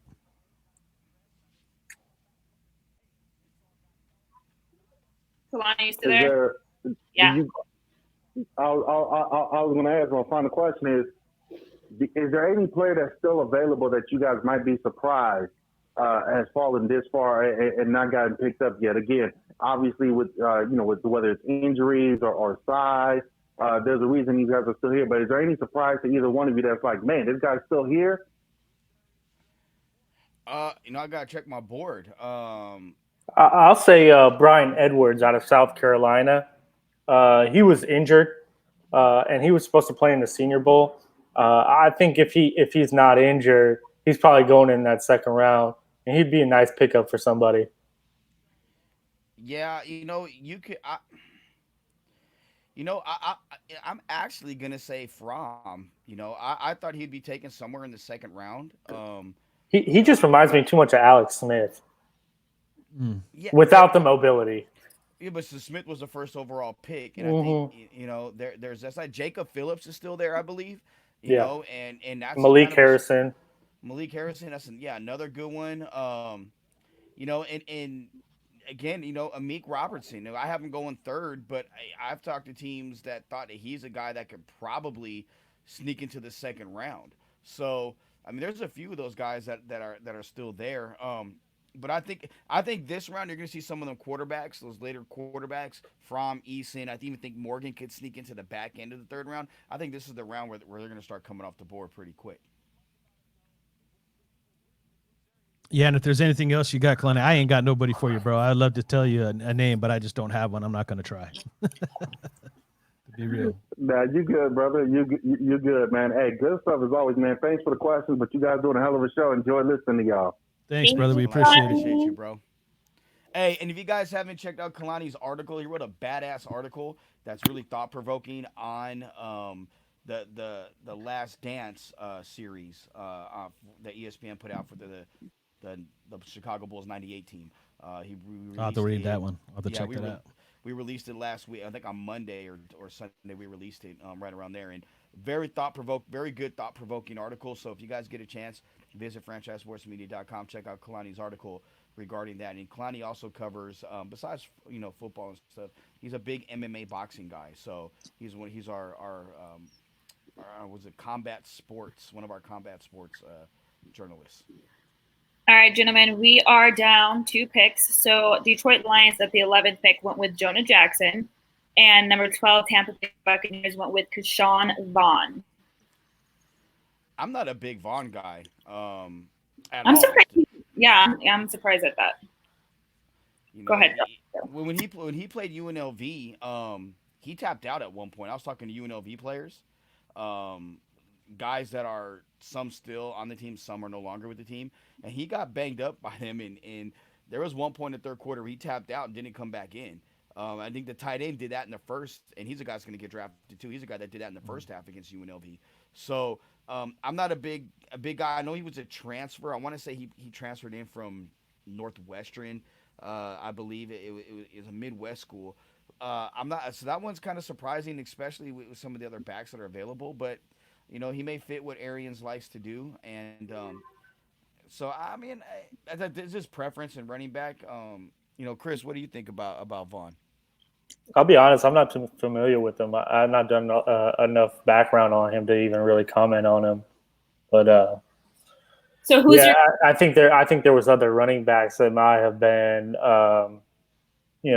higher on my board. Like a Zach Moss or someone like that. I think there's the guy too from Appalachian State who's a pretty good back that's still available. So maybe not my choice, but again, these guys are a lot smarter than I am. Who's one of your top running backs, Joe? That's available. Zach Moss. He's a very Darrington Evans from Appalachian State, Anthony McFarland Jr., who I really like out of Maryland, Josh Kelly, LaMichael Perrine from Florida, Eno Benjamin from Arizona State. All those guys are rated ahead of Keyshawn Vaughn, and Keyshawn Vaughn was my 14th best running back. And Kelly, he played at the Senior Bowl from UCLA, and he was really a player that stood out at the Senior Bowl. So I'm a little bit surprised he's available too. And Emo Benjamin too from Arizona State. He's a pretty good player as well. Yeah, and a guy that's a big time sleeper for me, and I'm partial because I've known him since high school, his high school days, and that's J.J. Taylor out of Arizona. He's a smaller back. He's like 5'6". Yeah. But he can go, and he's a load to bring down. He runs hard. He's physical. A little bit like Tariq Cohen. A lot like Tariq Cohen, except I would take his JJ's spin move is the most lethal spin move I've seen from a running back since Barry Sanders. If you watch his spin moves, it's ridiculous. And Eddie Lacy was good at those too, but JJ's even better than that. He hits it, he spins out, and he's gone. Arizona just wasn't really good this year, so his numbers went down. But go back to watch his junior year tape, and you're seeing a running back that's probably a day 2, early day 3 pick. Yeah, I agree with that. How do you guys feel about? I know you said he's like a small running back. Do you feel like that it's an advantage for running backs to be small? Like, do you feel like it's more of a quicker pace, maybe like a Josh Jacobs, or how do you feel about that? It depends. Like, if you have a creative offensive coordinator that can get them out in space, that's where you can really utilize their speed and their ability to make defenders miss. But, those guys can get beat up as well if you try to run them between the tackles. Yeah. Yeah, I think it depends on the scheme of what you want to do and how you want to use them. I mean, Aaron Jones is a 5'9" running back, and he had 19 touchdowns last year. He was right behind McCaffrey for the NFL lead. And he's a guy that's a speed guy, and you have to kind of limit the touches, so to speak, and that's why you get a big guy. And looking at it, that's why A.J. Dillon makes some sense where he went, and that's why I think a Josh Jacobs and let's say a J.J. Taylor for the Raiders late, that could make some sense because you have a guy that can get out and go, but Taylor's going to get most of the carries. I know I'd like to see a bigger back there, but I think when it comes to the Raiders, you want someone to complement Josh Jacobs, and I think right now that's probably a bigger back that you can run between the tackles because you have Rashard, that's your third down running back. That's a pass catcher out. He's one of the better pass catching running backs, third down running backs in the NFL right now. All right, guys, the Denver Broncos, sorry to interrupt you, select cornerback Michael, and if I'm pronouncing this right, Oji Mudua. How did I do, Joe? Yeah, that's close. You're better. Sounds good to me. Yabba dabba dua. Yeah. He was my 17th best corner, and he's out of Iowa. 6'1", 200 pounds, runs in the 4.4 to 4.5 range. I had him projected 4th round. Projected high was, 4th round. So that's different. I like a kid named Harrison Hand a lot better than Ola Madua.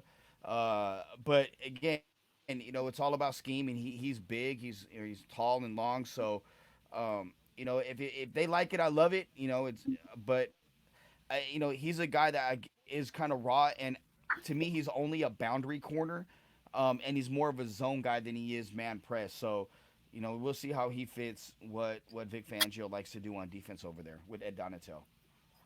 Yeah, and Vic Fangio's if not the best, one of the best defensive coordinators. So he obviously has a type of, player that he's looking for at that position. So, when it comes to him selecting defensive players, I would trust him because he has led multiple defenses that have been very successful.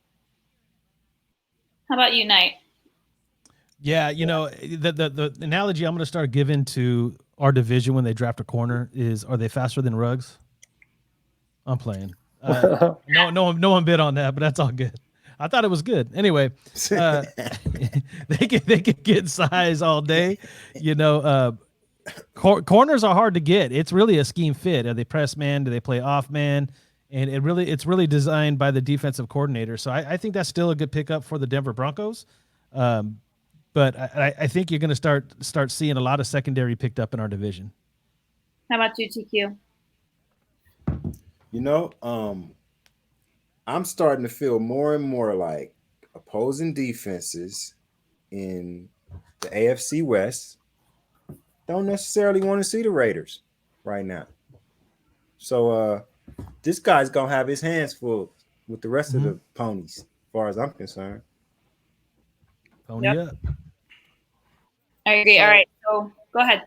Go ahead, Joe. I would say, and the thing is what I love about this is what we're doing right now is we're having this discussion, and we got all kinds of people hitting us up, and I got hit up by my guy Westside Tay and Steve, and they're over here saying we're crushing it right now. So I want to give love to Westside Tay and Steve. Thank you. Thanks, Westside Steve. Thanks, Westside Steve. Is that one? It's Westside Tay. That's Hub City Tay and Steve. And Steve. You guys forgot that is. Than that. Like that's Verb, man. I fucked that up. Verb messing up the hood. You know what I'm saying? That's them IE dudes, man. That's them IE dudes. All right, gentlemen. The number 14 pick, the Atlanta Falcons choose Matt Hennessy. That Henny. Boy, that jersey going down. Yeah, it is. In Atlanta, boy, that jersey is going to be lit up. Everybody buying that boy jersey tonight. They just opened up the city today. Magic City Follies, right? For real. Boy, Magic City Follies, Blue Flame, all of them. It's a wrap. Boy, it's going down. Everybody gonna have that Henny jersey. What kind of endorsement deal you think that guy is going to get? Oh there my in Atlanta, goodness, right? he's the man. He's going to be wearing one of your velvet robes, sitting there with the bottle, bro, all the way out there, chilling. You understand me? Hey, Squeeze. I swear, it's probably either in the deck or Zone 4 in Atlanta. It's a wrap down there, bro. Atlanta just opened up. Man. It just opened up. That crazy ass governor just opened up today. It's Friday, baby. That is great. So did they open up? What did they open up? I'm sure they have restrictions. A bottle of Hennessy right now. No. They opened up. That's funny though too. They opened up movie theaters, hair and barbershops, and then Monday it's something else. I forget what it is. And they must be crazy, man. That's crazy. Bowling alleys or something like that. Crazy. Yeah, it's probably like movie theaters as well, because that's what they were trying to do in Vegas, at least. Thinking about doing. That's too tight. I don't know. How's Vegas doing with that anyway? So I mean, because I know that they're heavily impacted. I went out the other night, and it was dead as a doorknob. Actually, I'm gonna post some pictures I took tonight. It was dead as a doorknob, man. I think it seems to me, and I haven't been going nowhere but from the crib to the studio, but it seems to me as if Vegas, for the most part, is taking heed and following the rules, because it's a ghost town out here. Places I've been. Speaking of following rules, the Jets pick is in, so the Raiders are up at pick 80 and pick 81. Here we go. Let's get it. So come on, baby. Do we move back? This is where I would like to see a trade happen. No, we pick up Terrell Lewis right now. We've been waiting too long. Anthony Jennings. We get Terrell Lewis right now, and then we get Anthony Jennings right behind him. And that's it. That's it. Let's call keep it a wrap. moving. Go home, right? Go home, baby. No, you still got pick 91. Oh, do we? Oh, all right. Yeah. Oh, damn. That'll work. He's ready to get started. Man, so So we got Farrell Hester laughing right now. We got Big Hess in the building. Guys, give us a call. We want to hear from you, especially after the Raiders pick. 253-993-3651. 253-993-3651. Make sure you hit us up. Give us your picks. Subscribe to the YouTube channel. Follow on all social media. All social media other than YouTube is at the franchise LV. Yes. I'm not going to tip the Raiders pick. So yeah, I'm gonna keep be your mouth surprised. shut. I'm gonna be Thank surprised as y'all. I want to see. I want to see the reaction. Yeah. The reaction of it. Who's interesting too is Cushenberry out of LSU that hasn't been drafted thus far. The center out of LSU. Yeah. Yep. I'm surprised he's still available. Is that some name of some vape juice or something? Yeah. If we go from Hennessy to Cushenberry, The Jets took Jabari Zuniga, the defensive end out of Florida. Zuniga. Zuniga. Yeah. Tomato, tomato. I like him. I do too. He didn't test well, but on tape, that guy's got some juice to him. He does. This may be where there's a run of defensive ends like coming. Well, this is where I'd like to see that. Yes, indeed. Matt Hennessy and the Falcons. I don't know if there's a better fit name Bro, than that. That's the jersey, I'm telling you. Be all over the place. Do you guys feel like that okay, so besides Jabari Zuniga, that's how you say it, Zuniga. Do you guys even feel that there were even a good set of edge rushers in this draft?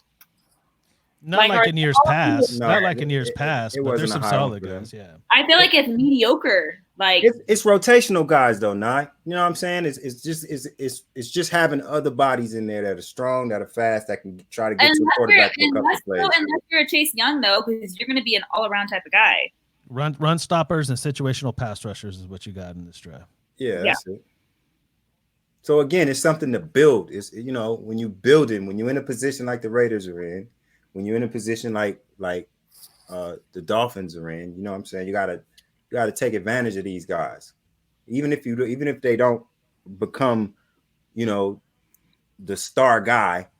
Yeah. They're functional and they can come in and they can take some weight off of the star guy. You know what I'm saying? So well, the Raiders pick is in, so whoever gets it first, just announce it. Because I got it. I know who it is, and I'm not telling. Yeah. If the pick is in, go for it, man. Nope. Play it. No, I don't want him. You know what? Are they announcing it? They just showed the stadium. Tragedy assistance program for survivors, TRAPS, which offers care to those. Yeah, they're going to announce it. Of a military loved one. For more on that, we'd like to introduce the mother, stepfather, and brother of a fallen hero, Petty Officer Rico Peavy Jr. Booyah, Navy. Hi, everyone. Thanks for having us here at the She's not doing the Raider pick, though, is she? We are very excited to be here, and we're here in honor of our son, and he is very happy to see the Raiders come to his hometown. Oh. And we're just all so excited to welcome the Raiders to our city. Go Raiders! Nice.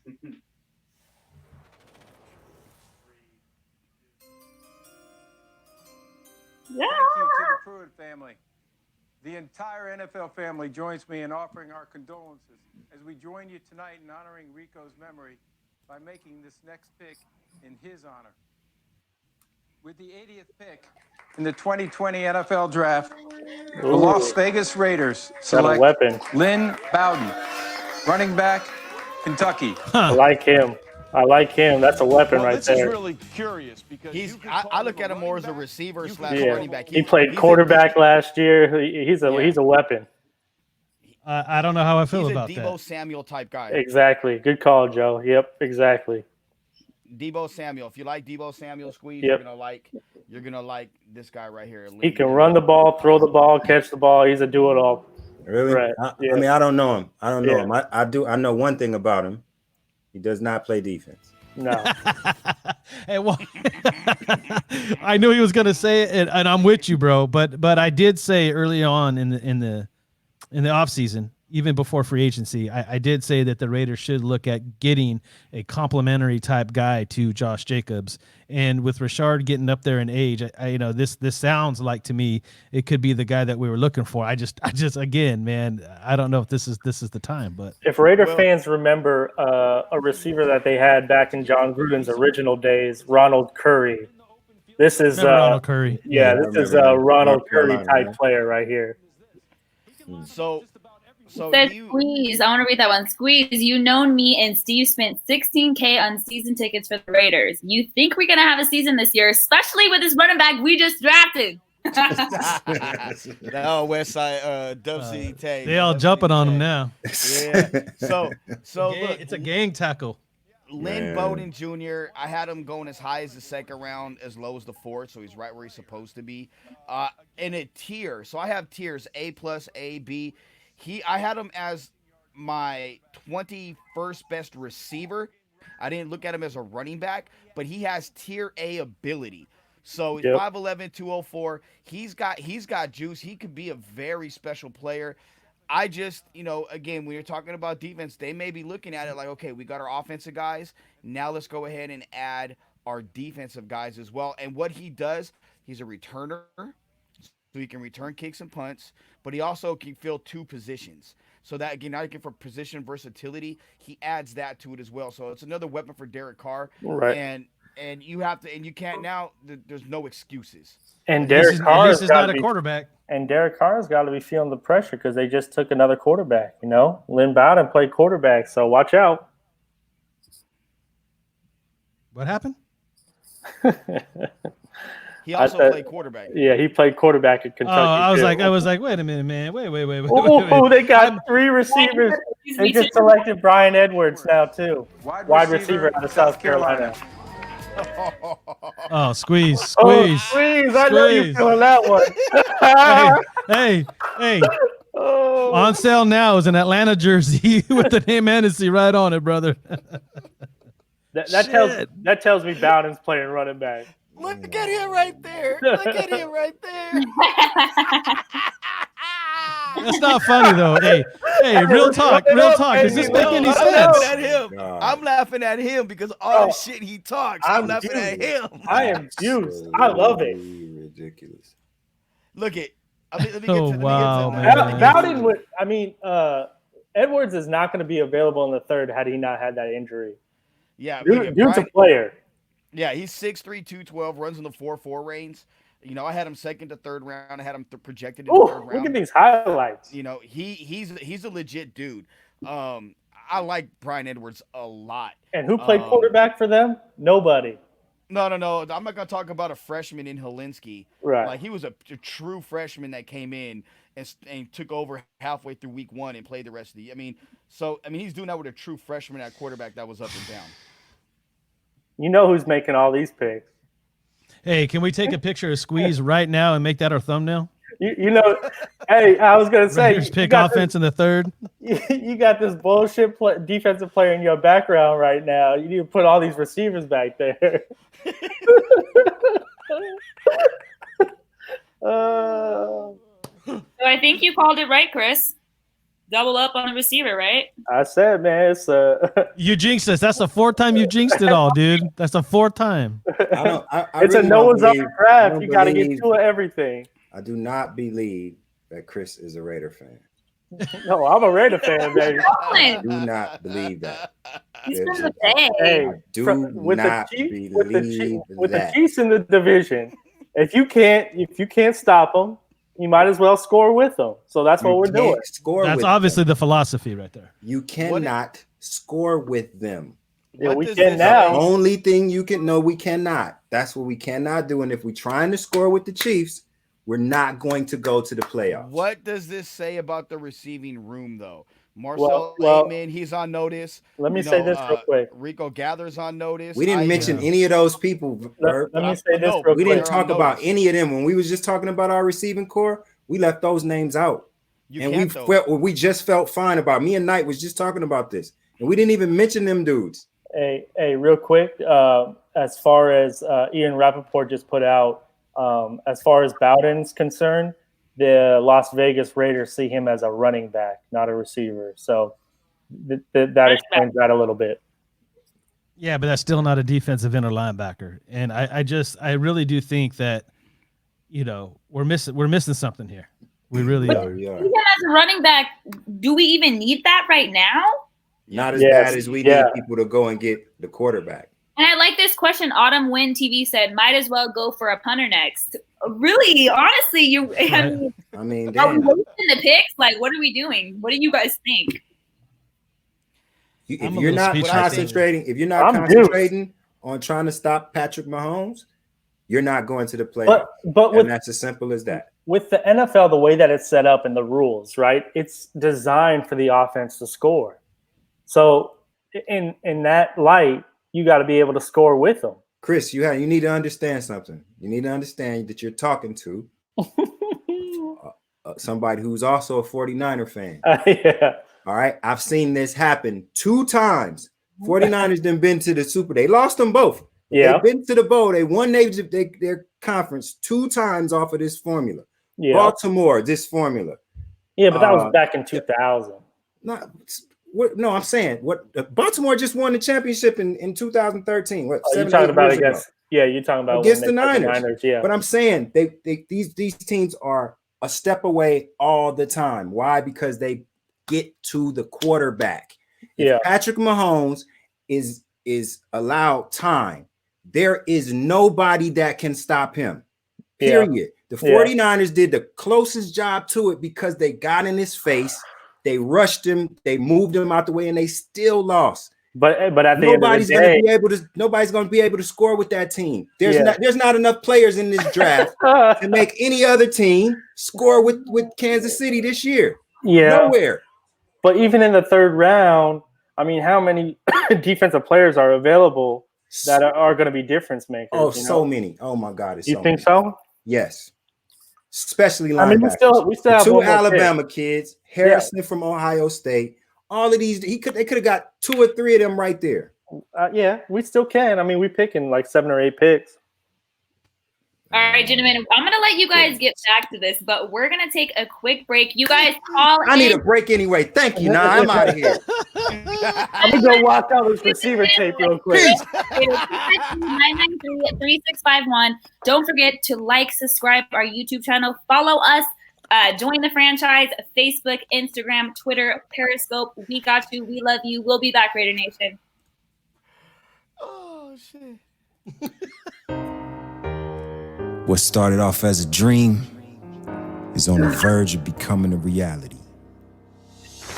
From your youth coaches showing you how to put on your pads to you leading high school to a state championship, you've come a long way, baby boy.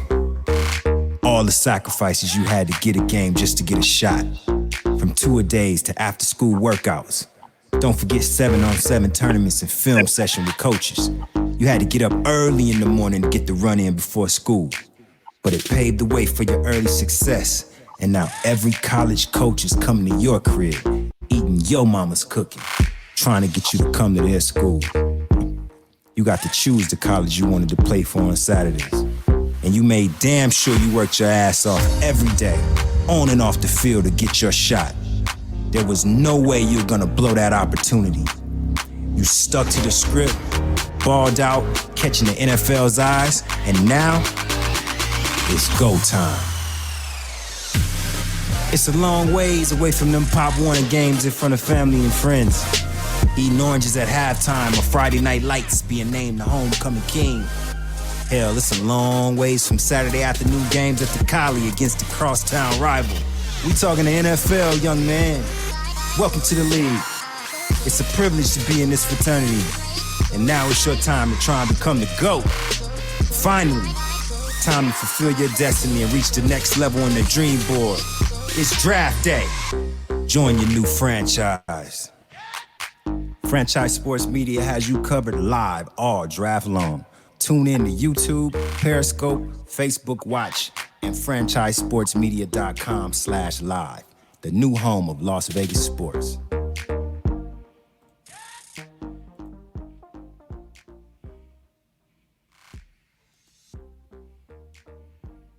This is great. Welcome back, Woo! We about to score on them. Welcome I can't back. wait. And before you guys left, TQ was getting a little frustrated with. Yeah, he ran out. He went home. They're debating on if Bryan Edwards, wide receiver / what, quarterback Chris or running back Chris? What is this?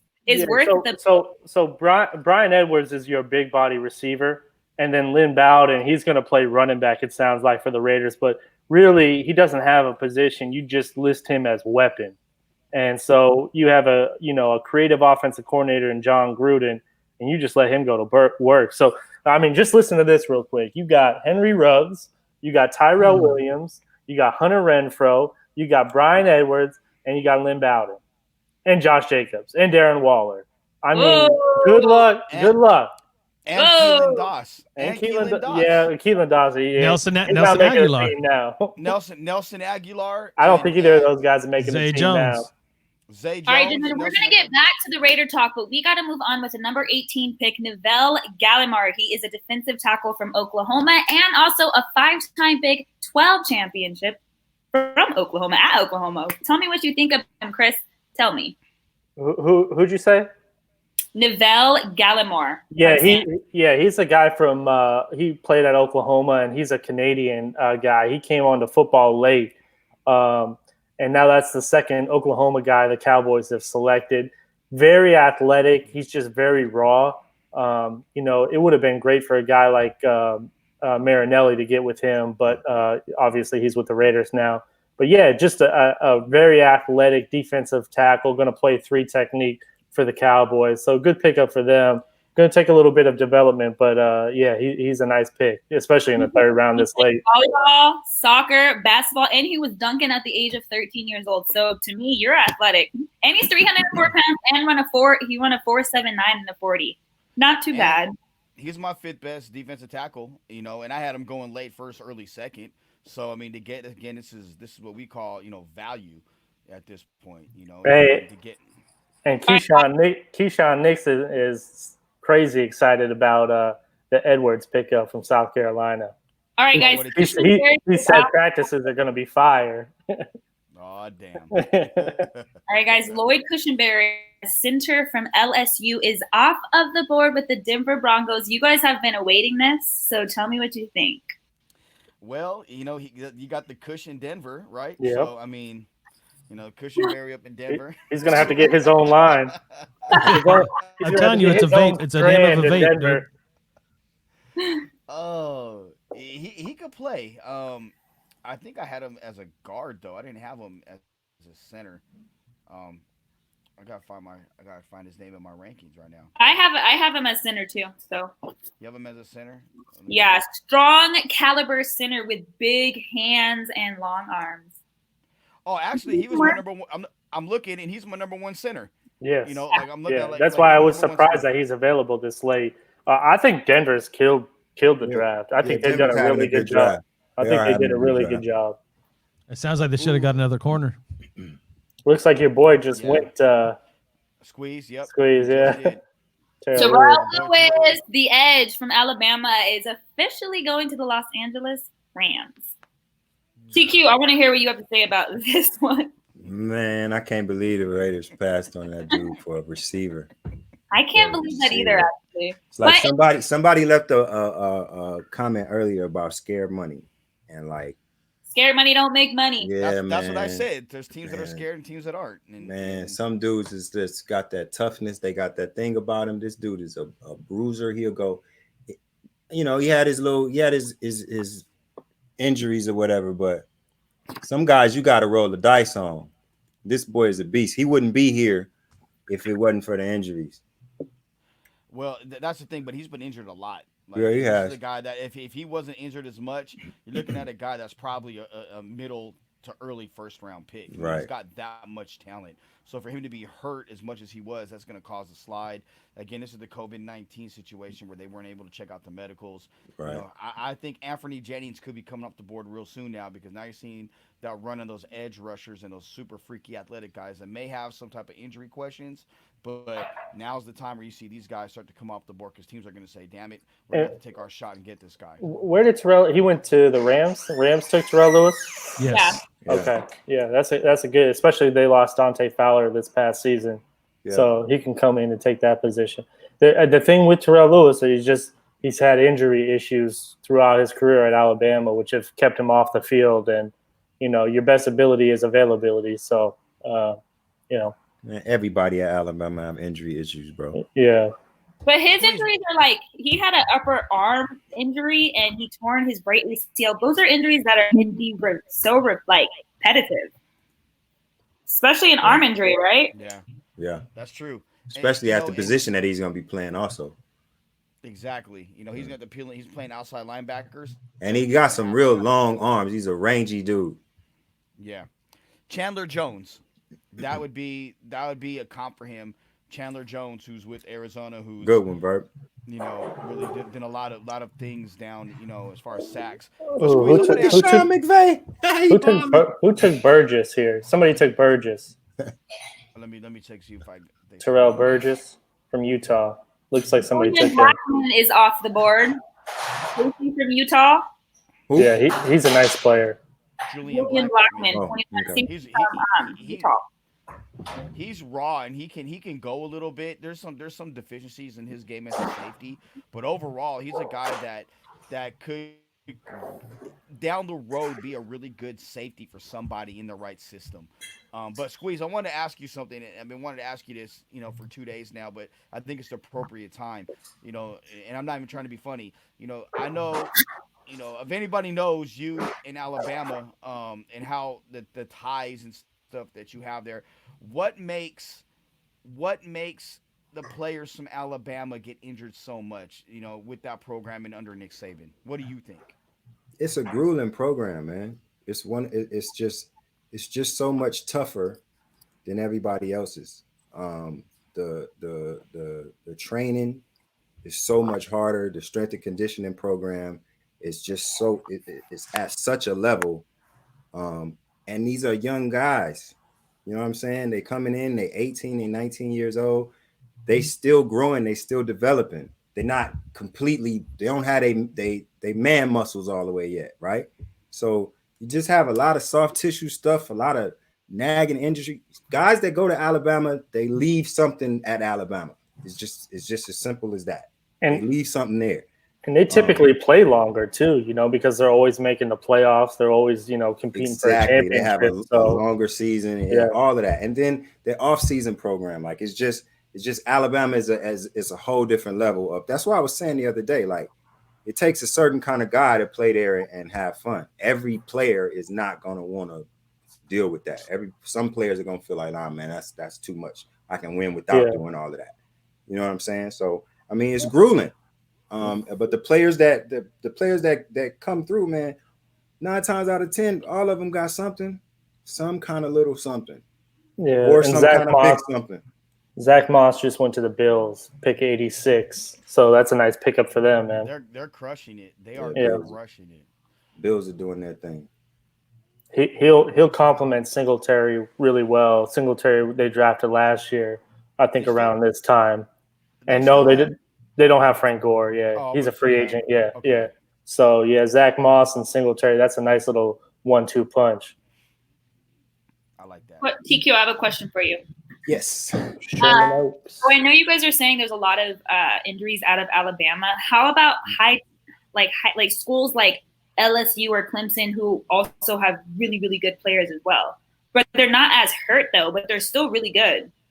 Yeah, I think it has something to do with that strength and conditioning program in Alabama. Okay. I think that, and it, don't get me wrong, it's the best, but it's grueling. And when you come in there, especially if you're really good, and most of the high school kids coming in Alabama are really good, they trying to get them on the field pretty quick. So they have to adapt to this really high level, which is such a big gap between what they were playing in high school.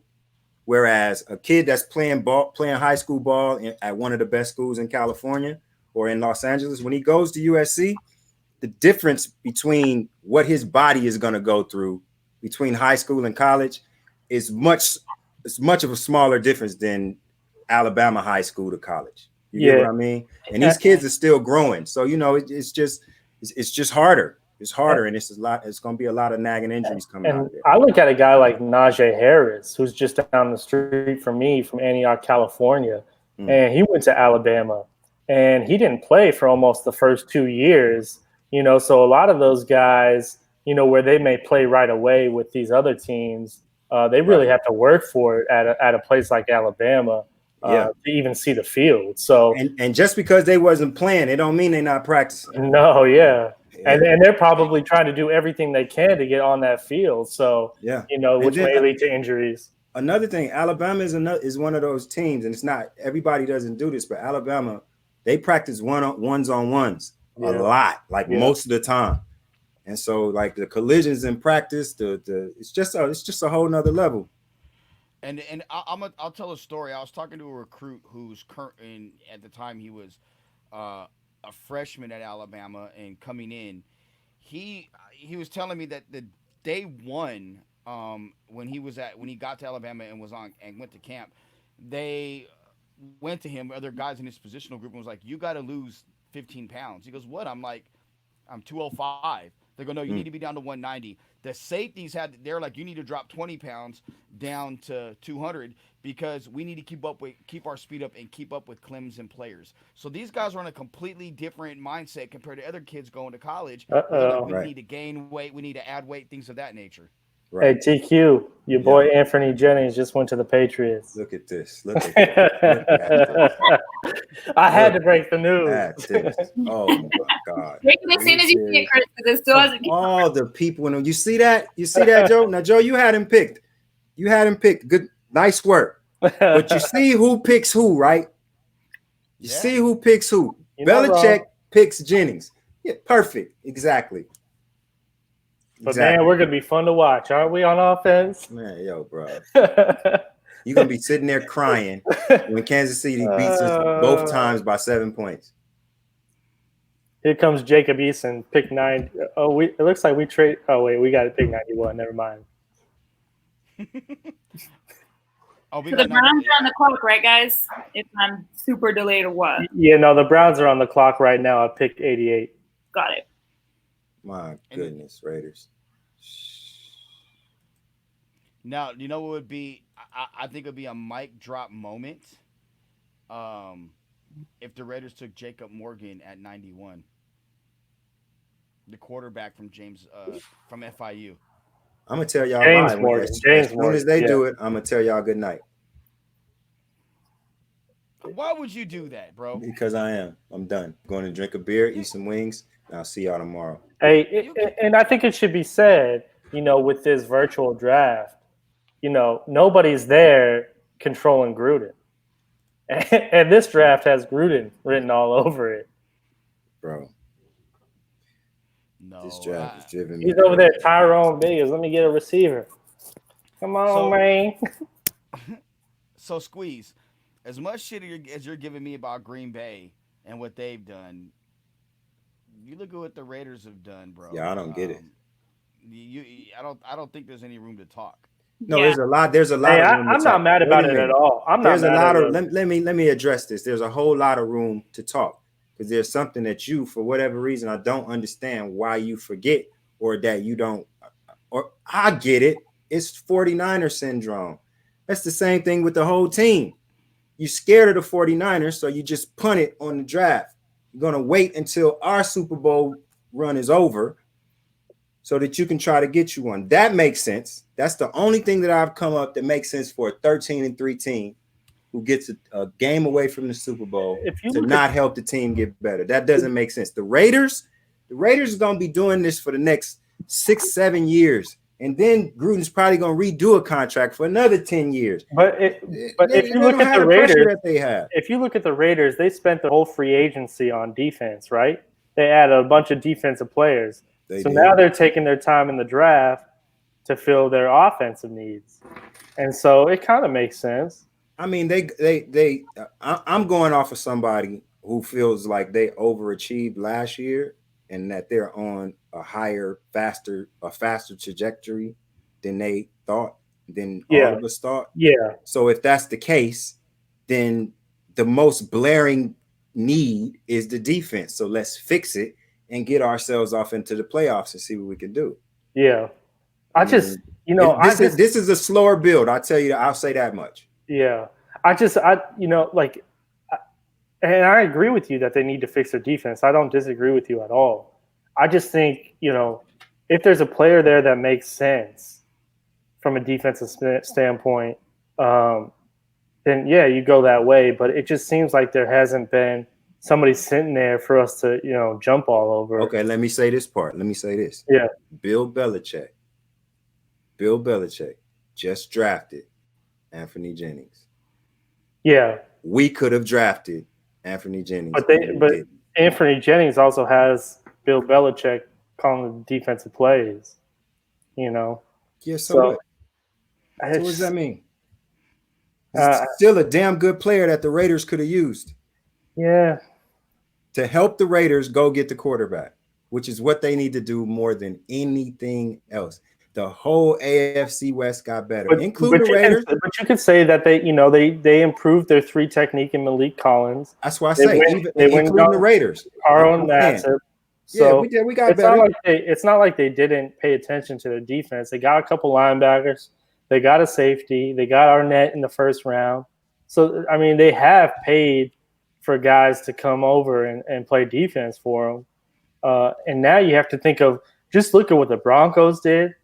I mean, and look at what the Chargers did. Like, they've all improved their offense. So I think a lot of these teams, if you look at the way they've drafted, are saying, shit, like we can't stop the Chiefs. We got to try and score with them. But and whether that works or not, that's yet to be seen. Everybody should already know that they do not have a quarterback that's as good as the Chiefs. Yeah. They do not have an offensive coordinator that's as good as the Chiefs. Yeah. And they do not have players that are as fast as the Chiefs. But how do you keep if that's the case, you need to get somebody that's big, strong, and hits the hell out of the Chiefs. Yeah. Knock the Chiefs' ass all over the field for the whole first 3 quarters so that by the time the fourth quarter comes out, let the ball go because the Chiefs can't do nothing to you because they hurting. They broke down. You got to do it like the Niners do it. Yeah. You got to do it like the Patriots do it, like the Ravens do it. The ball. And I would say that to keep the Chiefs off of the field, their Chiefs offense off the field is to be able to control that clock with the run game. And now you have all these different options that are going to open up our run game even more. That may be your best defense and just keeping the Chiefs offense off the field. Do you know how? Do you remember how the Rams got to the Super Bowl? Yeah, they ran the ball. And Aaron Donald. Yeah. Getting to the quarterback. Well, we already done traded our Aaron Donald. Yeah, I know. So I'm saying you got to replace him. You got to get to the quarterback. That's a generational player. I don't think we're replacing him. We'll replace him with 4 or 5 of them. Yeah. That's my point. Go back to the way that the Giants used to do it. Get a bunch of defensive linemen and keep rotating them into the game. You do that all the way to the Super Bowl. Yeah. Put Patrick Mahomes on his ass. Well, Put him on his ass. If nothing else, you guys in Vegas are going to be able to enjoy an exciting offense, because we have so many weapons now. Chris, who did the Browns pick? I see that it switched, but it didn't update. Yeah, they haven't announced it yet. Oh, okay, cool. Look at the bottom line, and I would say this, when it comes down to it, Gruden is addressing the receiving core right now. So it's not going to be – he doesn't want to be an issue going forward, and he can do the things that he wants to do. Now he's got all the tools to be creative, calling offensive plays with a guy like Swan or Brian Edwards. I'm telling you, I think Brian Edwards is going to surprise some fans. Yeah, I mean, people that didn't see him play before he got injured, South Carolina puts out good receivers. Yes, and he's like the all-time leading in a lot of categories. What's our receiver list? A lot. The Raiders. Yeah, just could you just name our roster of receivers, please? Off the top of my head, you have Ruggs, you have Williams, Renfro, Doss, Jones, Aguilar, Gafford, Edwards, and they see Bowden as a running back, and Aitman. And I don't think Gathers or Aitman make the team. Yeah, I'm not even considering them. Okay, I think Doss is Doss, I think he's on the borderline, but I think he ends up making it. Oh, I don't know. Zay Jones, bro. have. What about Zay Jones? Why is there no respect for Zay Jones? Oh, you said Jones? Okay, all right. I said Jones. Yeah, I said Jones. Right. You know, Aguilar's there. Aguilar's gonna have to show something. It's a very, $875,000 if you cut him. That's what the hit is. I mean, he's gonna have to ball out in the preseason. He's gonna have to be a kick returner, punt returner type. And guy. also the Browns just selected Jordan Elliott, defensive tackle out of Missouri, 3 technique, really athletic but inconsistent. Inconsistent but very athletic. I thought the Raiders might go after him with that next pick. I like him a lot. I do too. He's a guy that inconsistent. I just think he was really raw. He was my 7th best defensive tackle in this draft. And he's a guy that when you watch the tape, teams had a scheme for him across the board. And that's something that, that says something. He was that guy on the defensive line. And Missouri develops defensive linemen. If you look at the way they've had most of their defensive linemen have had off-field issues in the NFL, but I mean, they have some freak defensive linemen that they produce.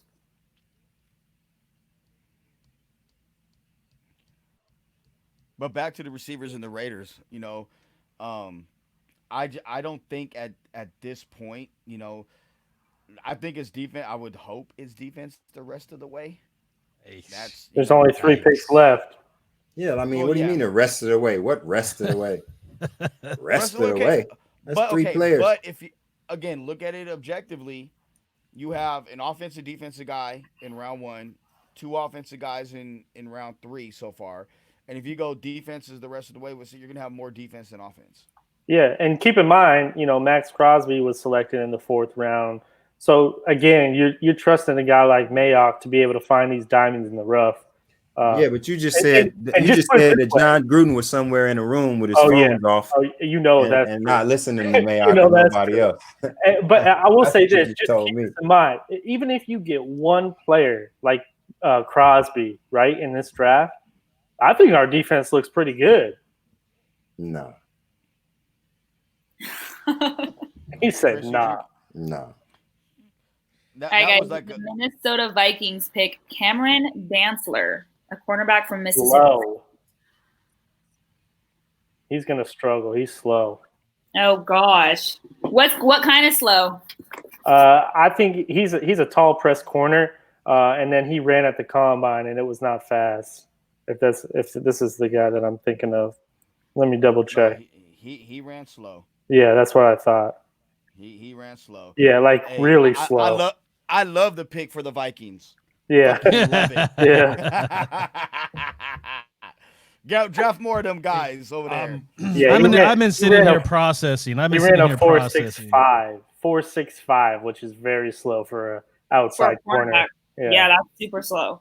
What's your process tonight? The Raiders are coming up, and I'm dumbfounded, right? And I'm trying to think of why the emphasis is so much on these specialty players, wide receivers, running backs. Not that it's not good picks, right? It's not that they're not going to really make us a better offense. The only thing I can think of is you pay John Gruden $10 million a year. He's coming into his 3rd year. We've been talking about Derek Carr playing the third year in Gruden's system, and everybody's been saying too, this is the 3rd year. Gruden's got to pay off. And the only reason that Gruden can sell himself a paying off is he has to be one of the prolific offenses in the NFL. And he is doing everything that he can to make sure that he has the weapons and the tools that he needs to become that dude. And if the Raiders are going to struggle in any shape or form in their first inaugural year in Vegas, he wants to be able to come out and put on a show, so to speak, right? It's the entertainment capital of the world. I mean, I'm just trying to make sense of it all because, I mean, as much as I believe that both sides of the ball are set as starters, just from a depth perception, I think that we were better off at wide receiver than we were at defensive end, so to speak, right? Yes, we were better off at offense, period, than we were. I think was our strong suit. But I'm trying to get myself to respect that if you're going to be the head coach, you got to draw that line in the sand and say, dude, this is my team. I'm an offensive-minded coach. We're going to be an offensive powerhouse, and that's kind of what it feels like right now. And I don't know how Mayock's going to react to it. The Raiders just traded the pick to the Patriots. So there's it more is. picks. So Okay. but Knight, you bring up a good point. But look they signed Carl Nassib. They Right? have No, Max no, Crosby. they spent money on defense. No. I'm saying no, but they have Max Crosby. They have Cleveland Farrell. They have Arden Key returning. Those are 4 guys right there at defensive end. Now, are they like, is it Lawrence Taylor or Reggie White or Dexter Manley or, I mean, Javon Curse? Verb, No. we need another set of those. A No, whole I nother understand, set. but you're too deep. You're too deep in both positions. Though is my point. I think the bigger need is interior more than exterior because they're going to kick Farrell inside on pass rushing downs to the defensive tackle spot to get Nassib on the field with Crosby. Yeah, on 3rd and 4th down. Excuse me. So in those pass rushing situations, that's what you're going to see. You know, with Collins staying inside as well. So they may feel that that defensive end spots are in better shape than they would than you or me or anybody else. They may feel like, you know what, we don't have the dogs at wide receiver beyond what Squeeze, Knight, Joe, Nye, Chris, anybody else may feel. We don't have the dogs because these dudes were on the squad last year and they didn't do Jack Diddley shit in the red zone or for Derek Carr. Yeah. True. So let's go get they the guys were that hurt. can't be. Just real quick on real quick on matters. the trade. On the trade, the Raiders traded pick 91 and pick 159 for the Patriots pick 100 and pick 139.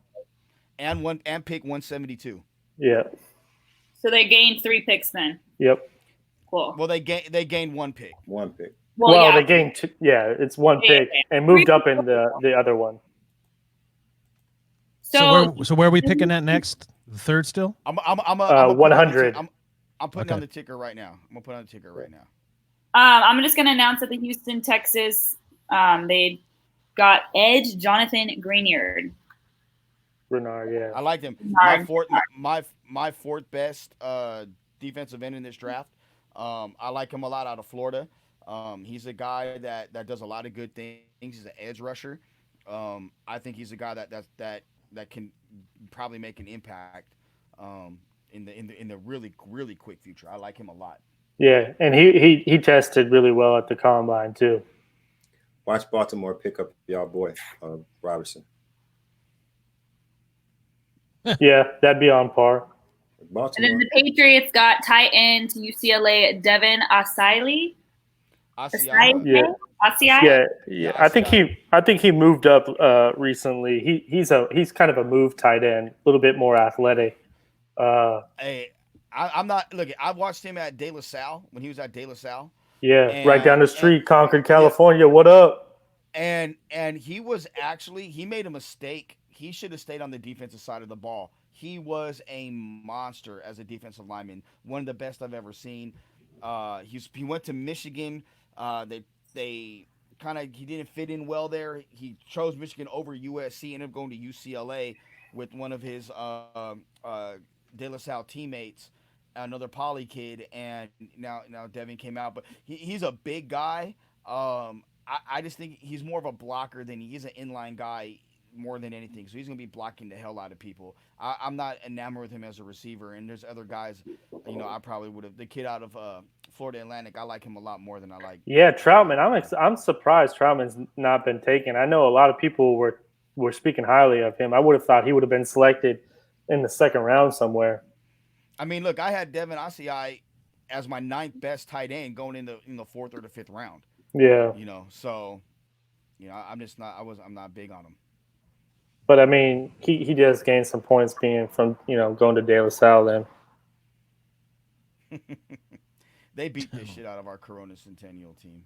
Well, 1 year we got them another year, but it was all bad. I grew up literally like a block from that school, so it's like a college tuition to get into there. That's another story. All right, guys, we're going to head on to a quick break. Don't forget to join the Franchise Live.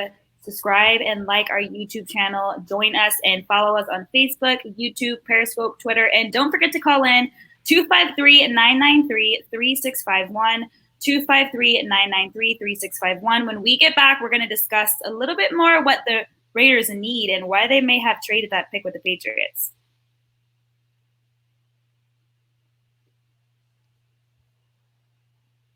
Las Vegas, Al's Garage is the perfect location for watching your favorite sporting event, including our UNLV Rebels, Las Vegas Golden Knights, and the brand new Las Vegas Raiders. But you can find your favorite game on most of the time, along with everything you need to make your experience watching it perfect, including awesome service, food, and the best drinks in town. What? Did we just become best friends? Yep. Al's non-smoking, family-friendly environment is the perfect place for the entire family to enjoy a night out with great food and watching the best games. Al's is your place for large parties, fantasy drafts, work gatherings, or just meeting for the big game. For gaming customers, Al's offers a great voucher program, so make sure to inquire with the staff when you're there. Al's Garage is located at 11760 West Charleston in Summerlin. Tell them the franchise sent you. John Cutter is a neighborhood drinking and dining establishment that tends to parched throats and empty bellies for breakfast, lunch, dinner, and late night noshing. The laid-back atmosphere and awesome food is perfect for getting away from the hustle and bustle of the strip. The menu is short and sweet and does the trick anytime, day or night. The steaks are 100% Angus beef and the fish is flown in fresh. No freezers here, so you can be sure that the meal is made from the freshest ingredients available. From steaks and seafood to sandwiches, wings, and salads, you'll have no quarrel with the food, trust me.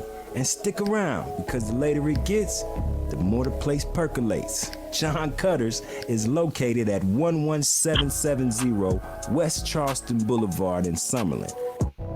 Tell them the franchise sent you.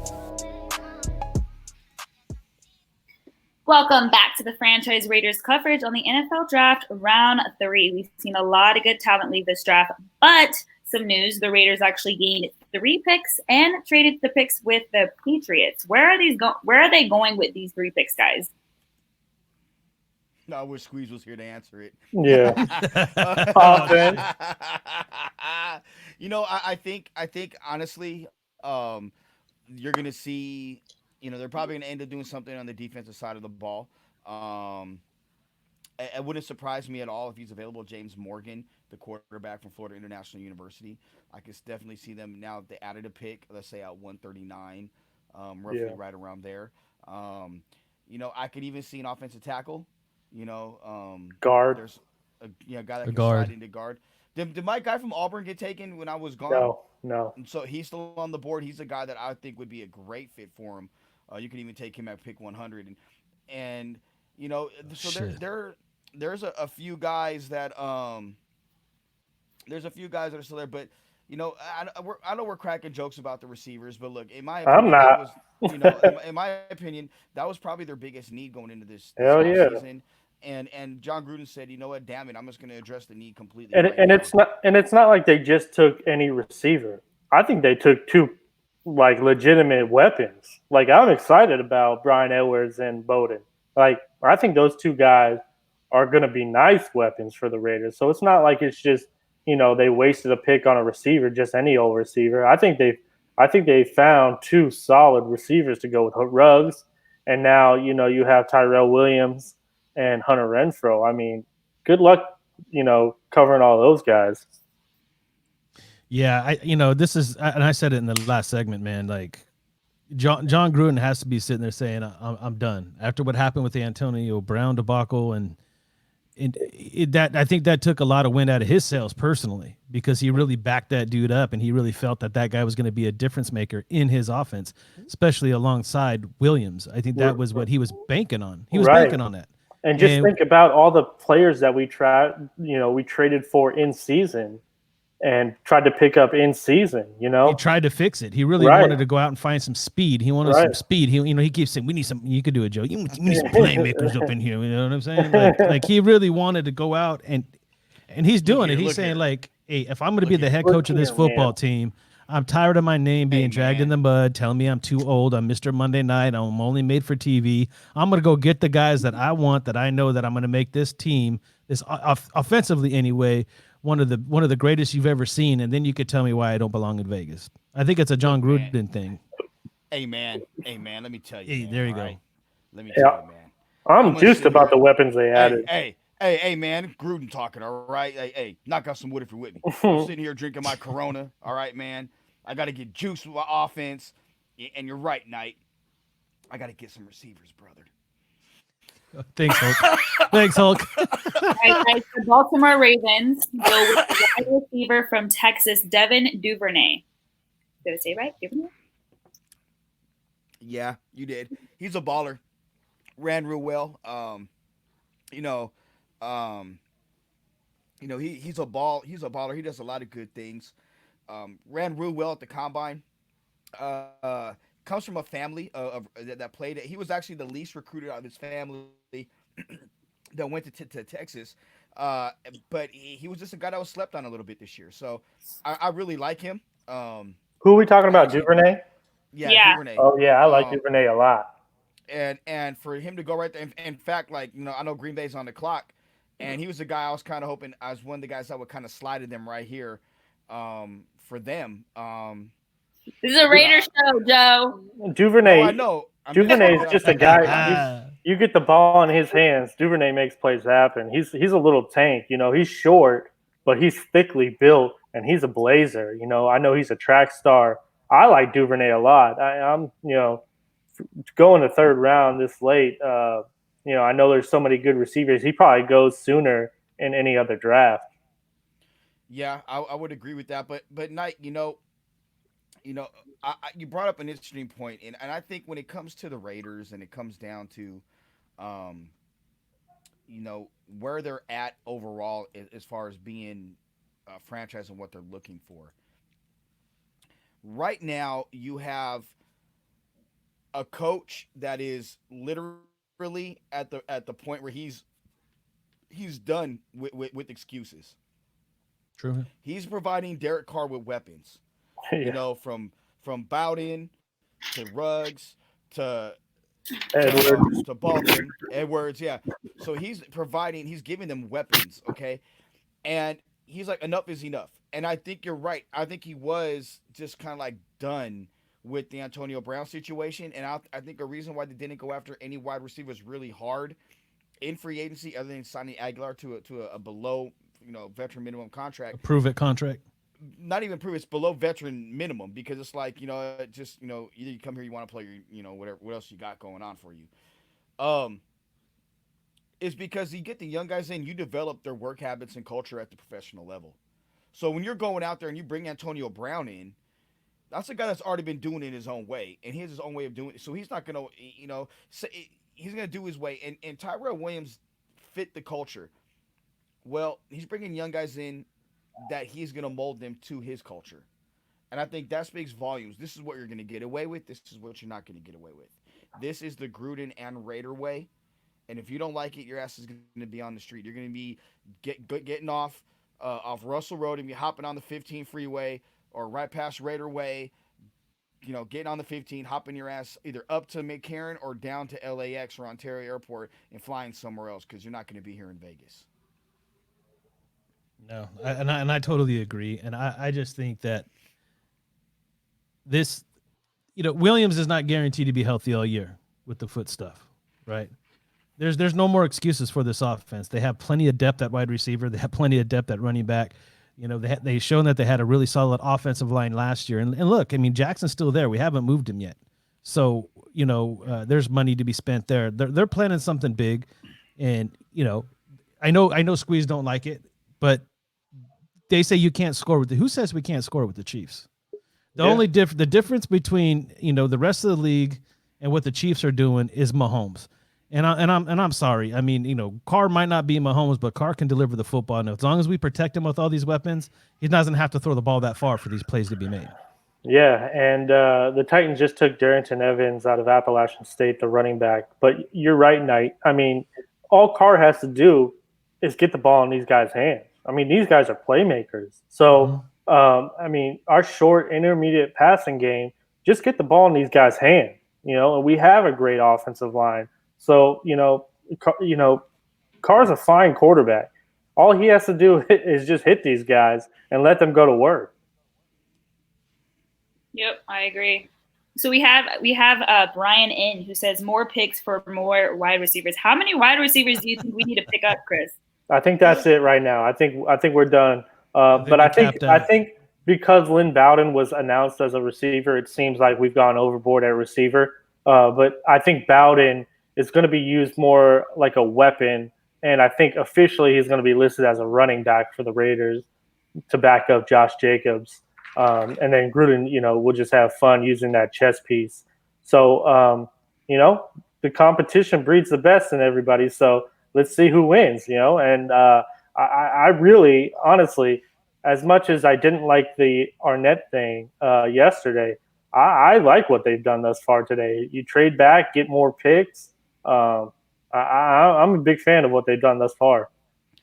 I think you've been spot on with everything, Chris. Besides you not liking the Damon Arnett, you literally have you've guided us our way with everything that the Raiders are going to do. So congratulations.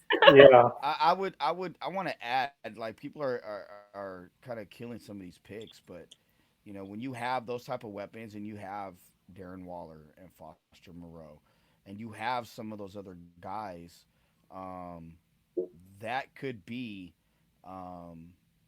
something that you have to also understand, because this is literally a time for defense in the NFL. And I think Gus or somebody was saying that you got to outscore people in today's NFL. That you don't go with the curve. You kind of set your own. Yeah. And I think that's what Gruden's trying to do. He's not going to go out of the way and say, okay, because look, I'm going to run down the receivers, okay? Tyrell Williams, Henry Ruggs, Hunter Renfrow, Nelson Aguilar, Zay Jones. Lynn Bowden's a running back, but he's a weapon. Brian Edwards, Marcel Aitman, Keelan Doss, Rico Grafford, and Anthony Ratliff Williams. And I think, Joe, I think you're right, too, and you and Knight both said this about, there's no more excuses for Derek Carr. I mean, this is as stacked of an offense as you can ask for. So now we're really going to see what he's about, And if he doesn't produce this year, there are no excuses, It's they put up or shut up. They got a backup plan in the house. He wants an offense. Yep. I know we want a balanced team, and some, maybe even want more one side or the other. But at the end of the day, this is what he wants. We're going to be an offensive team, and he's setting it up. There's no more excuses for nothing. I mean, we got the backup, we got the starters. Now What'd you think of the tight end there, Joe? He fits a need for him. I kind of feel like Squeeze when it comes to their drafting, like, as far as, looks fast. He is. They want somebody. They want matchup problems. So I could definitely see why they took him there. Josiah Degura out of Cincinnati. Yeah, Cincinnati. So I mean, he's a guy that is fast. And a lot like Mayock, I think if you're a fan of that organization, you got to trust the general manager. He's had a few good drafts, and yeah. They went from being a team that didn't make the playoffs to going to the NFC Championship game in 1 year. That's a huge jump. So with a rookie head coach, you expect him to be better in his second year as well. Yeah, absolutely. But I just think at the end of the day, when back to the Raiders, like I really like the fact that there's going to be continuity, and the guys are legitimately going to be with Gruden, and they're going to know what Gruden wants to do, and there's going to be no excuses for this is my way of doing it. If you don't like it, bounce. Like I said earlier, this is Gruden's team, and yeah, they have a bunch of I won't say a bunch of issues on the. Well, they had a bunch of issues at the receiver position, but defensively, they needed to shore up some things, and they did that in free agency. And I said it earlier. When in the second round when we were getting started, I don't think the Raiders are going to take another DB. I think they're I like Amik Robertson at some point, but I mean at the same time, they may be done on that side of the ball, other than maybe a defensive tackle. And that Fotu, I can't really pronounce his name, for the defensive tackle out of Utah, is still available. Yeah. The defensive end out of Utah, Curtis Weaver from Boise State, still available. the Raiders picking 5 picks. So there's still, players available. What about you, TQ? What do you think? I don't. You quiet for the first time. Yeah, because I don't understand where they head. I don't understand where their heads are. To be honest, I mean, I get offense, whatever, but that's just not the philosophy of football that I believe in, that I've ever believed in. I'm a defensive guy, and I believe that bottom line, I don't care about analytics or philosophies or none of that. If you hit the other team's quarterback, a lot of times you will beat that team. And that metric right there works. It has always worked in the NFL. And when you have somebody as dominant in your division as Patrick Mahomes, you need to be making sure that you're going to hit him and put him on the ground numerous times so that it plays into his psychology that, damn, I see the silver and black. That means that I'm going to go home in pain. And once that plays into your head enough, you'll be able to beat that man one of them 2 times. And right now, as we're built, I get it. I'm not saying that we've had a terrible draft. Some of these players I didn't really know, which is different from what it was last year. The things that were reaches last year, I didn't feel were reaches at all. This year, like I say, I don't understand the philosophy with a defense that performed the way ours did, and then to have a defensive offseason, a free agency like we did, to not get guys to support, to not get that the next level of what needs to happen right now to get towards a championship is defensive depth in the front 7 with guys that can go get the quarterback in the 3rd and 4th quarter. I don't believe that the Raiders have that yet. And I don't believe that we're going to be able to beat Kansas City until we have that. That's just my philosophy. And I've seen it work. I've seen it work with the Baltimore Ravens. I've seen it work with the 49ers. I've seen it work with the Patriots. I've seen it work with the Giants. These teams have won championships off of being able to rotate big, strong defensive linemen that don't get tired late in the game, that can go get the quarterback and make them punt the ball. And that's what I believe that this team now is lacking. It's the last 2. Maybe we won't get it this year. Maybe Gruden feels like, hey, I'm just moving into a new place. I got a long contract. Maybe I can build for the future. I don't necessarily have to do this, regardless if I overachieved last year or not, whatever. I build a team the way I want to. I understand that. He's the man and he's got the time. But I still believe today the whole AFC West got better offenses. Well, what's funny is Gil Brandt. Go ahead. Gil Brandt just tweeted, which I thought was pretty funny. He said AFC West next year is going to look a lot like the Big 12. And I don't think he's wrong. Exactly. I think people are loading up on offense. I think Good it's going to be a shootout in the AFC West all year. Nobody in the AFC West got better than Kansas City. Miguel Ruiz says somebody sounds like a downer today. Yeah, I'm down. I'm down. I'm absolutely down because the bottom line is what I just said. Nobody's offense got better than Kansas City's today. Explain that though. I want you to explain that a little bit more in depth for us. Like why do you feel like with the addition of Ruggs, Edwards, like even guys like Witten and having Waller, and how do we not at every single position on offense, with the exception of maybe running back, Kansas City has a player that's a bit better than we have. You don't have players available that are better than those players. So what you should be trying to do is stop those players, because that's possible. There are players available when you platoon them.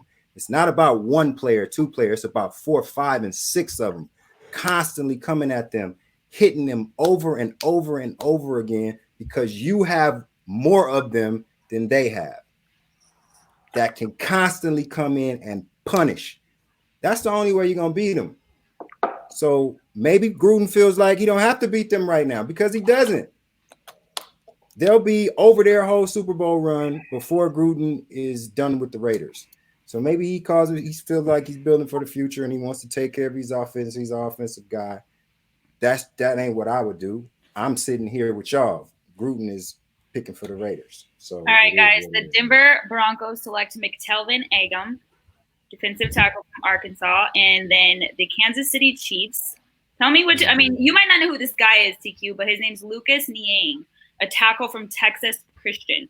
Give me some knowledge on that, because since we're talking about the Chiefs, it seems like the Chiefs is who is kind of our competition right now, right, TQ? Everybody's competition. Everybody's competition. And then if they pick up an offensive player, you know who's behind it.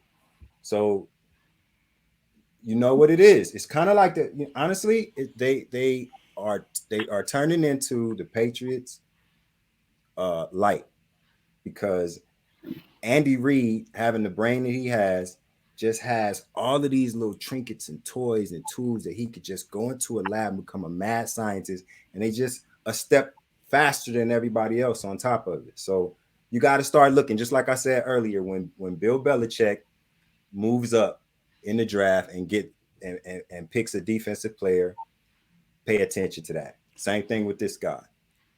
Lucas Niang is a 6'6", 315-pound offensive tackle that's from New Canaan, Connecticut. Running the low five range, and he was my 10th best tackle, a B tier guy. There's a lot to like about him, but he's a guy that's going to take some time to get on the field, and that's fine in Kansas City.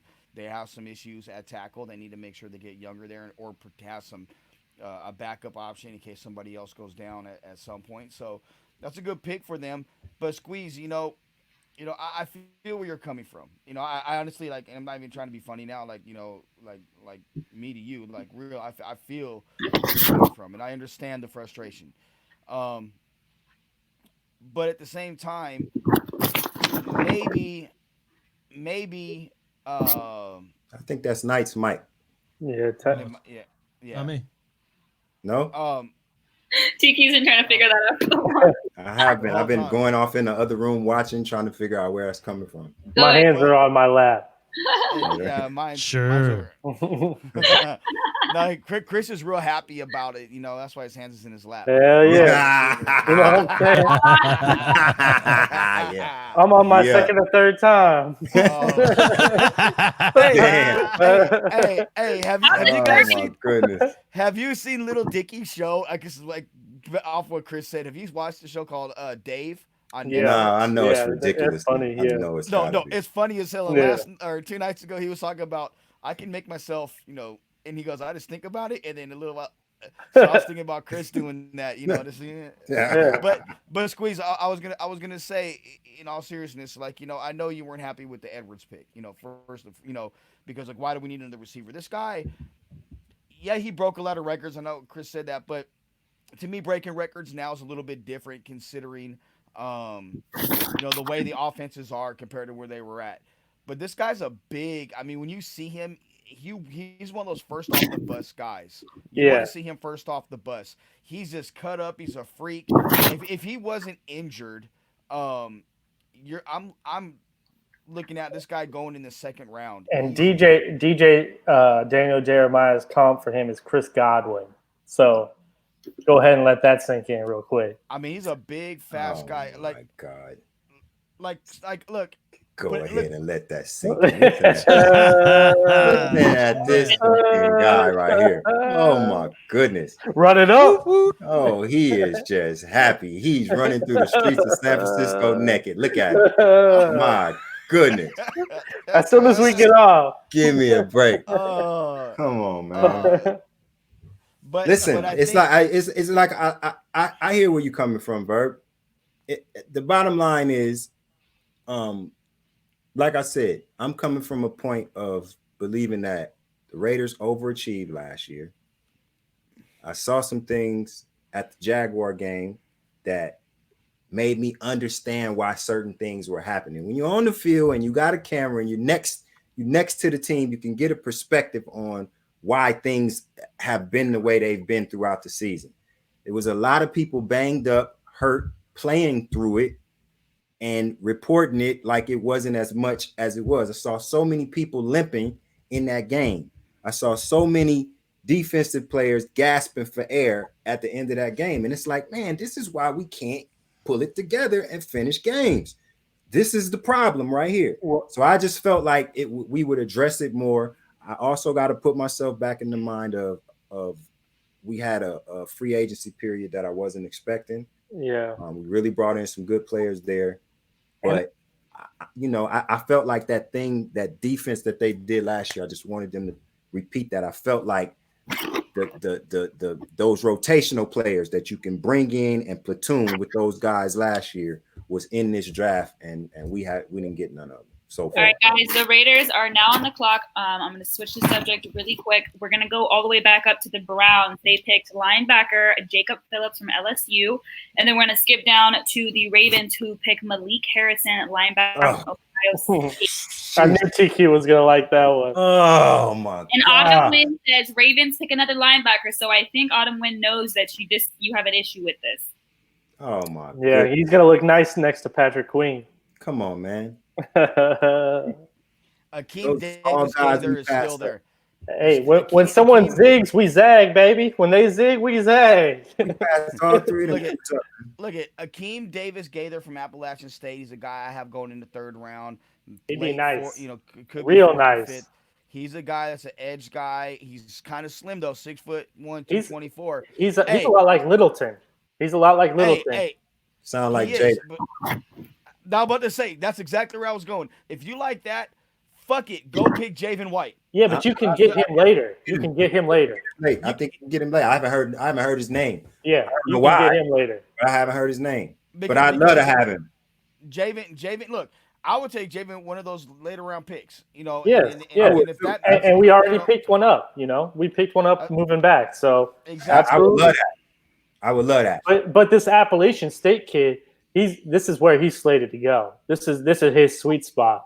And if the Raiders can pick him, he is a lot like Littleton. He is a rangy linebacker. That would be a really nice pickup for the Raiders. Well, that would make sense because we got to remember, too, not only did they go out and get players, look at the money they spent on defense as far as just fixing it, even in the 1-year contracts, right? They went and got some really key players in Littleton, Kwiatkowski, and Collins, right away he Naseed. can play special teams. And someone, I can't remember who it was. I was watching a show back when they first started, and they were talking about how Gruden may react to the money and the attention they spent on defense and free agency and really go out and do his thing this year in the draft. And it's looking that way right now. It's absolutely looking that way. So All right, guys, New York Giants pick Matt Hurt. Go ahead, Joe. Sorry. I'll say I just got a text and it said we were teeing up Malik Harrison until he got taken. Yeah, because Vinny Bonsignor just tweeted that they had taken Malik Harrison. Yeah. Listen, and he just said, my bad. If they would have took Malik Harrison with one of those picks, one of those at 80 or 81, I would feel much better about tonight. So just also, there's been a trade. The Jets trade pick 101 to the Patriots for 125, 129, and a 2021 6-round pick. Damn, they traded with the Patriots. Yeah, Patriots are moving around. Wow. This is going to be, I think the Patriots are going to take their quarterback right here. Here we go. What do you think? You think it's Jake Fromm or Eason? Force us to stay home and socially distance, but the Vegas Are you Raiders serious, are Chris? back on Really? the clock. Are you talking about the Raiders right now? No, I was talking about Patriots.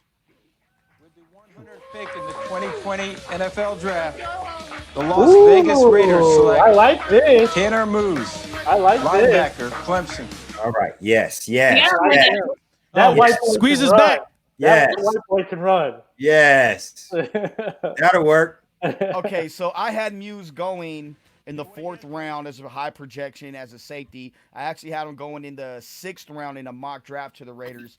I had him as a safety, not a linebacker. He is one of those Javen White hybrid type of guys. Yep. He could play safety or he could play linebacker. Yeah, I think he plays linebacker. Yeah, as How a many more linebacker, picks? Hybrid. How many more Hybrid. picks do you have? 2. No, we got 3. No, 3. Yeah. 3. So we got a pick in the 4th round. Yeah, and They- we yeah, they moved got it up. from the We Patriots. moved up. Was he gonna be available then? No, so he blew up the combine. No, yeah, he's a good player. I think he ran in the low 4.4s. Okay. And I don't think anybody saw that happening. He's about 225 pounds, he could probably put on about another 10 pounds. Worst case scenario, you get a special team stud with Tyler Muse. And again, there's that Clemson connection that they have with the Raiders. I like that pick. But he's a hybrid guy that could play safety, so he could play coverage. Yeah, I think he's going to play more linebacker, to be honest. And he's 225, so he's big enough to play the strong side backer spot. That's the kind of guys I like, right? That's what I think that we need taking on Kansas City is guys like that. I agree 100%. And the thing is as a linebacker, he can run. As a safety, he's slow. You know, but you're not really asking him to play safety. He could just cover. He could just cover. No. He ran in the very low 4.4s. No, it's running straight is one thing, but you're changing direction. You're playing safety. He's slow. I'll give you that. For that. Yeah, you know that's what I'm talking about. When you're in your back pedal, you got to come out of your break. He's not great at that. But him as a linebacker, where you're lining up over the top. Let's say you're over Kelsey or somebody like that. That's where he's going to make his hay eventually when he's not playing special teams. Yeah, and real quick, he ran a 4.4 140. He did 20 reps of 225, 35-inch vertical, did the broad jump at 124. So he's pretty athletic dude. Yeah. I don't mind it. Raider Nation. No, I don't either. Yeah. I know. It's been quiet. What's up? Yeah, we need you guys. Well, I think they were waiting for the picks, but I think they want to talk now, hopefully. So I know I'm expecting maybe Miguel Reeves wants to call in. Ruse, you want to call in? I think DJ. Hey, where the hell is Raider Rich at, man? What the hell? He's boycotting, dude. He's mad at us right now. What the hell, Rich? Call in, guys. 253-993-3651. We's trying to chop it up with you guys. So the Patriots are not taking a quarterback with this pick. They traded up for a tight end.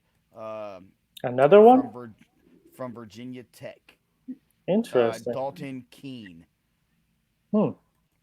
Belichick's going. That's the second one. But Belichick is going up to run the ball.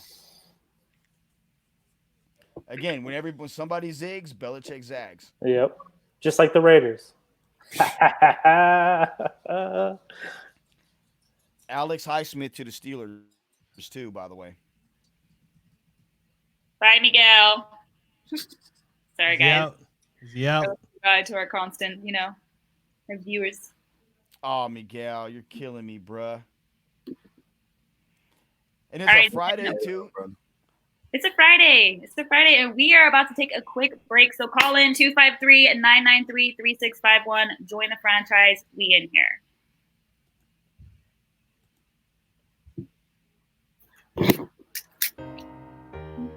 What started off as a dream is on the verge of becoming a reality. From your youth coaches showing you how to put on your pads to you leading your high school to a state championship. You've come a long way, baby boy.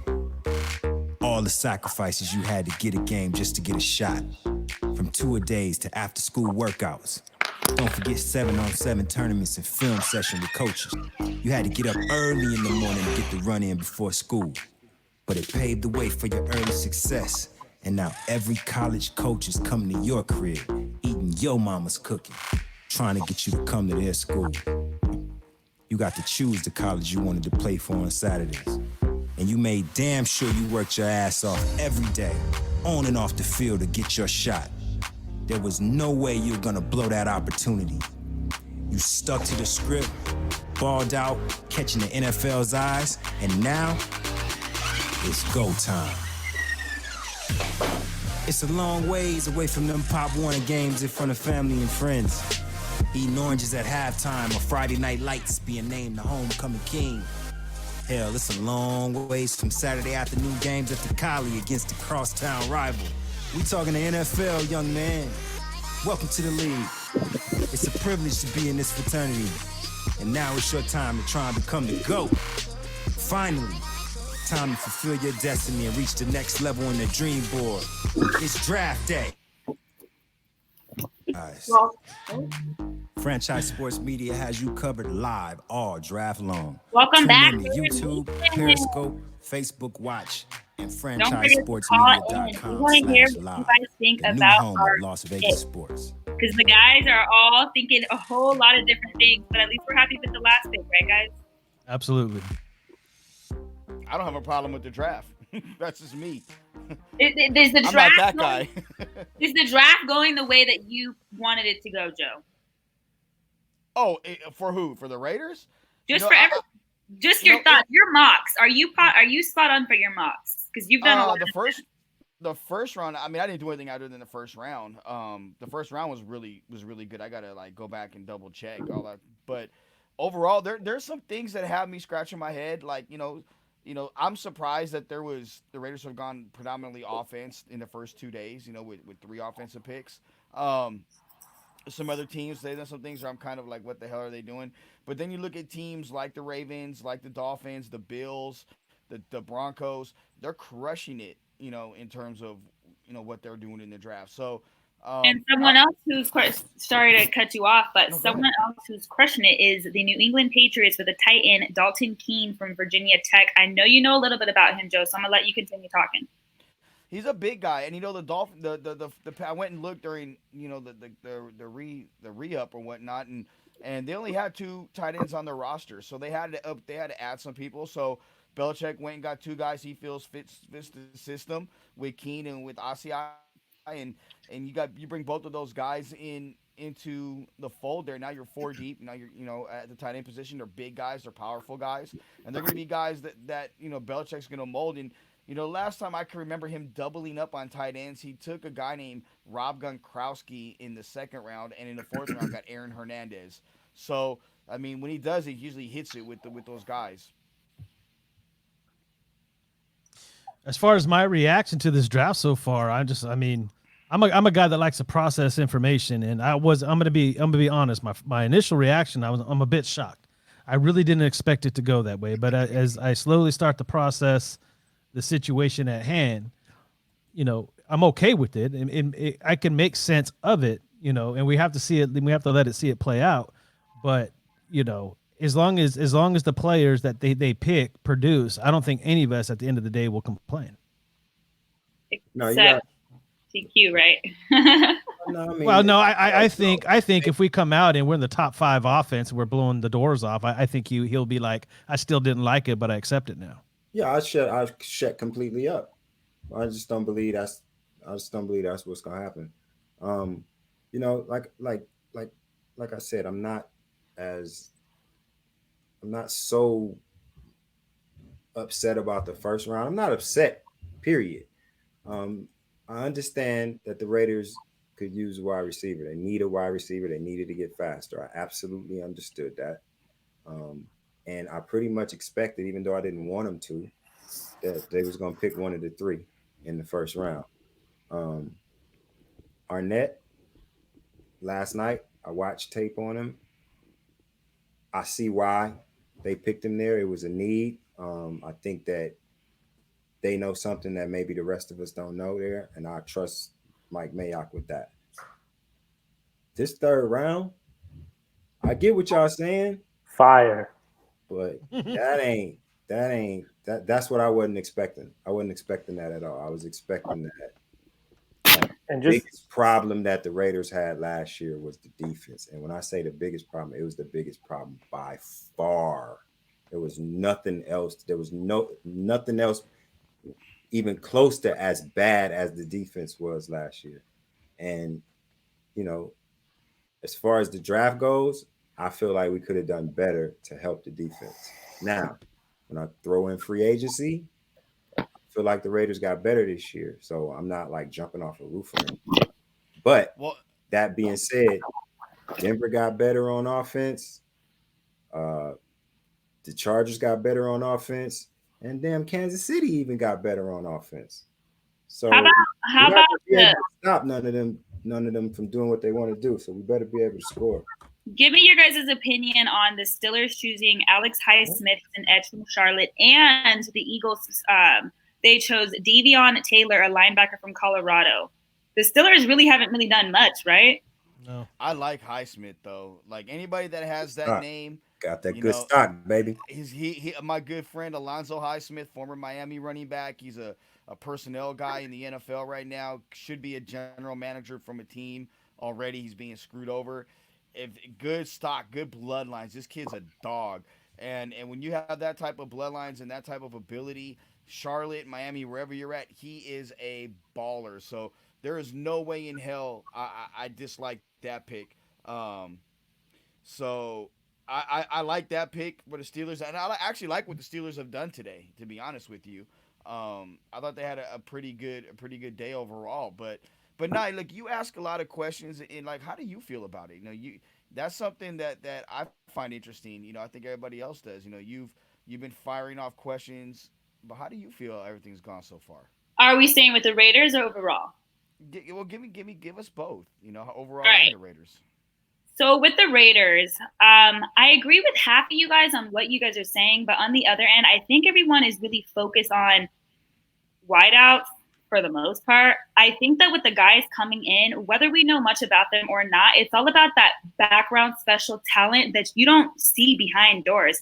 Kind of like Darren Waller, a tight end who was drafted in the 6th round, okay, and ended up being one of the best tight ends in the game. So I felt like for most of us who don't agree on the Damon Arnett, it's more of like giving these guys a chance to really prove their worth and see what they can do, because they they may be the best in the game. And as for the overall draft, I think that there are some teams who are doing more than others as far as GMs and coaches.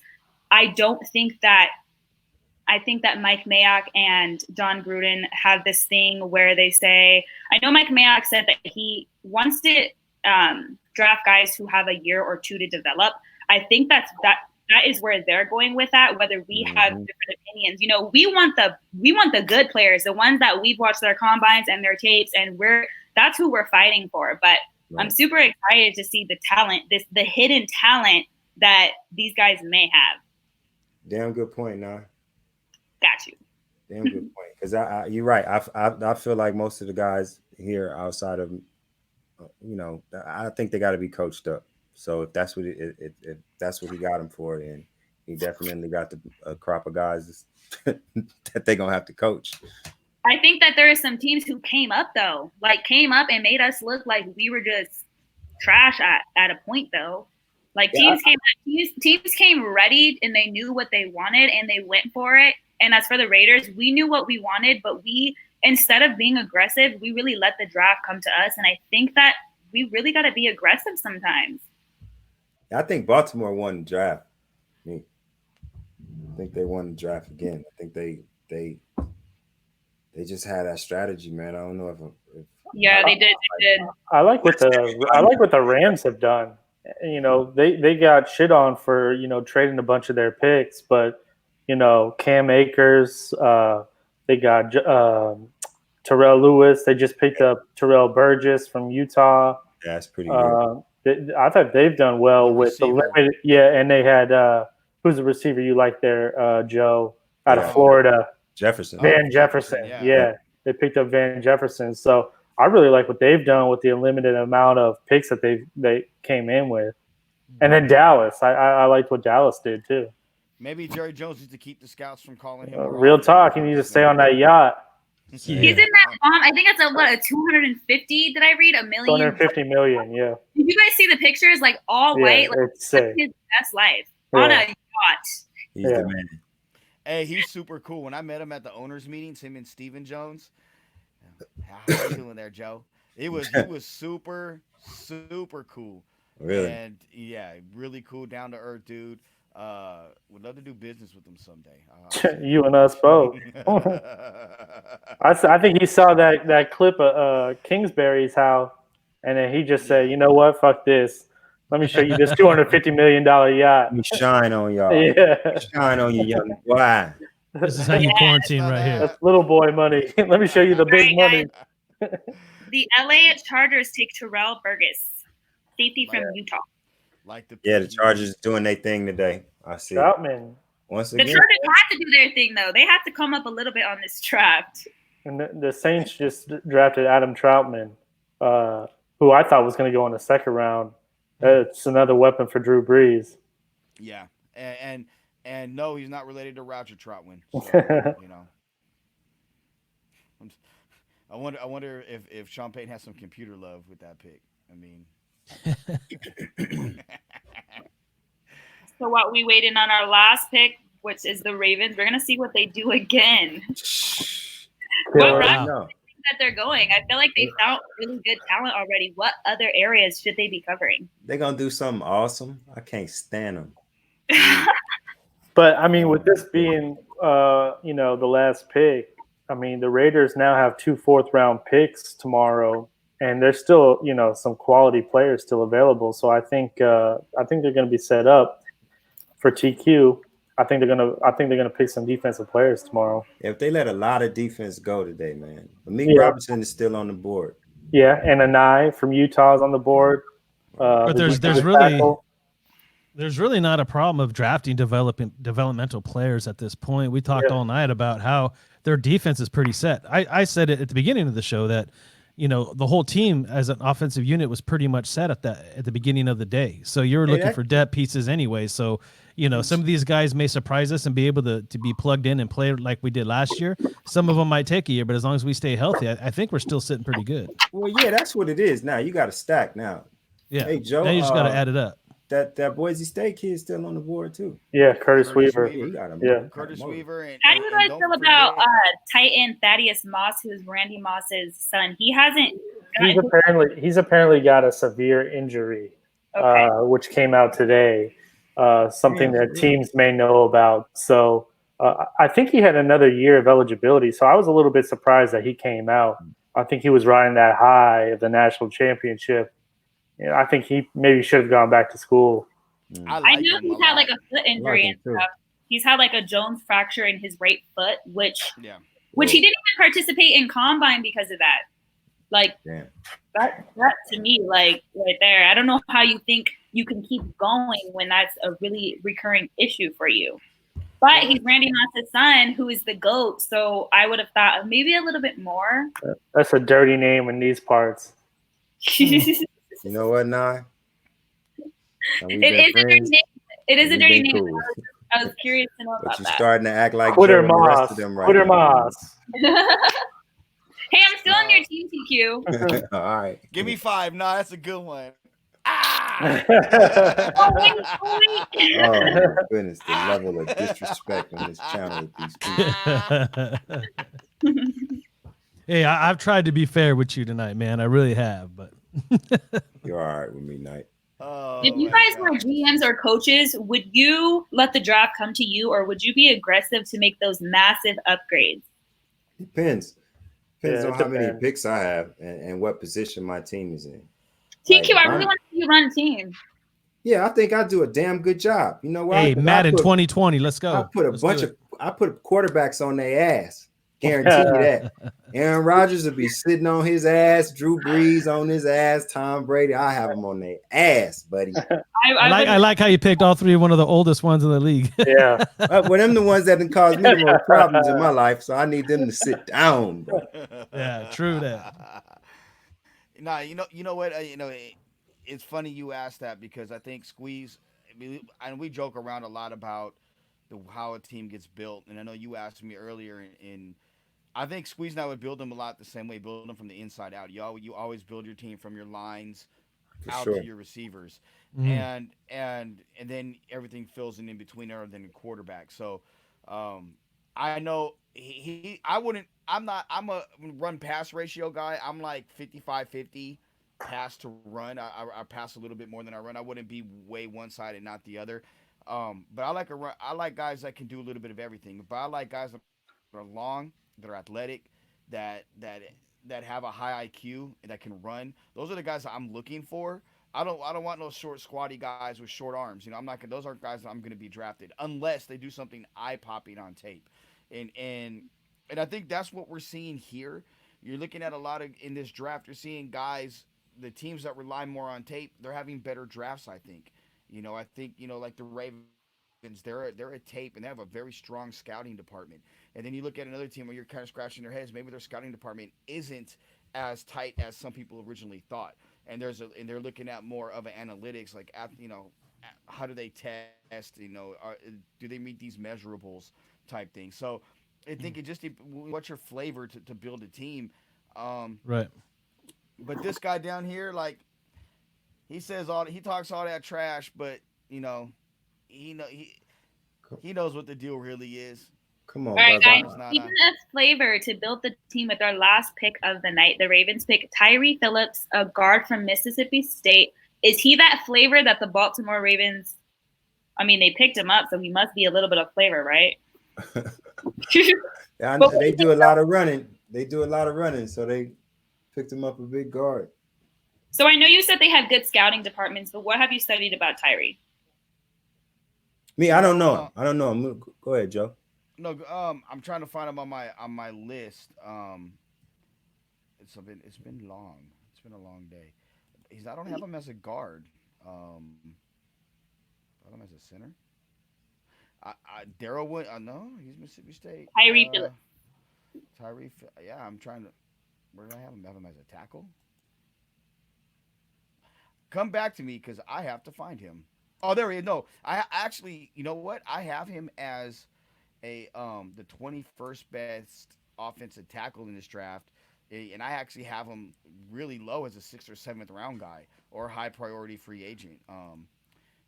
That's interesting.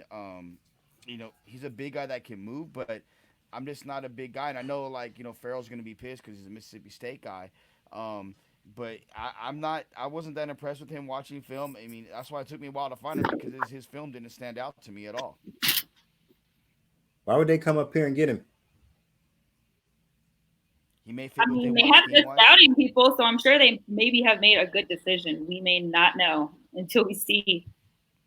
Yeah, I mean, if you think about it, he's, they do a better job scouting than almost anybody, but he may fit what they want scheme wise and what they like to do scheme wise. Right.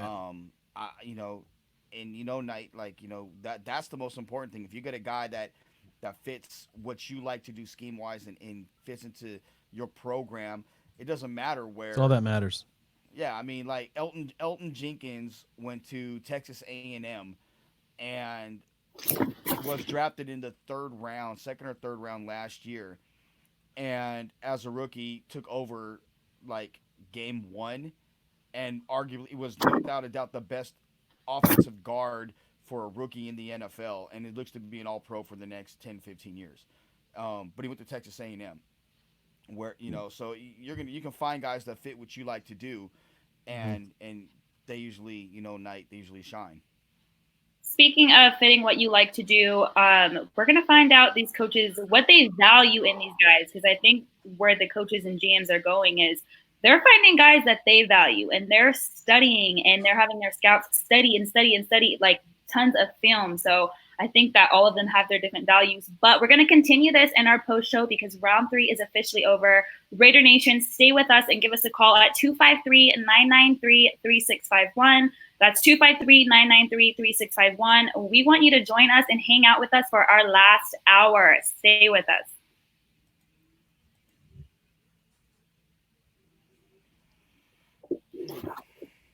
Las Vegas, Al's Garage is the perfect location for watching your favorite sporting event, including our UNLV Rebels, Las Vegas Golden Knights, and the brand new Las Vegas Raiders. But you can find your favorite game on most of the time, along with everything you need to make your experience watching it perfect, including awesome service, food, and the best drinks in town. What? Did we just become best friends? Yep. Al's non-smoking, family-friendly environment is the perfect place for the entire family to enjoy a night out with great food and watching the best games. Al's is your place for large parties, fantasy drafts, work gatherings, or just meeting for the big game. For gaming customers, Al's offers a great voucher program, so make sure to inquire with the staff when you're there. Al's Garage is located at 11760 West Charleston in Summerlin. Tell them the franchise sent you. John Cutter is a neighborhood drinking and dining establishment that tends to parched throats and empty bellies for breakfast, lunch, dinner, and late night noshing. The laid-back atmosphere and awesome food is perfect for getting away from the hustle and bustle of the strip. The menu is short and sweet and does the trick anytime, day or night. The steaks are 100% Angus beef and the fish is flown in fresh. No freezers here, so you can be sure that the meal is made from the freshest ingredients available. From steaks and seafood to sandwiches, wings, and salads, you'll have no quarrel with the food, trust me. And stick around, because the later it gets, the more the place percolates. John Cutter's is located at 11770 West Charleston Boulevard in Summerlin. Tell them the franchise sent you. Welcome back, Raider Nation. We at the franchise are back with Raider coverage on the NFL draft post-show. Come kick it with us. Hang out with us for a little bit. We want to hear what you guys have to say. But for the meantime, the guys and I are going to talk about this draft, talk a little bit more about the Raiders. What do you think, Joe? Tell me what you think. You know, I think there's a lot of good guys left on the board going into tomorrow, and I think the Raiders have a chance to maybe trade back a little bit later and add some more picks. When you got guys like Anthony Gordon, DJ Dallas, KJ Hill, who they probably won't take, Harrison Bryant, Prince Tagawanu, Troy Dye, Amik Robinson, Bryce Hall, Levert Hill. Those guys are all available, as Adam Schefter tweeted out. You know, those are some guys that they kind of can raise your eyebrows a little bit, and you say, hey, these are guys that would potentially fit in. But overall, you know, I think they said, you know what, damn it, we're addressing all our offensive needs. We're taking the guys we want offensively to get this out of the way. No excuses. We're going to have creativity in our offense. And squeeze, you know, I know you're not a fan of it, but and focus on the defense for the rest of the draft. Yeah, I mean, you know, I think I just have to always understand that the Raiders are a project. John Gruden has a lot of time, and it's regardless of how the fan base may feel and how we may feel about what we think we want, regardless of the fact that they overachieved a bit last year. I feel like they were so close to the playoffs that, you know, they needed to address the most blaring need. I agree that wide receiver was absolutely up there. They needed another receiver. They needed some speed, but the defense was atrocious. And, you know, I like this last pick, though. This last pick was a good pick in a good position, but I just want more up front. I don't believe that we have a completed defensive line yet, and it looks to me as if the Raiders are going to just move forward without a completed win and work on it next year. Maybe, I don't know. They got the leeway to do it. You know what I'm saying? Nobody necessarily has to be in a rush. Just moving to a new city, opening up a new stadium. As long as they're competitive, they'll be all right. And I will say this: I do believe with the players they picked up, they got better. So, you know. Yeah, I've been saying all night myself that I'm going to talk over Chris. Sorry, man. Yeah, no, sorry, that's me. Yeah, go for it. No, yeah. So I've been saying all night, man, that, you know, we have to wait and see what these players become, but it's become more and more apparent that we're playing in the entertainment capital of the world at this point. It's Las Vegas, inaugural season, right? They want to be entertained, and for a lot of people, they believe scoring touchdowns is just that. These specialty players. And I think, you know, that fits into what John Gruden wanted anyway. I think John Gruden wants his type of offense. He wants to be able to be explosive. He's got playmakers.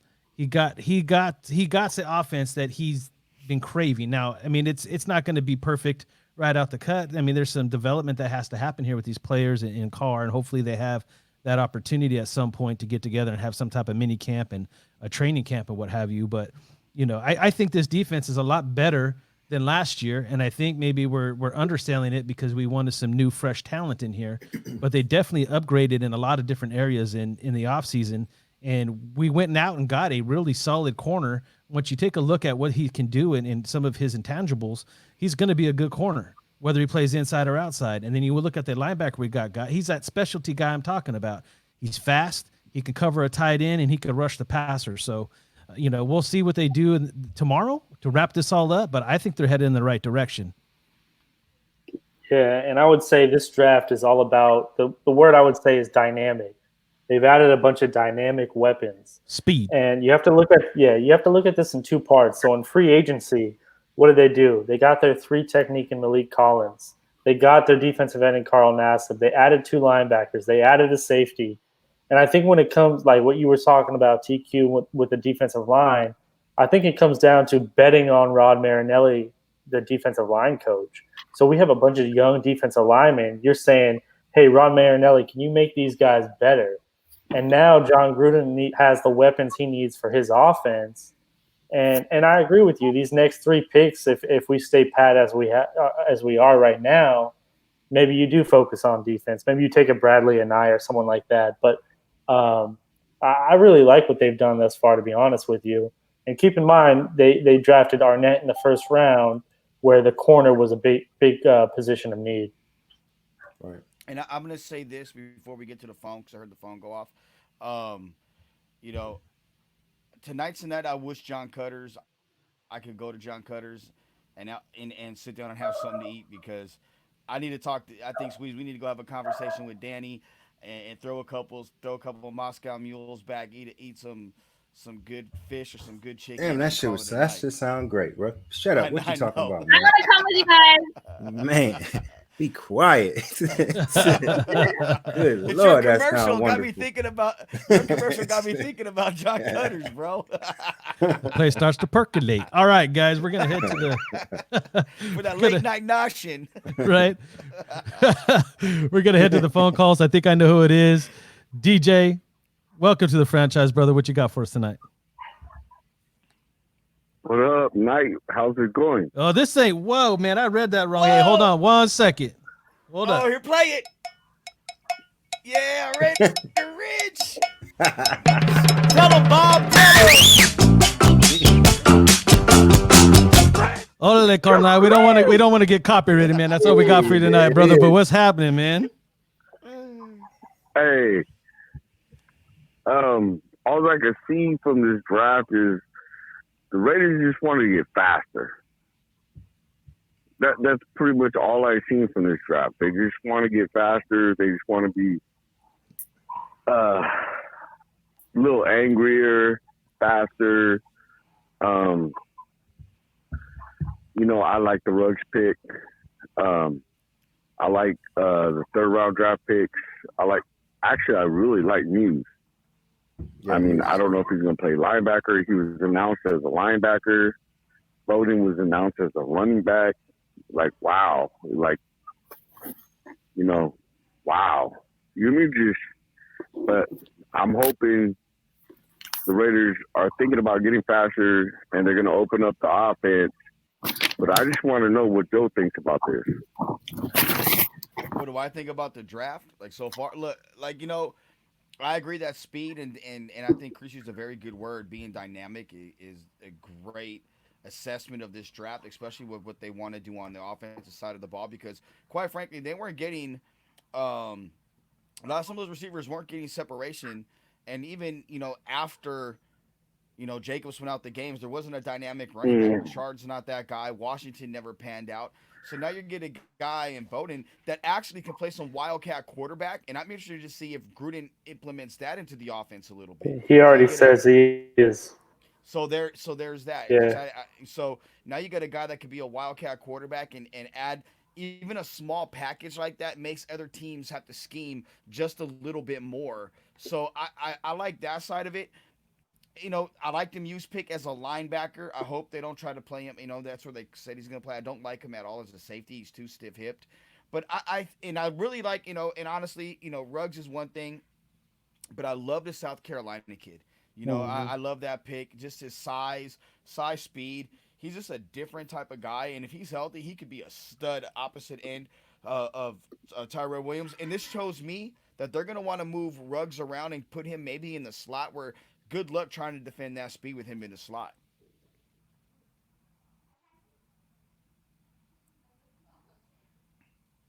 You there, Rich?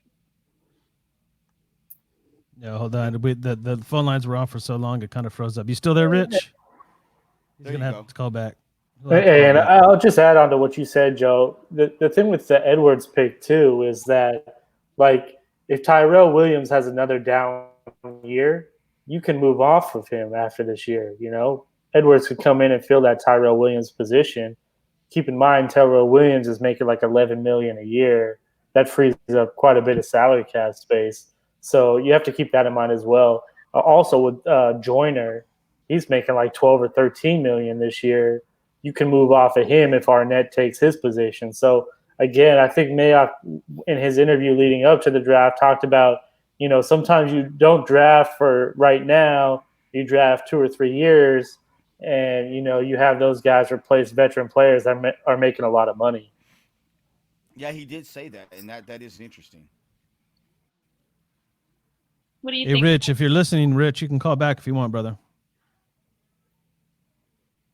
What do you think, Knight? I want to hear your take. Hear a take on what? I'm sorry, I was preoccupied. It's okay. Just about this entire draft, about our picks. I think that's what we're pretty much discussing. No, I mean, honestly, like all the balance aside, when you look at what I feel, and I know TQ's not on board with this either, but I think we can run offensively with especially with Josh Jacobs. I think that's the difference maker for us, right? I think that helps us get over the edge. And sometimes when you have too much speed, Sammy Watkins was quiet. He couldn't even score touchdowns all season. But I think we got some guys, if we utilize them right, spread the ball around properly, we got guys, once they get the ball in the hand, they can go to the house. We talked about Williams being a 1B. With all these additions we got, Williams could be that number one type receiver himself on the outside. He's going to have a lot less attention his way. So you're going to be able to see him be much, much, much more explosive this season than he was last season. So I'm really excited to see what because Gruden is a mastermind offensive coordinator. I mean, I know that he's considered old school and stuff, but he's got some weapons now that he could really put something together. And he's a player's coach. He's going to put them in the right positions to make the plays that he wants them to make. So I'm excited to see that. I really like your points, Knight. I feel that Mike Mayock really values toughness and leadership, and I think that's what a lot of the guys will eventually bring to the table. But I really want to touch base a little bit on the virtual practices going on and how some teams are holding, some teams are not. How do you guys feel that these guys are going to be prepared for the season when they really can't even get like weights in or practice in? And a lot of these guys on social media are like working out with tissue paper and stuff like that. What do you guys think about that? Well, I look at it like this. For veteran guys and guys in year 3 and 4 of their deals, they know what they have to do. I think it hurts the guys that are new to a team, free agents that are brand new, and I think it hurts. I think it hurts the rookies that are coming in. That no,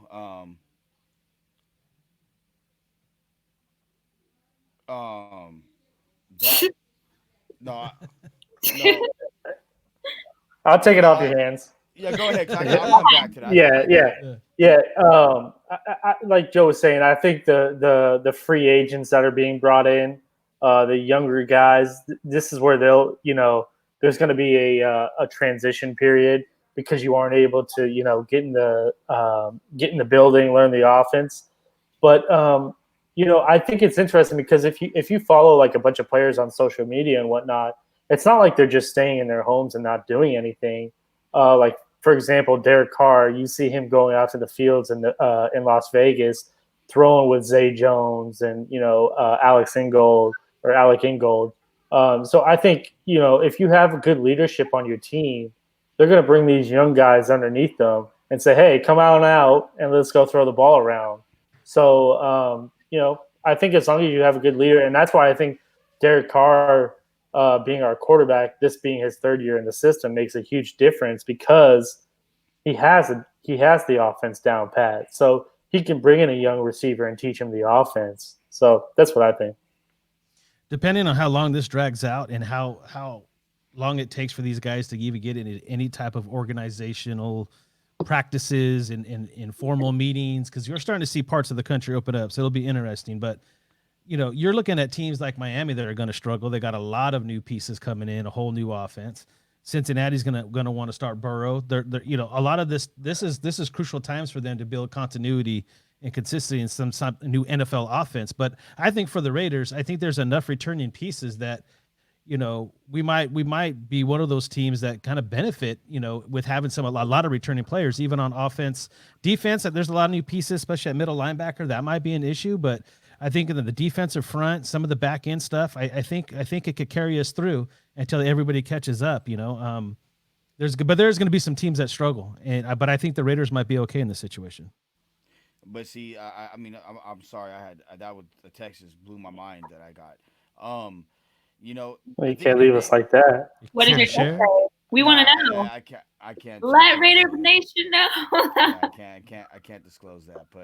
But I will say that when you have the young guys like this rookie class, like they have to get on the same page. The offensive guys have to get on the same page as Carr, so they're going to be affected by this. What I don't think is going to be too much of a big deal is you're going to have guys um, getting the positional group meetings. You'll have your team meeting, you'll have your offense, defense, special teams meeting, then you'll have your position meetings, and I think that's going to help guys because there is that's not going to be any different. You just take those hours out of your day to sit down and study, and it gives guys time to study their playbook and get into their playbook, so there is no excuses. Now, for the guys that need to be on the field in the way that they prefer to learn is by going through repetition, getting on the field, and just doing it. Those guys are going to be affected. It just depends on what you learn and the way that your body and your brain takes in how you learn. But a guy like Ruggs, I don't think that's going to be a problem. And I know guys that are in the league right now. Um, for instance, Jalen Smith from the Dallas Mhm. Cowboys. His brother plays for the Raiders. They live in the Dallas area, and their trainer is, I think, their cousin. He's a personal trainer, and he's got a gym at his house. So they go there and they do their workouts there together. So you'll have those types of situations, but it's the people that don't know anybody in the area and they're not able to go to those gyms and they can't work out on their own. They're the ones that have to find new ways and be creative. And hey, this is gonna sound really funny to say, but penitentiary workouts. Do your burpees, do things Yeah. like that. That's gonna be the way to keep you in shape. So and then you out there and you can do your running. You can run hills. You go up there and find the biggest hill and run hills. Those are the way guys will stay in shape. And with the country opening back up slowly, I mean Atlanta, and I know there's been talk of parts of Southern California, in other parts of the country, I think New York or whatnot. Just like with those areas starting to open up a little bit, I think you're going to see more and more of normalcy start to slowly creep in, and hopefully we're past all the rigmarole and that we're going through right now. But it would be ideal if that's the case because I think when it comes to this, this has been a great weekend. It's going to be a great weekend, but it's also a distraction that we kind of need. And once this is gone, our focus goes right back to what we've been dealing with prior to this. Do you think that it's time not to really touch base on COVID-19, but we really haven't even talked about it at all? Because I know we've been trying to get our mind off of it. But aside from the Raiders, aside from sports, do you guys think it's even time for these states to be reopening back up when others are really struggling out there? I don't think Negative. so. I don't think so, but there's a hell of a lot more Crazy work ass to mayor do from than there Las is. Vegas. Boy, I'm not talking about it, though. All right, boy. guys. So just to get our minds off of it a little bit, I want you guys to know that the NFL draft, this audience has literally shattered the all-time draft viewership record. More than 15.6 million viewers on average tuned in. What do you guys think about that? That's Wow. crazy to me. Like, to this virtual draft. And half of the people that have tuned in have never even watched the draft before. Because half those people are usually at the draft. Yeah. Yeah, Yeah. that's true. I was gonna say it's kind of like the president bragging about having like the most attention on his press conferences. Like there's nothing else to watch. Of course, you're gonna get that kind of number. So like, yeah, I don't think it's surprising at all. There's I no sports watch going on right now. I watch game film, so I don't Yeah. watch that. That was taking up my time.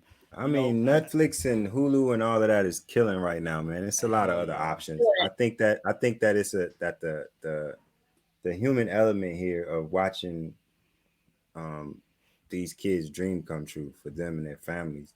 I think it's intriguing to people. Um, the draft's been getting bigger and bigger steadily over the years. Mhm. I think this draft was probably going to be the most watched anyway. It was going to be in Las Vegas. It was going to be crazy. We saw the activations for like things that the NFL was doing, and like it was going to be nuts. It was absolutely going to be crazy. So the fact that we weren't able to do anything and everybody stuck at home definitely played a part into it. But I think the draft's just gonna get bigger and bigger and bigger, man. It's ingrained into the whole entertainment aspect of the NFL. Like we absolutely prepare for it. We get more excited about it every year. We sit here, we do homework, and not just us. I mean, we're a sports company, but I mean the average fan, everybody's highly interested, especially with the how popular college football is. You know, so many of these people know these players, know them deep into the draft. So, I mean, the NFL's turned this thing into a 3-day event. They did that for a reason. They did that because it's popular enough. Yeah, and it's weird, like you say that because I was going to ask you and Knight both. Like, do you guys remember the days? I mean, I remember when the draft started Sunday morning at 8 o'clock Pacific time, and it went through Monday. Then it ended. It was all 12 hours, and then they moved it to Monday, then it was Saturday, Sunday. And right. for me, you know, I would stay home from school to watch the draft. I mean, that's how engulfed I was in it as a young kid, and it's always been like I've never physically been to a draft. So like this year, having it in Vegas, being able to cover it was one of those things where I felt, at the end of the day that it was, I was looking forward to that more than anything. Yeah. But, I still think that, when it's all said and done, the draft itself is a major part of the NFL. It is the NFL's version of their reality TV, their must see TV. It also the way they have things laid out, it primes us and it sprinkles us just enough to tease us. Okay, you have the Senior Bowl, and then you have the Combine, and then 6 weeks later it's the draft, and then OTAs start, and then camps start, and it's just sprinkled just enough where it's just like a little tease, and then finally August comes, and I used to get excited for preseason games. I can't stand them now. I pray just for the players to not get hurt, during those games. But then all of a sudden, that Memorial Day weekend comes, when Squeeze's birthday comes, right around, or Labor Day weekend. My bad. Labor Day weekend comes. It's like boom. Now you're like, oh shit. Like the NFL's here for the next 4 months, and then it's right back to where you're at. The NFL draft, I mean, personally, this is my favorite time of the year for the NFL, even more so than watching some of the games, to be very honest with you. Or outside of games, everything else, this is my favorite part of it. More so, even more than the Super Bowl, because your team is never in the Super Bowl, so you never have a reason to watch it. No. I knew you were going to say that, but I was going to say the human. You bring up the human element for this, right? And the human element, to me, this is intriguing because I actually feel bad for the guys that are in this year's draft, because their moment to walk across the stage has been taken away. That moment where they were supposed to be somewhere, and that dream that they had of shaking the commissioner's hand and giving him a hug, and going through the media sessions and talking to everybody, that's taken away from them. And we don't have that as media people. It sucks because covering wise, but as the fan of me, like I think about that. Like that, how does Joe Burrow feel? Oh yeah, you're forever going to be known as the number 1 overall pick in the draft that happened during COVID-19. You know what I mean? Like that sucks. Yeah, it does suck. True. How do you feel about it, Knight? You quiet over there. Yeah, I'm a processor. I listen to what people say and I just process it. But the thing is that I was excited just to kind of see the inaugural year for the Raiders in Las Vegas, having the draft, the hype that was going to come along with it. And for a guy like me, in many different ways, this COVID-19 is a humbling experience and an eye opener for my own current situation. I have an autoimmune disorder. I take shots that lower my immune system. So even when the country opens back up, I'm going to be one of those people that tiptoe around. You know what I'm saying? Mm-hmm.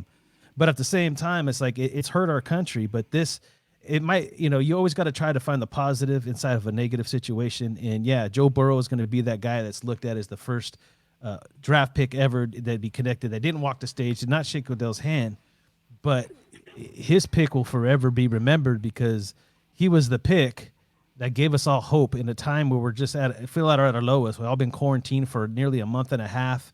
This was the highlight for a lot of people. That's why the numbers are so high and the TV ratings, right? This is the highlight of our quarantine right here. You know what I mean?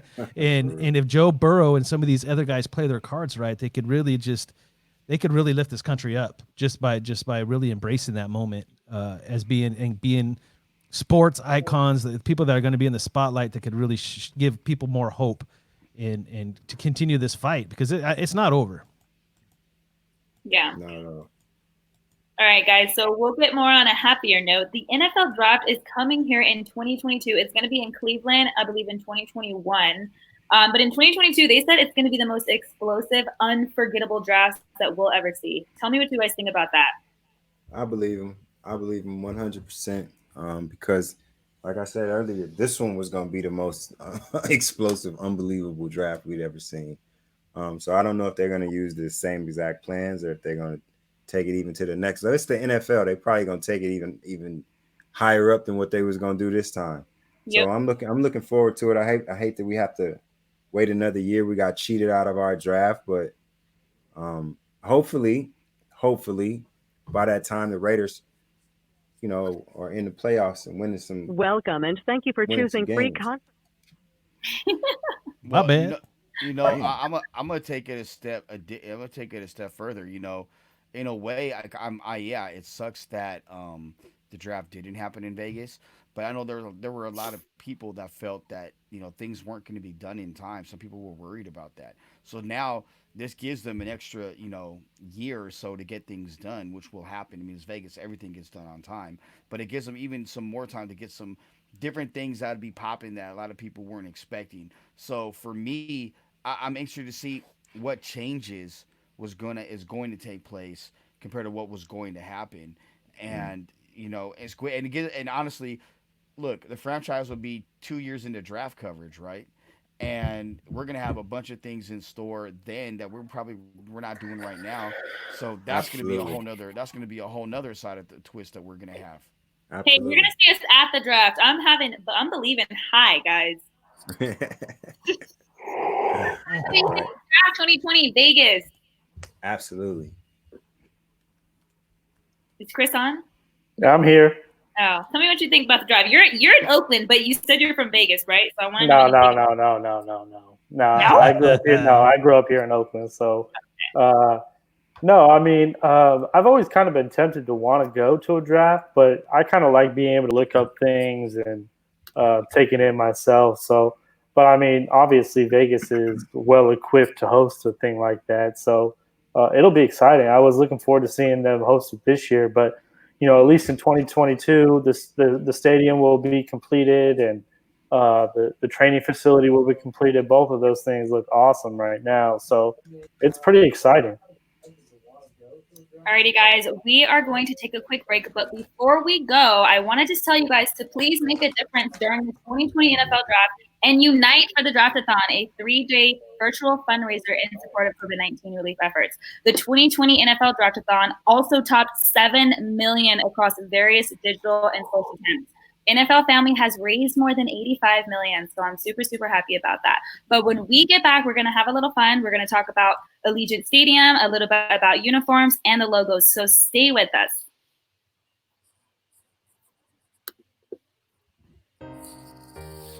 What started off as a dream is on the verge of becoming a reality. From your youth coaches showing you how to put on your pads to you leading your high school to a state championship, you've come a long way, baby boy. All the sacrifices you had to get a game just to get a shot.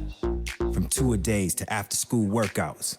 Don't forget 7-on-7 tournaments and film session with coaches. You had to get up early in the morning to get the run in before school. But it paved the way for your early success. And now every college coach is coming to your crib, eating your mama's cooking, trying to get you to come to their school. You got to choose the college you wanted to play for on Saturdays. And you made damn sure you worked your ass off every day, on and off the field to get your shot. There was no way you were gonna blow that opportunity. You stuck to the script, balled out, catching the NFL's eyes, and now it's go time. It's a long ways away from them Pop Warner games in front of family and friends. Eating oranges at halftime or Friday night lights being named the homecoming king. Hell, it's a long ways from Saturday afternoon games at the Collie against the crosstown rival. We talking the NFL, young man. Welcome to the league. It's a privilege to be in this fraternity. And now it's your time to try and become the GOAT. Finally, time to fulfill your destiny and reach the next level on the dream board. It's draft day. Join your new franchise. Franchise Sports Media has you covered live all draft long. Tune in to YouTube, Periscope, Facebook Watch, and franchisesportsmedia.com/live, the new home of Las Vegas sports.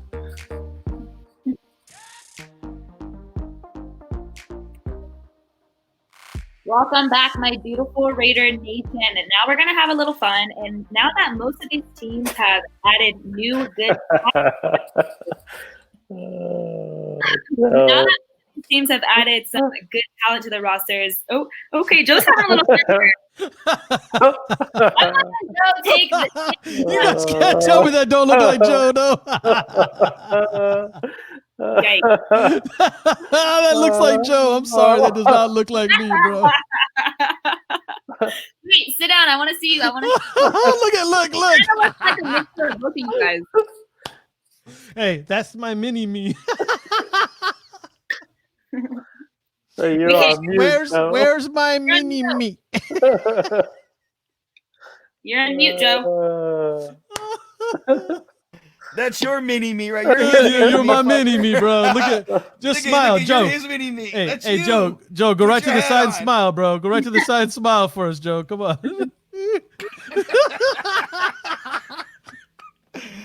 Oh, dude. That's a really good one, Joe. I like that. Oh, I had to do it. I was sitting there like, what can I do to mess with Knight right now? You know you did. That was a good one. Here you go. Wait, I'm gonna go back to this. I'm gonna go to this. Oh, dude, that was good. Oh, yeah. I can see it. Chris, who do you think it looks more like? I voted for Knight. What? Yeah. Did you see him smile next to that? Yeah, nah. He has, okay, maybe Joe smile a little bit. Not the teeth, though, but definitely a little bit more like. Yeah, I got them good teeth. You got them good teeth. All right, guys, we're going to talk a little bit about uniforms and the Allegiant Stadium. We're going to give you guys a little bit news on both. And now that these teams have added this great talent, some teams have also added some good jerseys. So I want to get your guys' decisions and your picks. Who has the best jersey out of the Browns, the Patriots, who have made minor adds to their jersey, the Jaguars, the Chargers, the Bucks, or the Falcons? I've been on record as saying I think it's the Chargers. You know, their combinations, they're killer. Like, I love those colors, how they pop off. And from their powder blue to all the way to that navy blue, you know, and how it's just got just the gold outlining for the bolt. That looks hard, you know, and it's like not just because it's the Chargers. I'm not gonna shit on it just because it's them. That's probably the only thing, you know, other than this draft that they probably done right. But you know, I like the fact they're bringing the old school numbers back on their helmets too. You know, I like those little nuances. I really like. I'm like a uniform geek. At the same time, I love what the Browns did, just going back to their original uniforms. You know, I think the Falcons really dropped the ball. They could have gone back to those 80s, you know, the mid to late 80s with the red helmet and the red jersey and the white jersey, and then have a black as an alternate. You know, really, like, the Patriots really didn't do anything. And yeah, the other ones were just trash to me. Like the Falcons jerseys look like they're straight out of what was the Adam Sandler movie? The Longest Yard. They look like the Mean Machine jerseys, like, you know, or XFL jerseys. They look lame to me. So I don't know. I like the Chargers ones off the rip. And I like the pewter Buccaneers jerseys. I didn't really care for any of the, you know, the changes that teams made, but I did like the pewter Buccaneers. That was my choice. How about you, Nate? Yeah, you know, it's a toss up for me. The pewter jerseys for the Tampa Bay was nice, but I you know what, man, and I know I'll probably get a lot of shit for this, but there's something about that lightning bolt with the old school number. I'm gonna have to go with Joe. I'm a nostalgia type guy, and then when you go old school like that, and I've always liked the colors, like silver and black will always be the colors. I mean, constantly, that's all I have in my closet, silver and black, by the way. But But like literally, I like blue too. Blue would be the second one, and baby, all types of shades of blue. So I've always liked the way that their baby blues popped. I always liked the way it runs with the white, yellow, and the blue. Too bad they can't get the fan base to follow. Usually that helps with their fan base, but in their case, it's not. But I had to try to throw a shot in there as I gave them a compliment, but how it goes. I would say, go ahead, Joe. Yeah, who do you? No, I was asking you, who do you like?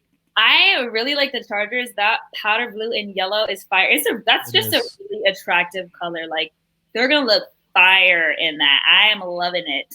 I know you just said you don't like ATLs, but I do like how they have ATL written across the top, because if you got ATL and Hennessy in the back, right? It's gonna be popping for these this Atlanta is gonna be popping for them. Right.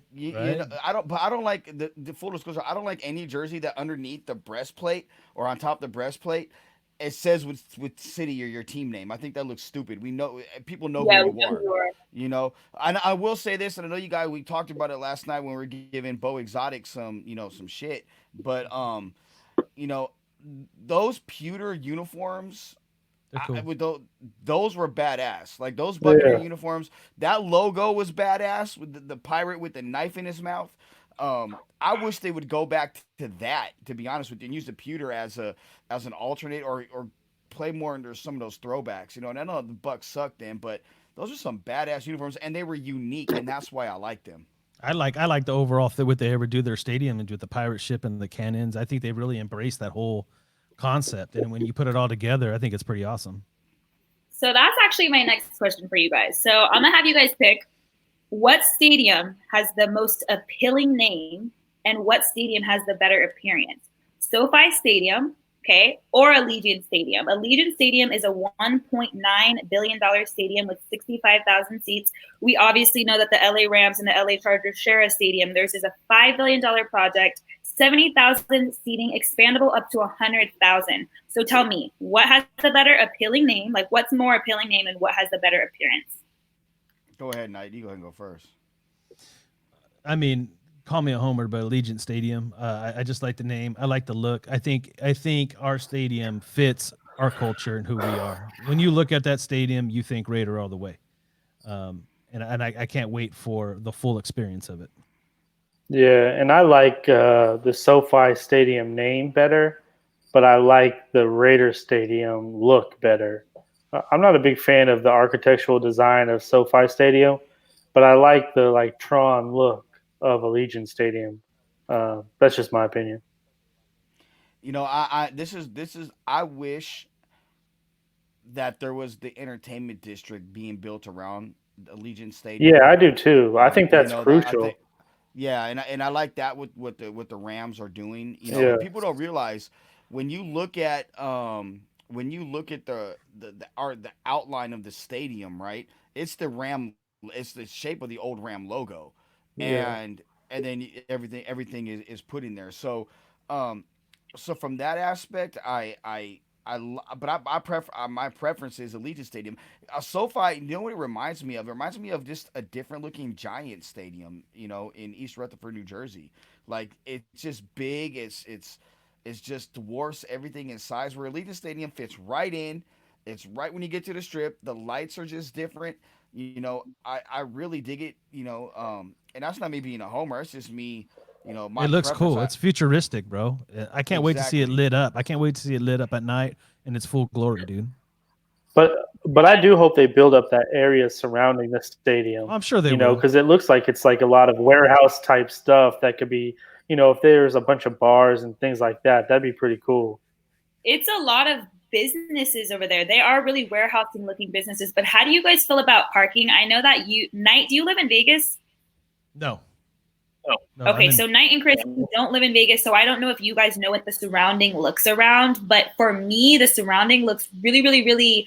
It's just everything's too close. I don't like the parking situation, but Joe has given me a different enlightenment on that. So, Joe, if you want to talk about parking a little bit, I want to hear it. Yeah, the Raiders bought up property around the stadium, so there's going to be more parking around there. But keep this in mind: MGM and the Raiders partnered for a tailgate village.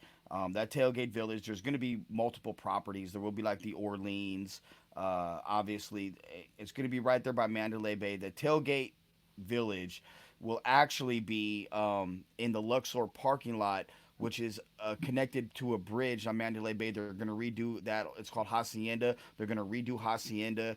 That bridge is going to be redone. And that village is going to seat about 2,500 people. It's going to be about $85 a pop.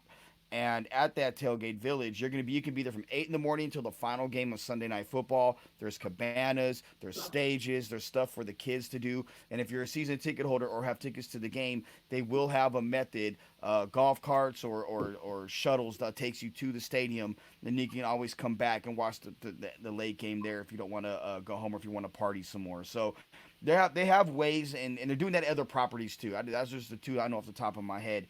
So parking is not gonna be an issue. Look, I talked to a Raider executive when this all happened, and he said, look, I think he said there's 90,000 spots to park at Oakland or something like that, and all you need is like, I think he said 3,000 or 9,000 or 12,000. You need 3,000 to have a really good tailgate village, and I think the Raiders are gonna have that, and that's not a problem to me. So I don't foresee parking being a big issue, especially since you're going to have a Raider tailgate that is going to be as popping as the one that Squeeze and I, we are kind of talking about the tailgate village that we got a tour of, how that's going to look like. Once you have something like that, Squeeze, jump in, that's going to change the whole dynamic of going to a game and what you do pre-game and post-game. The game experience from the way it's been explained to us, the game experience is going to be a lot like the Saints in New Orleans. I had season tickets down there for a couple of years, and it's a unique place to watch the game because of Bourbon Street and the proximity to the stadium. It's a lot of foot traffic. It's kind of like it reminds me of like soccer in the UK. It's going to be a large amount of foot traffic heading in and out of the stadium on between the stadium and the strip on Sundays. So I think it's going to make for a lot of changes in that corridor between the strip and the stadium. Probably going to be a lot more bars, a lot more, just activations all the way through there.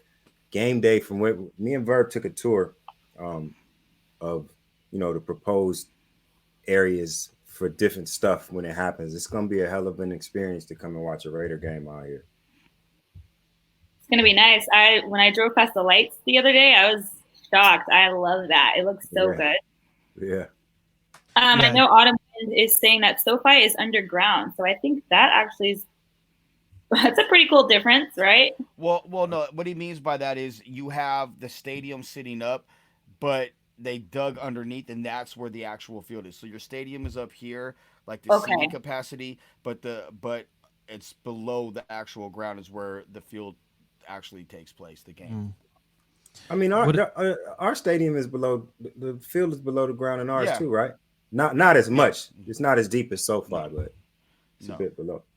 But what I like about what Vegas is doing, and I guess New Orleans is the same way, but more so probably in Vegas just because of all the casinos that are just right the street over. But it's going to be an NFL experience. Yeah, it's really, I know both stadiums. So you got the LA stadium, that's going to be headquarters for the NFL on the West Coast. But I think what you're getting in Vegas is a place where everybody, if it depends on what state you live in and you want to watch your football team play and they're playing the Raiders, what a great way to go and have a real family type atmosphere. You could gamble, you can go down and do all the stuff in Old Town and still go watch a game and have this place where kids can play and tailgate all day. It's going to be a vacation spot on top of an NFL experience. So I think what they have going on there is going to be pretty amazing. And keep in mind, like, people talk about the parking, right? Well, Seattle doesn't have parking. There's no parking there. There's no parking lot. They park on streets and in parking structures and lots that they have up and down. So neither does Minnesota. Exactly. So there's a lot of stadiums that have those no parking issues. I think people are just putting a premium on tailgating. Well, that's what Oakland was known for. Like if I went there, season ticket holder since '95, and if you're going to a Raider game, you're tailgating.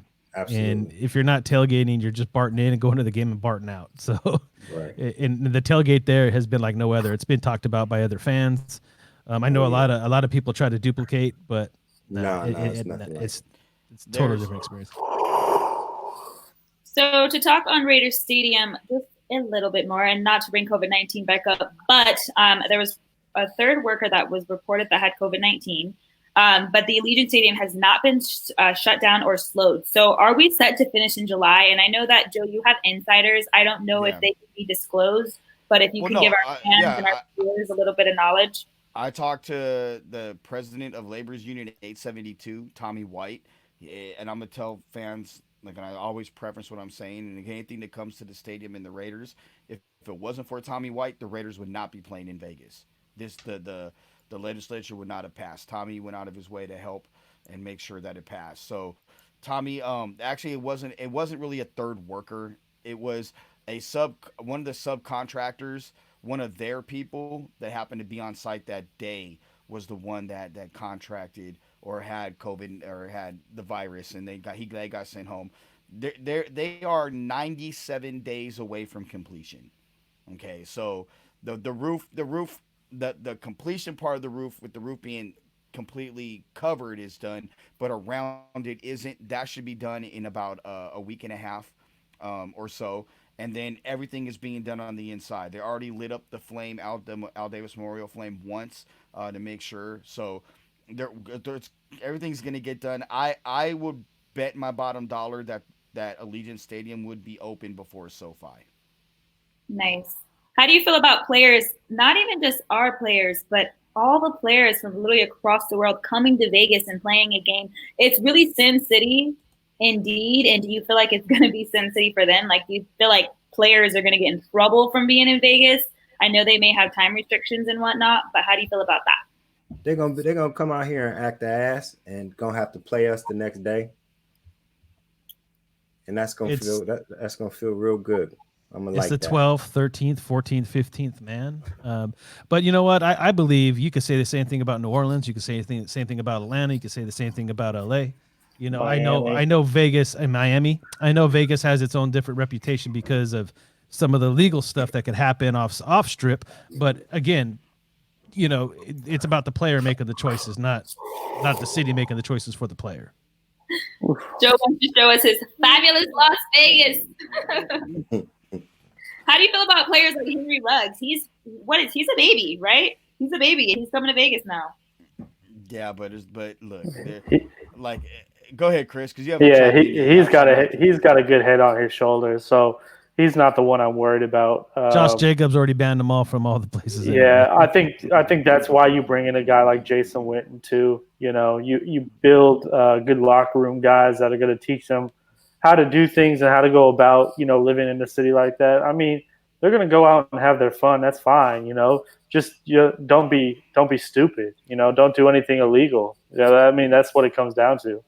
And the bottom line is, you know, any coach at any level is going to tell you, you know, after 10 o'clock at night, if you're a professional athlete, or after a game, there's no point in going out. You can go to your own hotel or have your own function privately, you know, and have way more fun than you would if you ended up at One Oak or you ended up at Light or Marquee or, you know, Dre's or wherever. You know what I mean? Like, the bottom line is, if you're going to get into trouble and you're looking for trouble, it's going to happen.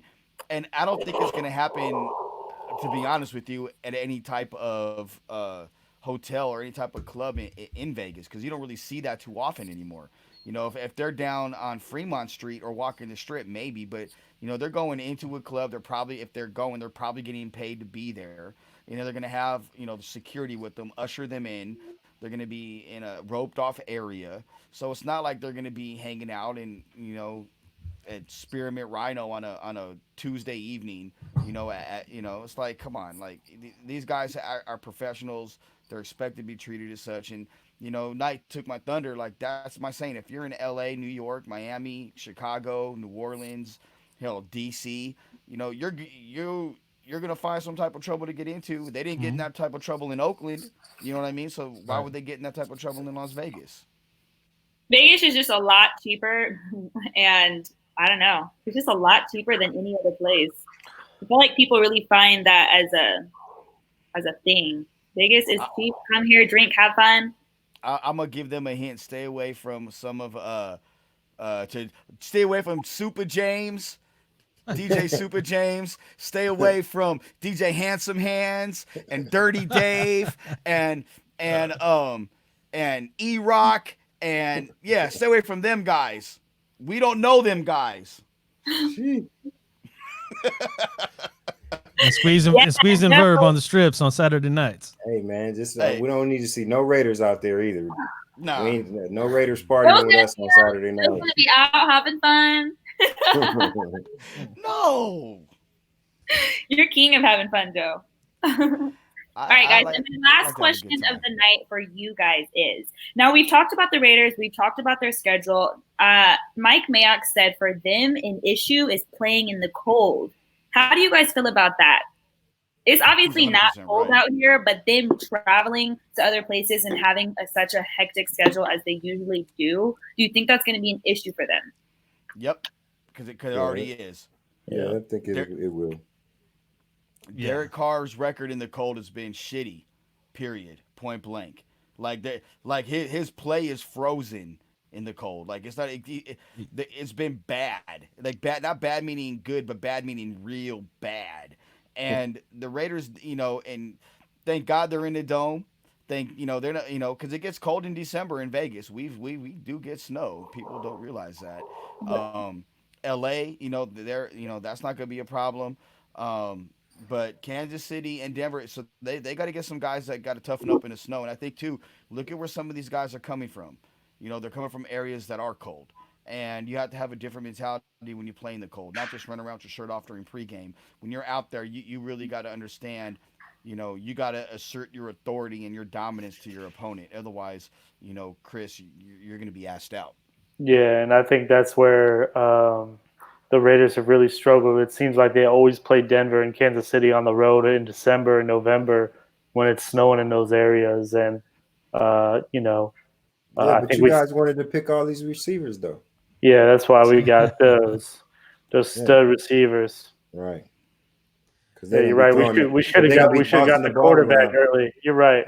Yeah, they're gonna be tossing the ball around in December in Kansas City and up in Colorado. Yeah. You didn't want us to get a quarterback, though, right? What do you say? You didn't want us to get a quarterback, though, right? No, I absolutely didn't want us to get a quarterback. I wanted us to get some people who it didn't matter if it was snowing or not, or if it was cold or not. Because it's going to be times when we can't even throw the ball against the teams that we play. Derek Carr's got to find an answer how to play in the cold. But I mean, he's a guy that grew up in the Valley, grew up in Bakersfield, that came down to Fresno, played at Fresno State. Oakland was probably freezing for him, dude, compared to where he's coming from. So, now he's in Vegas. He's going to have that hot weather. All you could do is just turn that AC up in that Allegiant Stadium and hope that it helps him when he goes down to Denver or Kansas City in the winter. Hey, man. I don't think that's something that's going to change. Like Derek Carr's been in the league for a while. He's not just going to turn into a cold weather player. What we got to do is win games so that we don't play those games in December. We play them games in this warm dome out here in December. Right. I think it goes into play with the players coming from the cold areas too and coming to Vegas. Obviously, the dome it'll have air in it, but as far as it being super hot before a game, and most of us don't step out during the day in the summertime. It's too hot. You're literally burning. So I think players are going to have this same issue as far as like cold versus hot and, vice versa. Right. Two things. You're right. And I think all of our business deals when it came to this squeeze, correct me if I'm wrong, we're doing it at night. Everything we're doing is at 10, 11 o'clock at night because it's like 90 degrees. Yeah. And the only time I think I'm out during the day is twice, to be honest with you. That's when I have to cover something for UNLV or when I go to the Flamingo pool party where Super James is DJing. And I go up in there and have a good time. And even at that, I could jump in a pool and jump out and be back on the stage. So I mean, it is what it is. But Chris, before we go, I wanted you to since you've been so eloquent all night at saying a player's name and that person getting taken. Who do you have the Raiders drafting tomorrow? Don't say it because we won't get him. Who's the best receiver still available? No, I'm just kidding. I was thinking quarterback. Yeah. No, I like what you were talking about earlier with the linebacker there out of Appalachian State, King Gators. I think he's still available. The guy from Bradley and I from Utah is still available. The kid from Boise State is still available. So any of those guys, I think at this point, let's focus on defense and get a few playmakers. Agreed. So that means the quarterback's going. But don't be surprised. Yeah, don't be surprised if James Morgan is one of those picks. Jeez, man. What do you guys think? Where are we going tomorrow? It's got to be defensive tackles. We need, maybe even a defensive end. We need to address the defensive line, just the trenches. If you're going to go offense, it needs to be another guard, maybe a depth tackle piece. Other than that, I don't want no more. Look, we got our weapons. This team is loaded weapon-wise. Let's focus on the trenches, basically. I'd like to see us focus on that. Maybe another cornerback. How about you, Joe? Yeah, Amik Robertson's still available, too. Yeah, he is. My guy. I like Amik. You know what? I agree with everything about staying on defense, but we just talked about cold weather and guys that could play in it. How about a guy that grew up in it, slung the rock in it? James Morgan's from right outside, literally less than a mile outside of Green Bay, Wisconsin, and a guy that knows how to play in cold weather. I know you don't want to hear it, but I would not be surprised in the 4th round if he's a guy that gets taken, and because I know they're enamored with him. And he would be a guy that knows how to play in the cold weather again in those 2 games out of the year. I know you don't want to hear it, but I think it could be very, very well be a possibility. I would love Amik Robinson and Javarius Sneed. Both are from Louisiana Tech. They're both DBs. I'd like to see a D tackle. And my guy from Utah, Fokuku or Fokua. Yeah. I love his game. And I wouldn't mind seeing, in all honesty, another linebacker, a hybrid linebacker defensive end. I wouldn't mind seeing Javen White. I was going to say, what about your boy Javen? Yeah, 100%. Yeah, Joe, you've been talking Javen up a lot. I love Javen, man. As a person and as a player, as a player, he's everything the Raiders would want. We've talked about it ad nauseum. And as a person, I love that dude, man. It's the way that he goes about his business. He is a phenomenal person, and I think he would add so much to this Raider organization. Look, draft him in the late rounds. I guarantee by year 2 he's starting somewhere. I agree. He just didn't have enough film, right? That was his issue, or what? No, just playing for UNLV. You're on a really bad team, a team that won, a total of 5, 10, maybe 15 to 20 games in a 4-year span. He's 215 pounds as an outside linebacker / safety, so he's versatile. And not being able to sit down with people and really they can see his personality. If they were able to do that, I think Javen would have shot up draft boards and been a guy that ended up getting drafted, sometime on day 3. And I think he still has a chance to. Whoever does get him is getting one hell of a player. All right, guys. Well, we'll see where Javen White goes, and we'll see also the rest of the talent that is left in rounds 4, 5, 6, and 7. Unfortunately, that is all the time we have for today, but we will be back tomorrow at 7:30 in the morning. The draft starts at 8 a.m., but we'll be on 30 minutes prior. Don't forget to like, share, subscribe to our YouTube. Follow us on Instagram, Facebook, Twitter, Periscope at Franchise Sports Media. Thank you for tuning in. Don't forget, let's stay together and stay strong. See you tomorrow. Here you go, Knight. Hey, it's my mini-me. Hey, where's my mini-me, though? Come on. Where's my mini-me? Knight, listen, check this out, Knight. It's not even close no more, bro. It's not even close. You are the absolute winner. Hey, I'm gonna have to admit something. He looks like me, bro. Yeah. No lie, dude. All right, man. See y'all tomorrow. All right. Bye, guys. Peace, everybody. Good night.